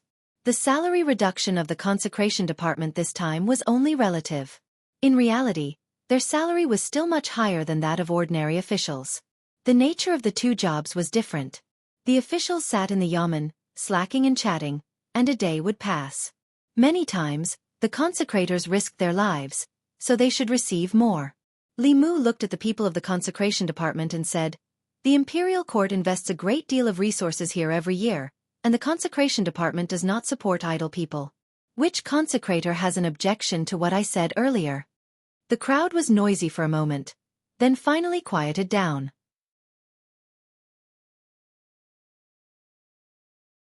Not a single person stood out. Although the reform this time had indeed reduced the treatment of the consecrators, as long as they were diligent and did not cheat, they would receive more than before. This was equivalent to distributing the resources of those lazy people to those diligent people. The majority of people agreed with this point from the bottom of their hearts. In the past, when they saw those people, because they had made friends with the old party, dawdled in the consecration department, and were able to receive the same amount of cultivation resources as them, or even more than them, they felt somewhat indignant. From now on, this kind of situation would no longer exist. Li Mu swept his gaze over the crowd and asked, "Does no one have any objections?" The consecrators thought to themselves, those who had objections to him had already been driven out of the consecration department. Of those who remained here, who would have any objections? Who would dare to have any objections? After a long time, seeing that no one spoke, Li Mu nodded and said, "Since no one has any objections, then this matter is decided. In the future, if you have any questions, you can communicate with the two great consecrators at any time." In the consecration department, the sloppy Taoist priest was only a mascot, and did not care about the specific affairs of the consecration department. The ones in charge of the consecration department were still the two great consecrators from before. One of them was called Xianxia, and the other was called Chen Mo. They were a pair of twin brothers, and were not from the Great Zhou.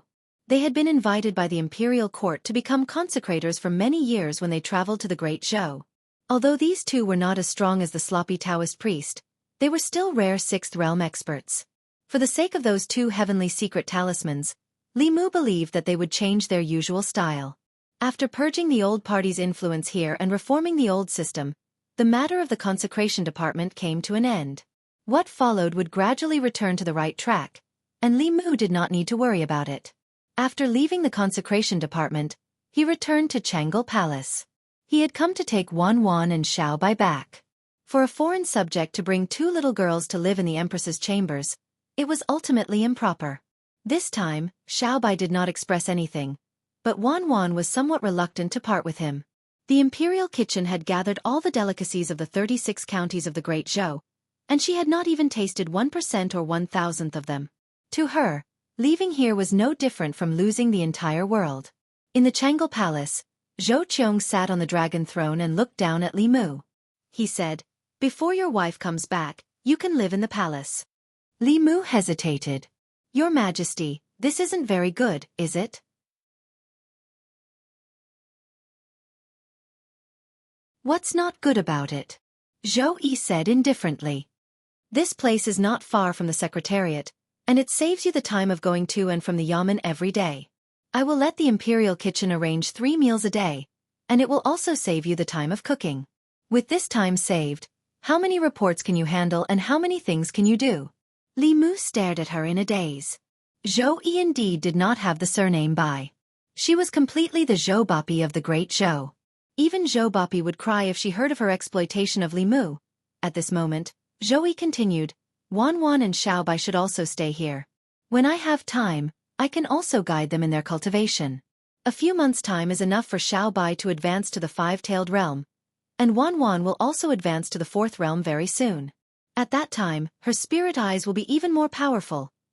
Looking at Wan and Xiaobai's expectant gazes, Li Mu could not bear to say no in the end. He did not dare to. Because although the Empress looked at him calmly, there was also an unquestionable threat in her calmness. Of course, the reason why Li Mu did not refuse was that he also saw the anticipation in the depths of the Empress's eyes. Although the Empress had everything, she had also lost everything. What she had was power and strength. What she had lost was family, friendship, and all the beautiful emotions in the world. No one would have such feelings for the Empress. Except for the naive Xiaobai and Wan. Xiaobai was naive and innocent because she had not seen much of the world. And to Wan, if she was not given good food, the Empress would be the Empress. If she was allowed to eat as much as she wanted in the imperial kitchen, she would be the dearest big sister Zhou. The Empress was too lonely. She needed companionship more than anyone else. The existence of Wan and Xiaobai brought endless liveliness to this dead Jianghu Palace. This liveliness was exactly what the Empress needed. Zhou Yi looked at Li Mu and asked, Do you have any objections to what I said?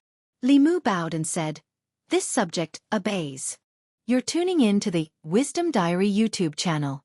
Don't forget to subscribe and join us on this journey to catch the most captivating stories.